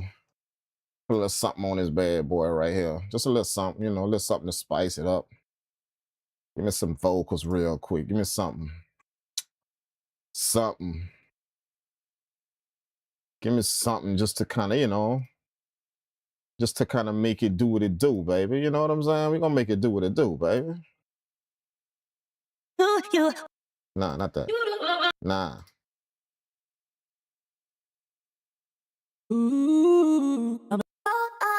Nope. Every day. Nope. Nope.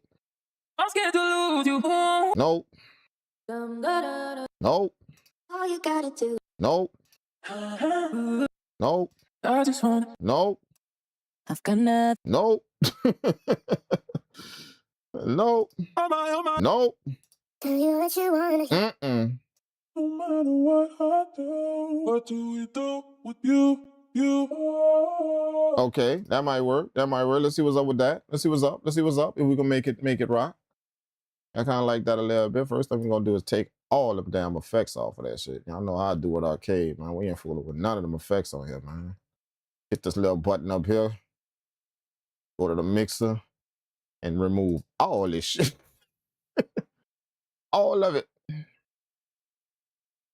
All of it. We don't want none of that. We're gonna mix our own shit. We're not gonna, you know, no disrespect output, but yeah, y'all messed up the mix on them vocals bad, bro. Real.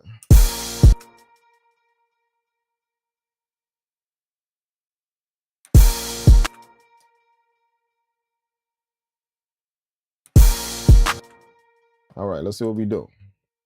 Never coming back up on the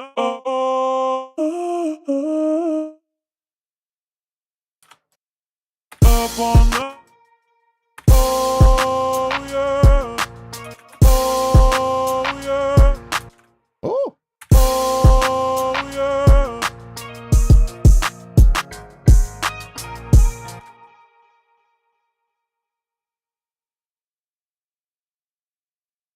Okay. Yeah.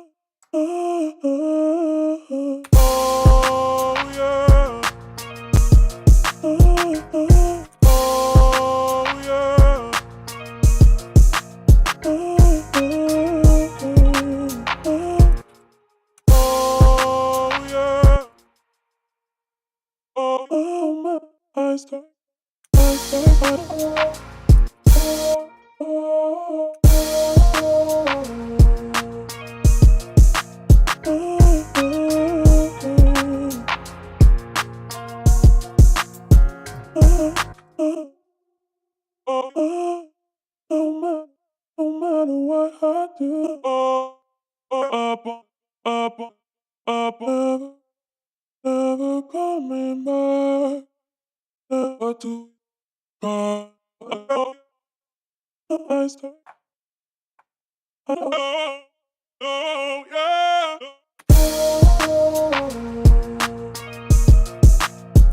Oh, yeah.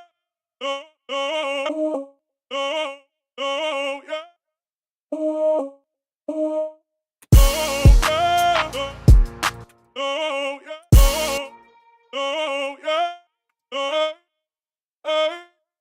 hey, oh.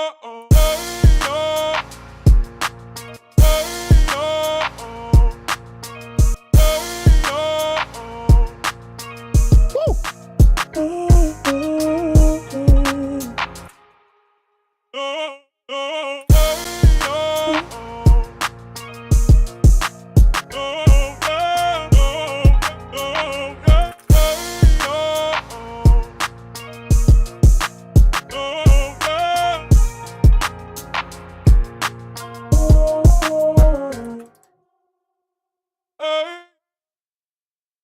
oh, hey, oh. I start. Hey, hey, oh, hey, oh, oh, yeah. Hey, oh, hey, oh,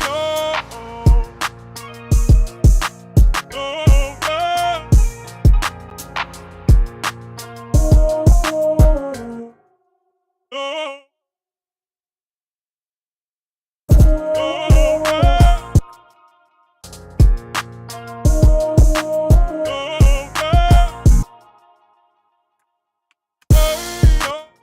That's good enough. That's good enough.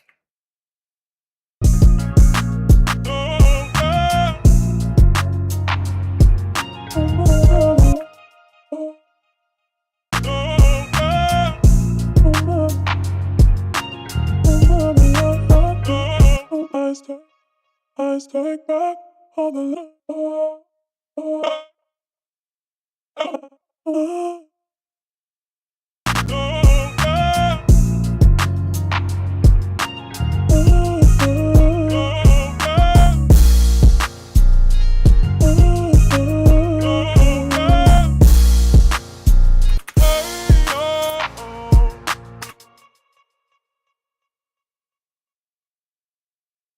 Are you on Mac or when are you on Mac? I'm on. This is my computer is my computer's a hybrid computer. It's both. It's Mac and Windows. But this is Windows right here. This is Windows. I make music on Windows and I just do like office shit on Mac, like business stuff on Mac. But all my music production is done on Windows.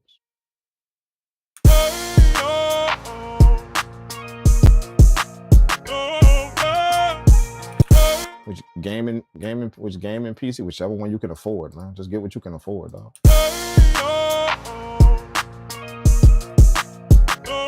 If you can go big, then go big. If you can't, then just get whatever you can afford, man. Make it do what it do.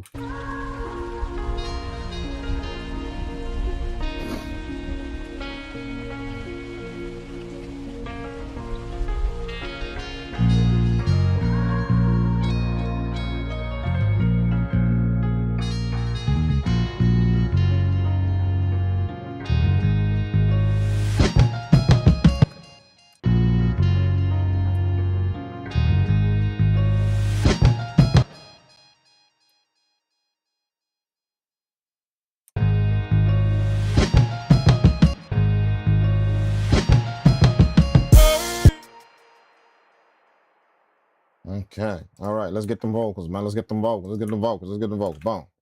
Render out them vocals. We're gonna process them vocals, put them where they need to be at, and then call that shit a rap. They're not gonna play right here. Probably right here. Probably right here.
What's really good? What's really good with it?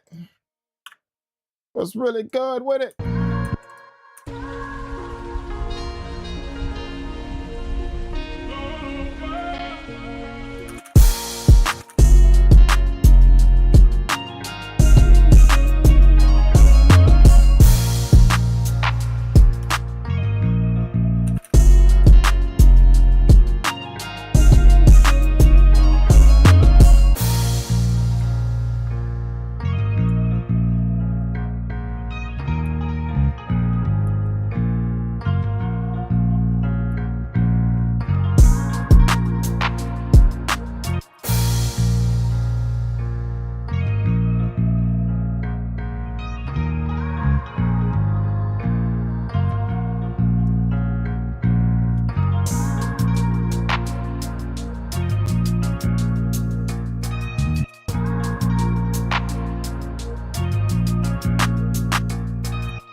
Woo!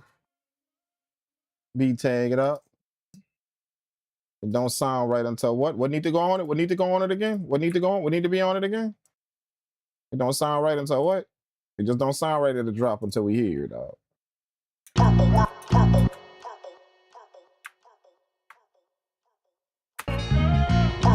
made that.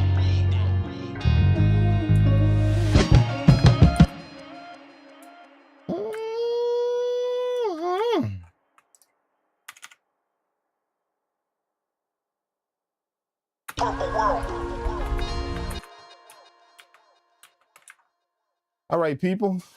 Let's see what we done. See what it is we done. Purpleworld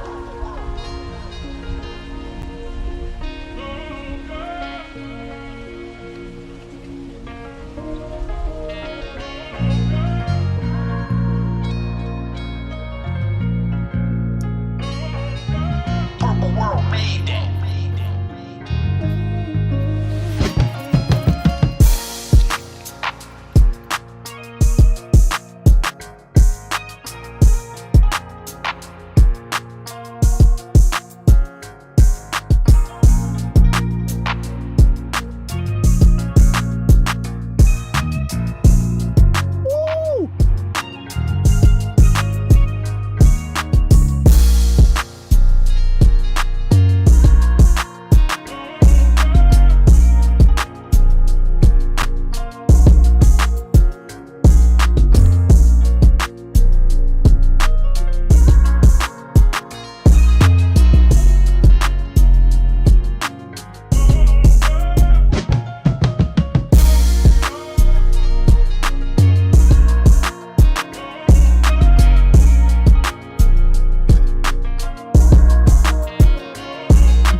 snap.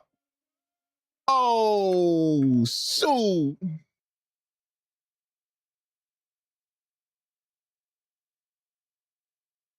Mm-mm. Mm-mm. he said, boy, you're bouncing it now. What, just looking at me through the door like, bro, you're bouncing it now. Like, yeah, I'm going ham. You heard these headphones right now. If you was in these headphones right now. You was in these headphones right now, dog. Yeah, it's nasty with it right now. It's there's a serious son of a bitch, ain't it, for real? I ain't even lying. Understand what I'm saying?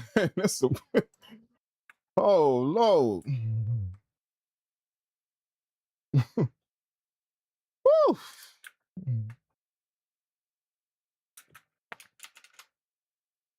Lord, man, let's let's do a little something, let's do a little something right here. Let's loop this. We're gonna loop this hook part right here. You know? We're gonna loop this hook part right here, and then we're gonna do a little something with these things right here. Let's grab all these like that. Change that to this right here, and then we're gonna solo that. Yeah, give me that. Give me that. Mm, mm, mm, mm, mm, mm, mm, mm, mm, mm, mm. Give me that, give me that, give me this too, give me this too, give me this, give me this, give me this, give me this, give me this, give me that. Give me some of that, and I'm gonna throw that distortion on there and make that shit crunch a little bit. And I'm gonna run that through that clipper. Oh, give me that. Give me some of that. Give me some of that crunch on there. I need that crushed. I need that kick to sizzle. I want it to sizzle. I want that kick to sizzle. Oh, let that kick sizzle on them. Yeah. Let's crush that. Let's crush that. Let's crush that. Get a little bit more of that crunch on there. Oh. I'm with it. I'm with it. And then we're gonna give it a little bit of this right here. It's that sauce right here. Y'all ain't seen it from me, but this that sauce right here. Let's not even go there. That sauce right here. Put that shit on dynamic. Turn that up a little bit. That saturation up right here.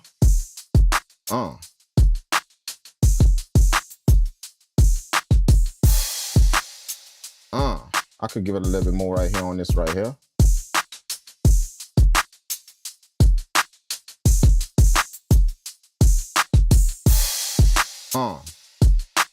Let me show y'all what I did. Look, let me show y'all what I did. You thought it was jamming. You thought it was jamming, but look. That's it. That's with nothing. This with the sizzle. Come on. Come on. That's with the sizzle on it. Let's get it.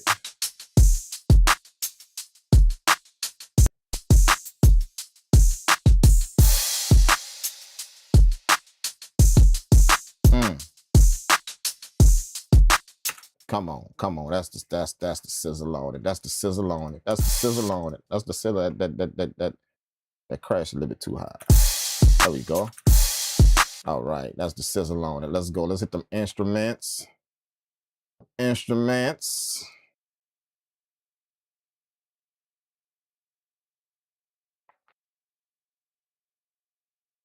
get them instruments.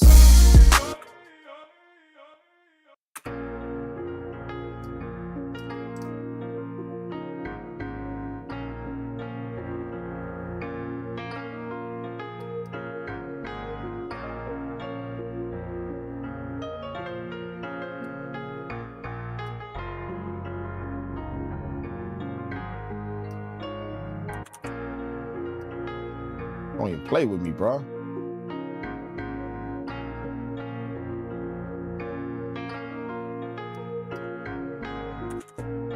Let's get them volt. Let's get them. Let's get that sax now.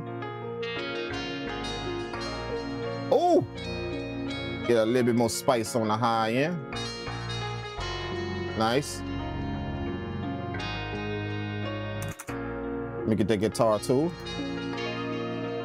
Oh, let me pan a little bit to the left. Give me that. Give me that. Give me that. Give me that EQ. Give me that EQ. There you go.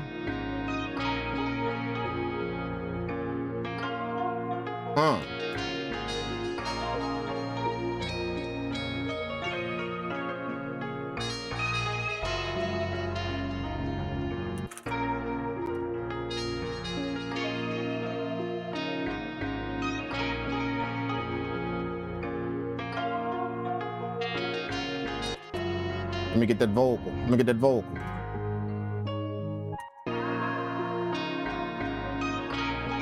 A little bit more spice on that vocal. A little bit more spice on that vocal. She getting kind of washed out, man. A little bit more spice on that vocal.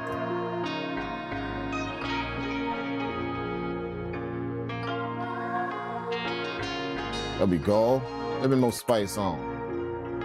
Let me get that other vocal. Let me get that other vocal out you. Let me get it out you. Oh, that's in the pocket. We don't need nothing for that. That's in the pocket.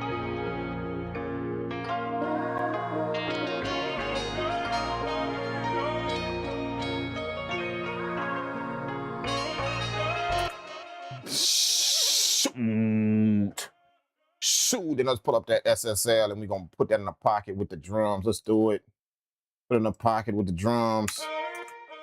Put it in the pocket with the drums. Stop playing.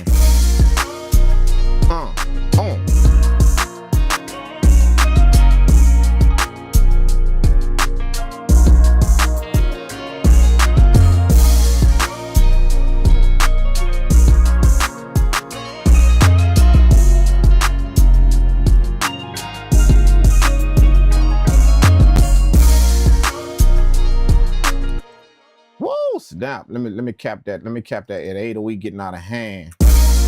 808 getting out of hand. That 808 say, bring me in the party too. Bring me in the party. I'm like, I don't want to be left out. But you just crashed through the door. He just crashed through the door. We can't have that. You know, sit your ass down and be cool and wait in line like everybody else.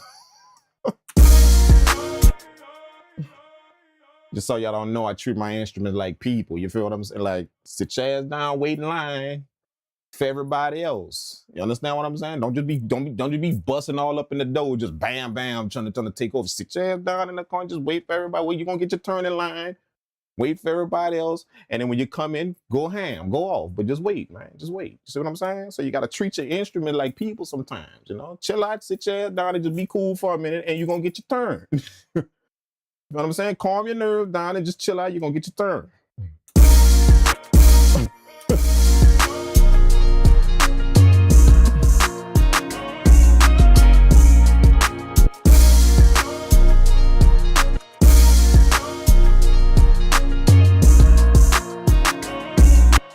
Damn, this mix clean right here, bro. I like this shit. This shit knock. Yeah. Let's record that, bro. Let's record that. I'm recording that shit. I'm cool with this mix right here. I'm cool with it. Sometimes it be like that, you know. Sometimes it just wait. Hold on. Let me cut that drum. Let me cut that drum loop real quick. Make sure it's in there.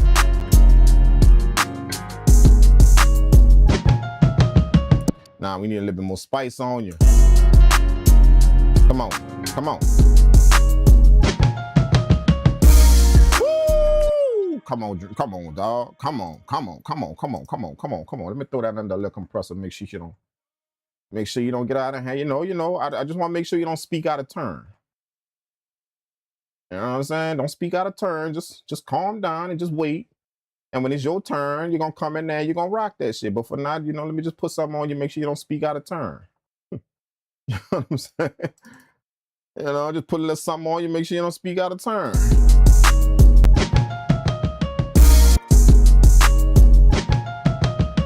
I just need you to talk about three and some change right there.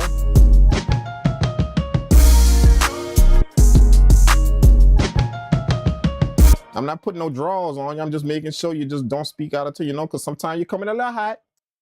You know, sometimes you come in a little hot, you come in a little too egged. You know, you just bust up in there, and you know, so that little compressor gonna make sure that you just, you know, when you come in, you don't speak out of turn. You just bam, bam, bam, and do your 1, 2, and then sit your ass down and rest your nerves till it's time again.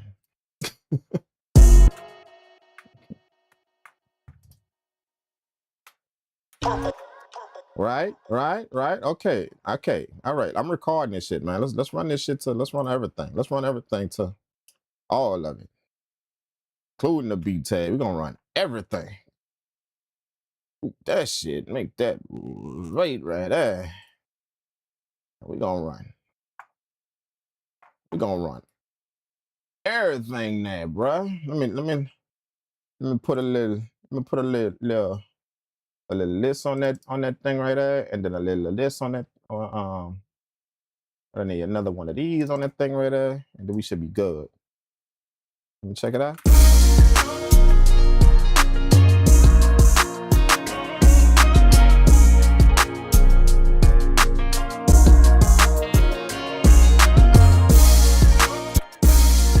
Woo! Come on, bro.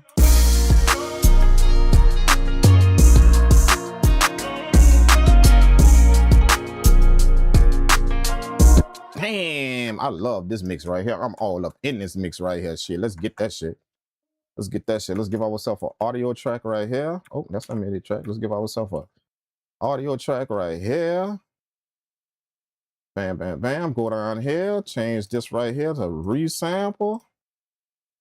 Bam. Turn on that shit. We're going to record that. Let's go. Come on.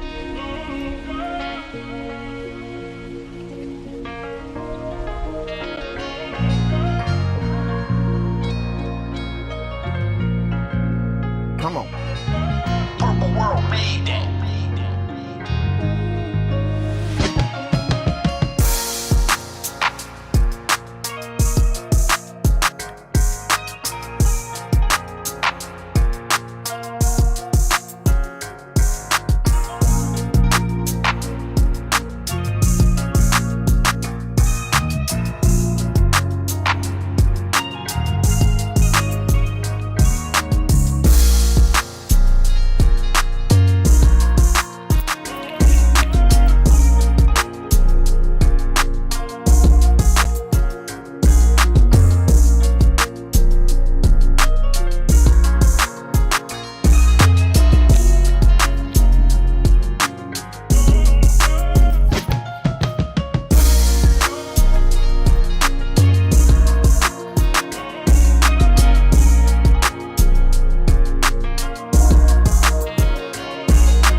Whoa. Whoa. Whoa. Let's control J that. We're gonna control J that, man. Even the grandparents listening to man, hey bro, listen, don't have your grandmama and them. Don't have your grandmama and them watching me jump around in the studio. They gonna think I ain't got no home training, dog. Don't have grandmama and them watching me like that, man. That grandmama and them thinking that boy ain't got no home training jumping around in that place like that. What are you doing? That boy ain't got no home training, bro. What are you doing? What are you doing? Nah. Tell him sit his ass down and just be cool. Tell him sit his ass down and just chill out, man. Jumping around in the place like that, like his mom ain't raised him right. You know what I'm saying? Nah.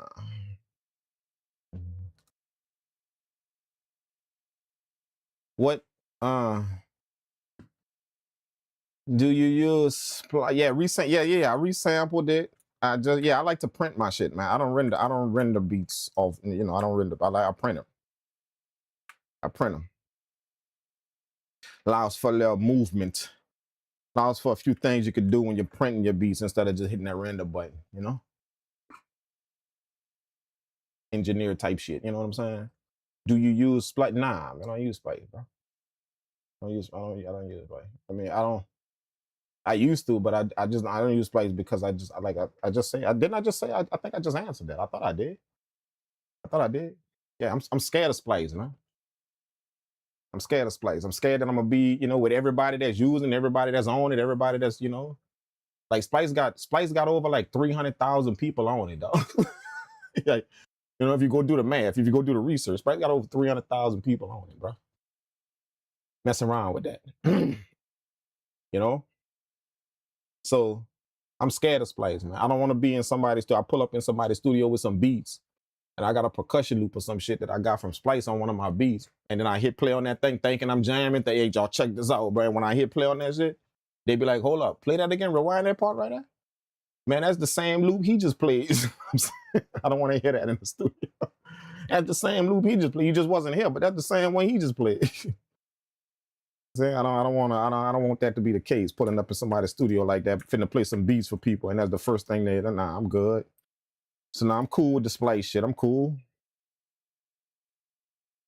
Good with it. Y'all can tag team and do that shit if y'all want, but I'm straight. I'm cool with it.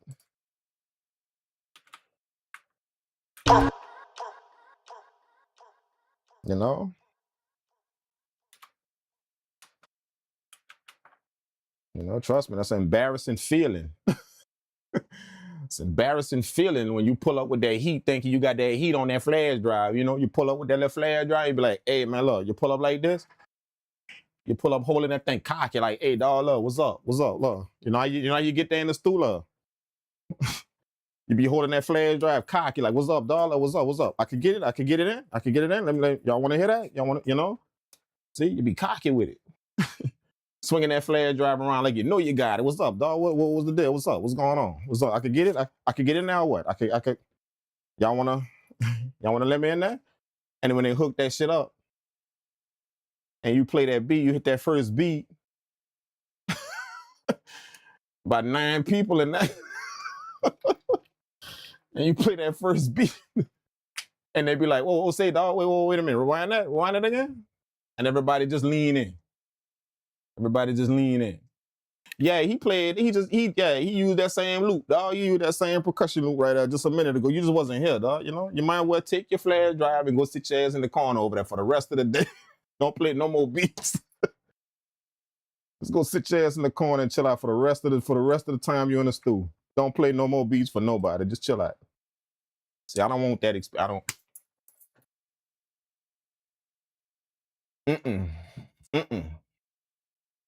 Nah, I'm good.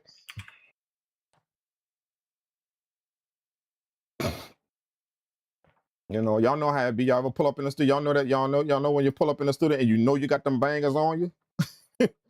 You just know you pull up in the stool and you know you got them. You know you got them yayas on that flash drive. You just know it. Like something like this you finna play, something like this beat I got right, you finna play for me, and you know you got them yayas on that flash drive. So you be walking around with that flash drive all cocky, like, look, you be swinging it around, look, hey, say, dog, I could get on that. What's up? I get in there real quick. No, you go first, and I'm a round it up last. You know, so you just swinging that flash drive around, like, I'm a round it up last. You go first, and then I'm a wait. I got it though, I'm good. Like I'm good. Them dudes just be swinging that flash drive around, like, I got it. Come, yeah. Get right here. It's good. It's good. You know you got them yayas on there.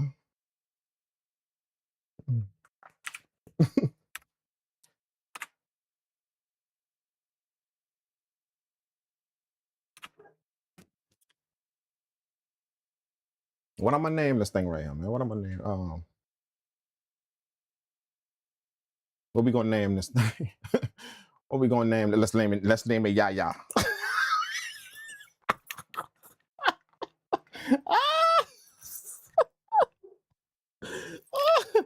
Let's name it Yaya.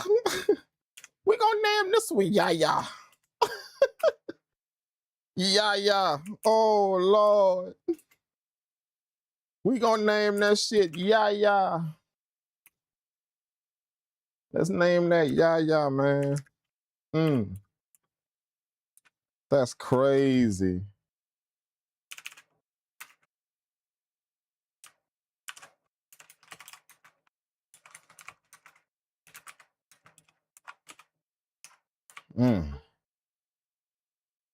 That's what we gonna name it, Yaya. 10th. We gonna name it Yaya, dog. That's what we gonna name it. You feel what I'm saying? You feeling that? So look, next time I'm on stream, next time I pull up on stream, somebody in the stream be like, hey, Drink, play that Yaya real quick.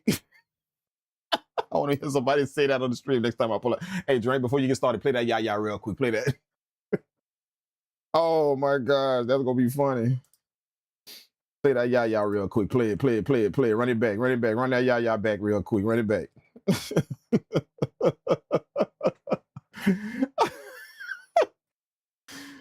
Oh, dog. I'm serious, bro. I ain't got no chill in the studio. I'm not even lying, bro. Like, for real. If I come to your shit, if I'm in your shit, dog, if I'm in your studio, bro, watch out, right? It's get the video camera, because it's going to be... Get the video camera, because if I come to your studio, get the video camera, because we finna wild out, bro. It's gonna be some jokes up in there. Wild of fire coming out of the speakers. There's gonna be some jokes, bro.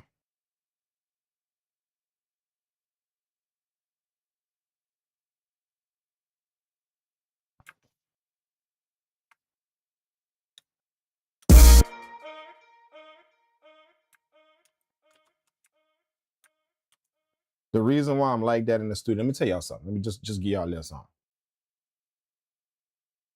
The reason why I'm like that in the studio, the reason why I'm like this, and I purposely do this, like all this moving around, laughing, crying, talking crazy. I purposely do that. Purposely. Like anybody know me for that when I go to the studio. I be walking around, I be bobbing my head, because that's me, I'm not blocking creativity. I'm not blocking that thing that want to come out of me. I want all that shit to come out of me. So I'm loose. I'm moving around. I'm bobbing. I'm just, and I'm not ashamed to do that. It'd be 25 people up in there. I'm the dude in the bag. Look, just, I'm going off in there. Just literally going off, Talk, laughing, just having fun, just making sure that the vibe stay cool in the stool. You got to do that. Make sure the vibe stay cool in the studio. Because any little thing could go left in the studio, Just because somebody misunderstands something or, something was said that, somebody took away or something and it really wasn't meant like that. Any little vibe could throw it off in the studio. But just remember, that's a bunch of arrogant people in there. That's my boy. So when you pull up in the studio, there's a bunch of arrogant people in there that all think they're the next Dr. Dre. Everybody think they're the next Kanye West in there. You know what I'm saying? So you're about to pull up in there with a bunch of egos and shit. Gonna pull up in there with that, all that. That's what you pulling up on when you pull in the studio. And that's just a normal thing. You can't be mad at it. You can't be pissed off at it. You just gotta come in there with an edge yourself, though. You come in there with an edge yourself, especially when you know how to do this shit. When you know how to do it. Yeah, you come in there with an edge yourself, though. You know what I'm saying? But that's why I'm like that. You know, I'm purposely like that. You know what I'm saying? So I don't want y'all to be looking like, oh man, that dude crazy. That dude, nah, I'm purposely like that. I wanna let everything out in the studio. Like, let me show y'all something, man. Let me show y'all something. You know how people say just before we do our thing. I might make another one. I just might. But I want to show y'all something real quick. Okay? Just a little something that you can take with you. You know how people say people have an ego on them? They have an ego. And people talk about that in a negative term, in a negative connotation. Like when somebody got an ego. People talk about that in a negative connotation. You know, thinking that person's arrogant or whatever. That's how people normally speak about an ego. But I'm gonna show y'all something real quick for the people that don't know. Check this out.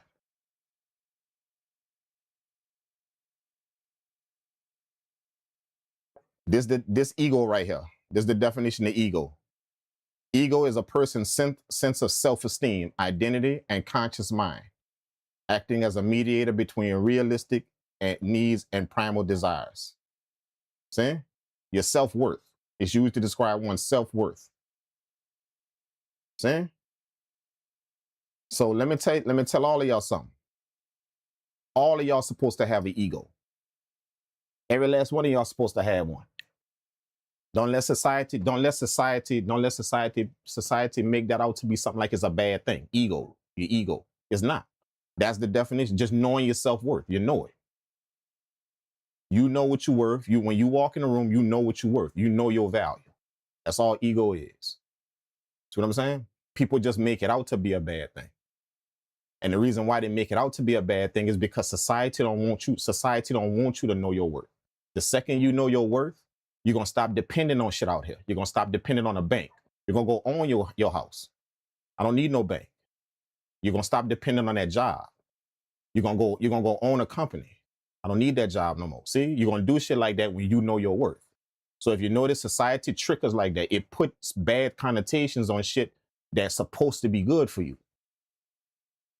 Because it don't want you to realize, they don't want you to walk out there and realize your self-worth. But that's all it means. You can go see the definition yourself. Ain't shit bad about it. Nothing. Nothing. All of y'all supposed to have egos, bro. You supposed to know your worth, man. Every bit of it. If you're putting somebody on the side, they supposed to know their worth. See what I'm saying? Always remember that. Society do that to us all day long. You know, it's no different with competition. Society place a bad connotation on competition. Same shit. When competition is just learning from people. The root word of competition is compare. So you got to compare your shit to somebody else to learn. You have to. So you're in competition with them. You are. But it's just like ego. See, you can take something amazing and turn it bad if it's in excess. See? So ego to have an ego is a beautiful thing. It's beautiful. It's amazing. Look at the definition we just read. Self-worth, to know your value, to understand your conscious mind. See? That's ego. That's what it is. See? So competition is just like that. People put a bad connotation on competition and don't understand. Competition is how you really, really learn from somebody. You ever heard like even fighters will tell you that. Fighters will say, man, you don't know somebody until you fight them. You don't really know somebody until you fight them. See, until you're in some type of competition where you don't really know them. See? Until you're in some type of competition with them, then you draw a bond from that competition. Not become enemies from competition. No, you draw a bond from that. The basketball players, the football players, they got a bond and they're on different teams. You know what I mean? Some of them get into it, but you know, but for the most part, them dudes on different teams, they got a bond between them and they compete all the time. See what I'm saying? But society don't want you to know that. They don't want you to have that view of that. Because quite possibly you're gonna stop depending on society for shit. If you start thinking like that, you're gonna stop. You're not gonna go dependent on society to do shit no more. You're gonna go handle shit yourself because you know your worth, and you're not scared to go be in competition with somebody because that's gonna draw us closer. It ain't gonna make us enemies. It's gonna draw us closer. When I get to look at your shit and put my shit up against yours, you get to put your shit up against mine, and we can both look at each other's shit and learn from each other. See, you got to be careful about shit like that out here, man. You know, it's a lot of stuff that's put in front of our face to keep us in a certain spot. You know, some people affectionately call it the matrix or whatever. You know, like some people call it that, but it's a lot of shit that's put in our face to keep us a certain way, to control us and keep us a certain way. That way you keep depending on that system out there. You keep depending on it. You don't never go handle shit. You don't never go get your shit rocking. You know, you're going to ask somebody for a job instead of creating your own job. You're going to ask somebody to borrow money to buy your house instead of just saving up and buying your shit, getting your own stuff. You're going to lease cars instead of owning them. See, you're dependent on the system. And it's because of them little things like that they feed us. Ego is a bad thing. Don't have no ego. No, I got an ego. I'm going to have one. I know my worth. I know my value, and I'm very, very conscious of my mind. I'm very, very, very self-conscious of my mind. See? I'm going to have an ego. I'm going to have one. But see, you just got to understand anything in excess could be bad for you. See? If you take that shit overboard, then that's going to turn into something terrible. And that's with anything in life, not just egos or competition. You see, if you go overboard with competition, you could turn that good thing into something terrible. You could do that. But that's with anything in life. You know what I'm saying? You could turn shit into something terrible. You know what I'm saying? So just be careful about that shit out here. You know, like you got to be able to see. You got to be able to see that type of stuff. You got to be able to see it amongst all of the clouds, amongst all of the smoke out there. You got to be able to see through all of that and see the actual reason for shit, the actual reason why. You know, it's a lot of stuff like that that we just bypass and we overlook. That we do every day, and we feed ourselves every day. And what that does is it starts to put you in a certain mind frame because you're taking in every day, and you start to believe that's the way it is. So you never ever go get that other side of life that you deserve. You never go get it, never. And you find yourself pouring all your money back into that system, trying to survive, trying to stay alive, trying to keep everything afloat, paying bills, you see what I'm saying? And it's all because of your mind trapped in some place that don't really exist. It don't. See? It don't really exist. It doesn't. You just got to take that blindfold off and see it. That no, ain't shit wrong with the ego. I don't give a damn what society say. Ain't shit wrong with having the ego. Shit is wrong when I take that ego in excess. Just like anything else. Alcohol in excess. See, alcohol is cool. Is a nice thing to have a little drink. Ain't nothing wrong with having a little drink every now and again. But in excess, see, it could be bad. Same thing with aspirin. You know, you take an aspirin when you got a headache, it's all good. But you take 34 of them things and see, we out of that. You see what I'm saying? Anything in excess. So it's the same thing with the ego. So don't let society do that to y'all. Like you got to see them things about society. You got to see it when it's a trap for your mind. It's something that's trying to trap your mind into something. That way you could keep depending on the system for some shit. You don't never break free and go do your thing out there. You don't never do it. You know, go own that house you've been wanting. No more rent and lease it. No more rent and mortgage pay. No, man, I own that shit, man. Land too, property too. See what I'm saying? You go break free and go get all that shit you want out there. But you gotta break free of the mental lapses, the mental bars, that mental jail cell. You gotta break free of that, man. With a bunch of shit that got us trapped like that. And it's just for the purpose to keep us dependent on something.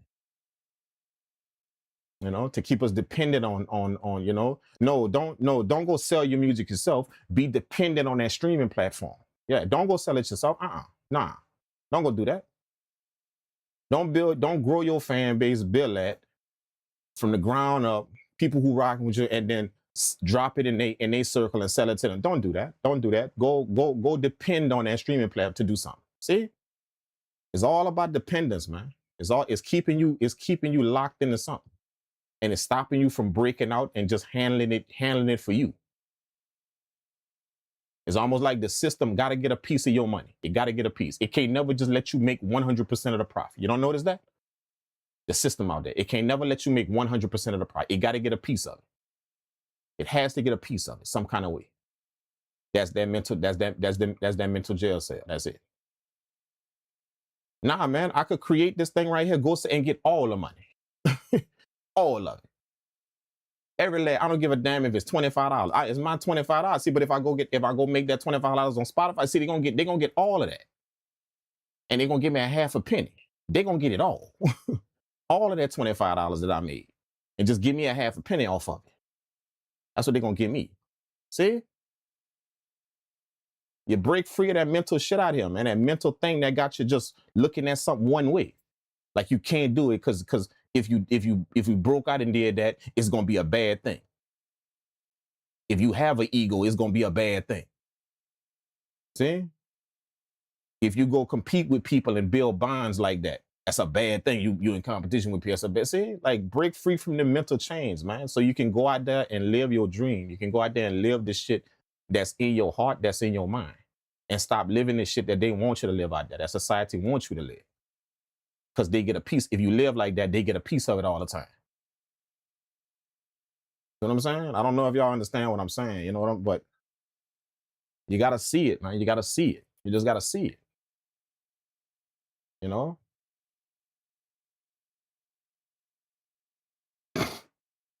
But that's it, man. That's the definition of it, dog. Like, literally, the definition of ego, bro. That's it. Ain't shit bad about it. Go look it up yourself. Ain't nothing bad about it. Nothing. Nothing bad about having the ego when you go look at the actual definition of it. Having the ego is being very, very aware of something. Very, very aware of yourself. You're very, very aware of what you can do. You're very, very aware of your self-worth. You're very aware of something, of the things about you. See what I'm saying? That's what it is. Simple. But if you become too aware, quite possibly you might stop going and get that bank all your money. If you become too aware, quite possibly you might stop giving that company all your money, thinking they got the answer for your music. If you become too aware, see what I mean? If you become too aware, quite possibly you're gonna wake up and tell yourself, you know what, man, I'm worth way more than that half a penny. All that heat that's coming out of my speakers, bro, that's worth way more than a half a penny, man. I ain't fooling with them people no more. If you get too aware, that's gonna happen. I ain't fooling with that shit no more, man. I'm worth way more than that, man. To hell with that. See? When you get too aware. See? But you gotta break free of that shit, man. You gotta break free of the mental binds out there that just like this, you know? That way you could go out there and live and do what you want to do and live what you want to live. Another thing like that is following the crowd. That's another chain, another mental chain. You know, a lot of y'all know, and a lot of y'all uncomfortable about that. Y'all uncomfortable that y'all music on that platform and y'all not getting paid for it. I know. A lot of y'all uncomfortable, but you can't seem to break free from it because you're following the crowd. You know, that's where everybody goes. So that's what you're doing. But a lot of y'all know that your music up there, and a lot of y'all just literally hot behind that steam. But you just keep doing it because that's what everybody do. Instead of going remove all your shit, like literally removing all your shit, all of it. You know, I took everything off them, everything, and I'm doing just fine selling that shit myself, just fine. You feel what I'm saying? Like literally just fine. But you got to bill that though. You got to put in the work. You got to bill that though. You know what I'm saying? But just understand that, man. That way y'all that way you can make a move and do something that's true to you. You could do something like that. It's true to you. You know, it's not true to nobody else but you. And what make it true to you is that you came up with it. And when you provide it for people out here, you reap the benefits. You. Not 15% to them over there, you know, a half, 50% to them over there. No, but you. You. What's wrong with you going to do something and you getting 100% of that? What's wrong with that? Since when that became a terrible thing? See? I don't give a damn if it's $10. That's your $10, dog. That's you. Because just remember, if you would have made that $10 somewhere else, they'd have took half of that. Probably 80% of that.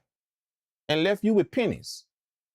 See, that's your $10. You got to look at it like that's your $10. You know what I'm saying? Stop looking at that like, oh man, that's chump change, $10. That ain't a lot of money. No, it's not a lot of money, but it's your shit though. It's yours. 100% of that shit is yours. And then you get back in the lab and you figure out a way to put a zero at the end of that, to put another zero at the end of that $10. You up your game, you up your knowledge, you up your skill level, not just your beats, but just your knowledge about the industry, about doing business. You up that and you put a zero on the end of that $10. And you got $100. And in a few more years, you got another zero at the end of that. Now that's $1,000 that you get. You.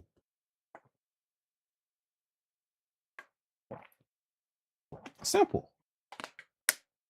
And then when you decide to go share it, out with somebody, that's deals you doing now. There's no accept button you hitting on an app. No more of that shit. I don't even get a chance to negotiate my deal. No, that's deals you negotiate because you didn't build something, dog. And that shit worth a lot of money. So when somebody want to fool with you, that's deals you cutting now. And you negotiate the terms of your deals. That way you win, you know? Everybody come out fine.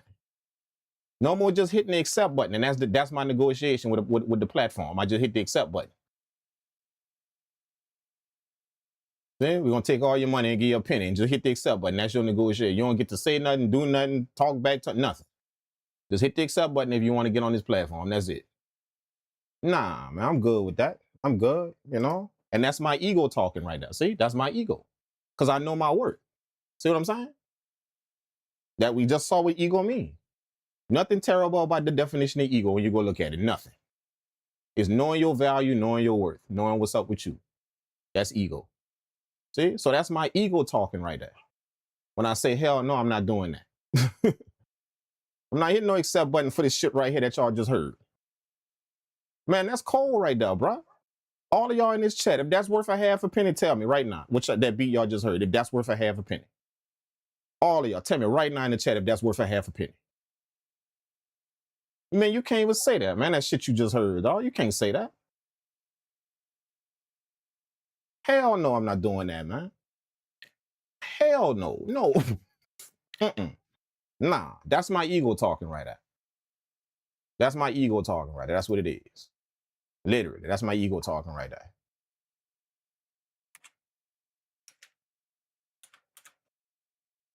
That's my love. That's my sense of self-esteem, my identity, my conscious mind, my one self-worth. That's what that is talking right now. See? That's ego. Look, ego. That's ego. That's what that is talking. That's what that's talking. That's what you hear talking right now when I say I ain't going to do that shit. Nope. Not. I'm gonna sell it myself, and I don't give a damn if I get $25 from it. That's my $25, bro.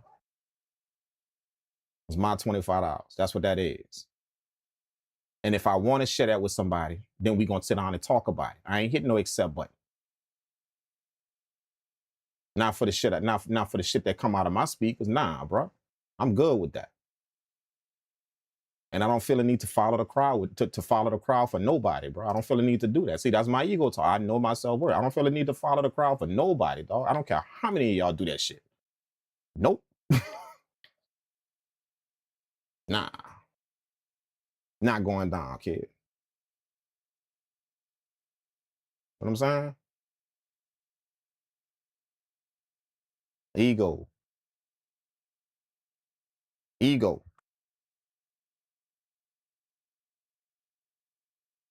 Ego. Ego. A person's sense of self-esteem, identity, and conscious mind, acting as a mediator between realistic needs and primal desires, is used to describe one's self-worth, ranging from healthy confidence and narcissistic arrogance. See, that's when you now pushing it over the edge. See, narcissistic arrogance. See, anything in excess can become hurtful to you. But as long as it's not in excess, look at it. Look at all that you're going to have. Conscious mind, self-worth, all of that. See what I'm saying? just because you got an ego, dog. So don't be scared of having an ego, man. Don't, bro. Don't at all, man. Don't be scared of that. I want all of y'all to have an ego, to have some type of ego. Some type of ego on you, bro. That means you know when you step out here, you know what you worth. And if somebody say, hey, that thing you just did worth a half a penny, you're gonna laugh at them. Like literally, you're gonna laugh at them. And if they keep pressuring you, then that's an ass whooping now. After I laughed, you should have caught the picture. You should have caught the deal. After I laughed. Now you keep pressing me on that. That's gonna be an ass whooping that follow that laugh. If you keep pressing me on that shit. You know what I'm saying?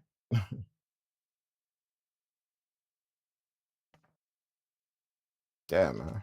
I'm not doing that, man. I'm sorry, bro. I don't know. I don't know, man. Like I said, maybe I'm cut from a different cloth. Maybe I'm on some different type of shit. Maybe I don't know, bro. I have no clue why I'm like that, but you know, that's what it is, dog. That's what it is. That's what I made it. You know?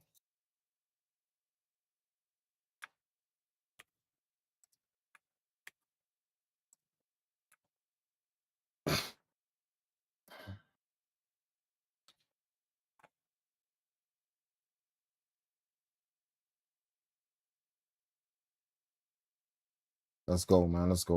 We got time for one more. I got time for one more. Let me see. What time it is?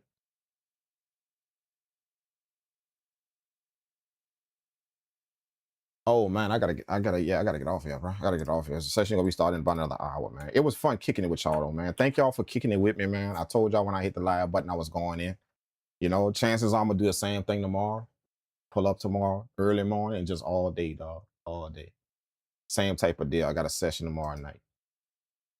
You know, like I got a few. I think I got two. I think I got two. So it probably ain't gonna be this late. I ain't gonna stay on this late, but I'm gonna stay on all day tomorrow, like all day, you know. And then after that, y'all probably ain't gonna see me too much no more, too tough no more until I get down the studio rocking, you know, get all that done. You know, I'm gonna pour my time into that, making sure it's all good, you know. But after that, back to some fun, man. But we gotta take care of the business first, though. So thank y'all for pulling up, man. I appreciate y'all rocking with me. It was fun making these beats, man. Make sure y'all smash the thumbs up on the video, you know. That way, anybody that missed the stream, y'all helping them to catch it. Y'all gonna help them to catch it if y'all do that. You know, if you liked it, then help somebody else to catch it. You know, it's gonna throw it in front of them if y'all do that. You know, or hit the dislike button if you didn't like shit here. Hit the dislike because it's still gonna do it. it's still gonna put it in front of people. You know what I'm saying? But just do something like that, man. That way somebody else can see what's up, man. So thank y'all so much for pulling up, man. Y'all know I enjoy kicking it with y'all. You know, if I missed anybody's questions in the chat or whatever, you can always hit me up on IG, hit me in my DMs on IG, you know, and just kind of wait, man. You know, like sometimes it'd be a minute before I check them things, but when I get to them, I'll try and answer your question. You know, if you need help doing anything like this that you saw here, anything like this, you know, if it don't matter if you're a beginner, intermediate, you know, even if you're a pro at it, you know, I got one-on-one sessions, online sessions, you know, and a lot of people take them. It's like a lot of people take them sessions. So like I have them sessions with over like 600-700 producers, man, about 700, like literally 700 people, bro. You know, so if you're interested in something like that and you just want to learn a little bit more, up your game, you know, like as nice as I am with this shit, I still go get help. I still link up with people and get help with my shit. I'm serious, like no cap. I still do that. I don't never move out here thinking I'm all that and I'm at the top of my game. Nah, man, I always got some shit I could take in. So if any of y'all interested in that, make sure y'all hit that link in the video description of this video, and pretty much all my videos. Y'all gonna see that help link in the video description. You know, if y'all want link up, and yeah, we'll get that shit rocking, man. You know, fix a few things you got going on. You know, if you want somebody to take a look at your setup, you know what you got rocking in your studio, and give you a good idea of any routing or anything like that. You know, possibly suggest some pieces of gear to you that would upgrade. Just all that shit I do, man. Every bit of it. Every bit of it. Speaking of that, I don't know if y'all seen that, but I got the wire right here in a rack. I changed up my rack. Y'all probably can't see it. Let me move the camera a little bit. I changed up my rack. So I don't know if y'all can see it, but If y'all see this piece right here that's poking out, it's this piece right here that's poking out on my rack right here. I got this white writing on it. There's a piece that's poking out. That's where the wires go. See, y'all see the wires underneath here? So this thing right here, all of the wires right here. See this one, the white one, the yellow, the blue, the purple one, black. See this thing right here is housing the wires inside. So the wires go through this thing right here. Through this is I forgot what this called. This is called a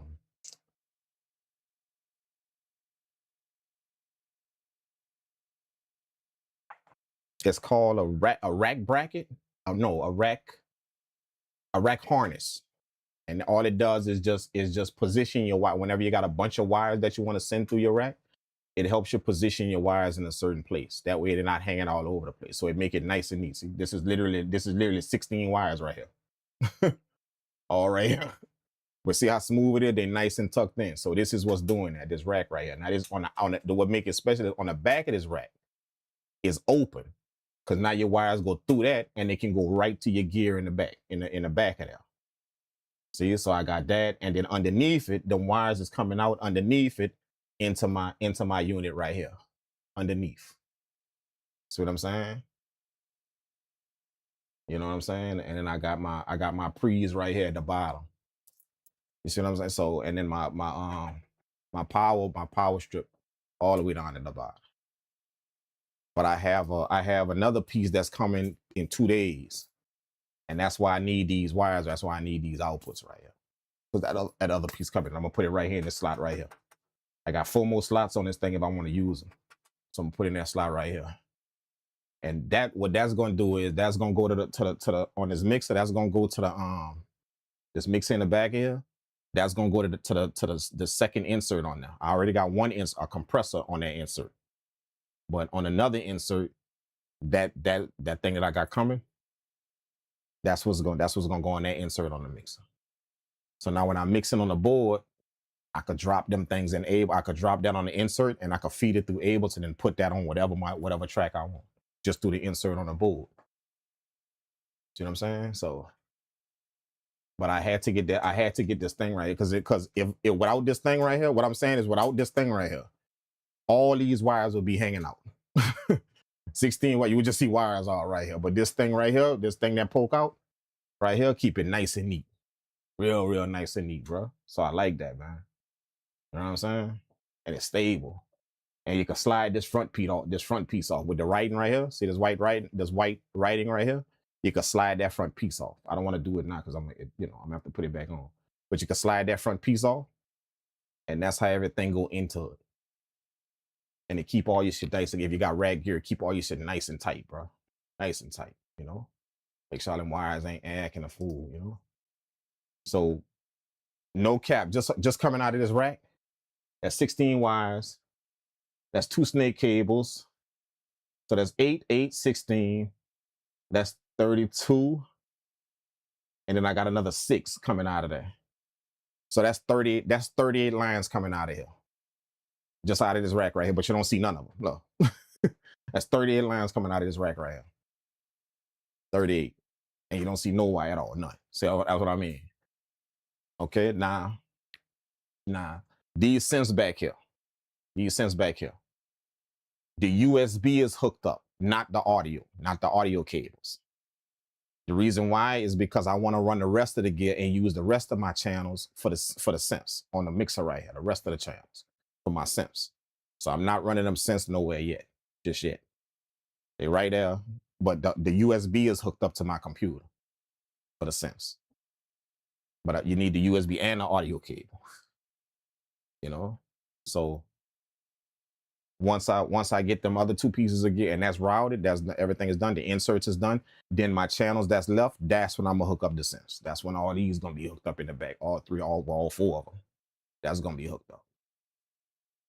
Yeah, and then the tape machine back there, gonna be in the middle of the mixer and this rack. It's gonna be in the middle of it, like not physically in the middle of it, but in the chain. It's gonna be in the middle of it.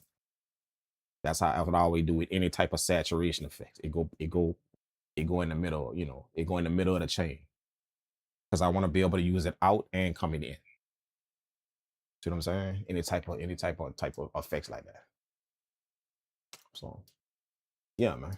But that's what I mean. Like if you need help with all that shit like that, then you know, just reach out and ask, man. You know, whatever you got in your studio. Cool. I gotta get out of here, man. I'm gonna get to work. Thank y'all for pulling up, man. I appreciate it, man. Again, smash that like button on the video, man. If y'all rocking with the beats, if y'all rocking with today, man. And look, y'all look for me tomorrow. We're gonna do it again.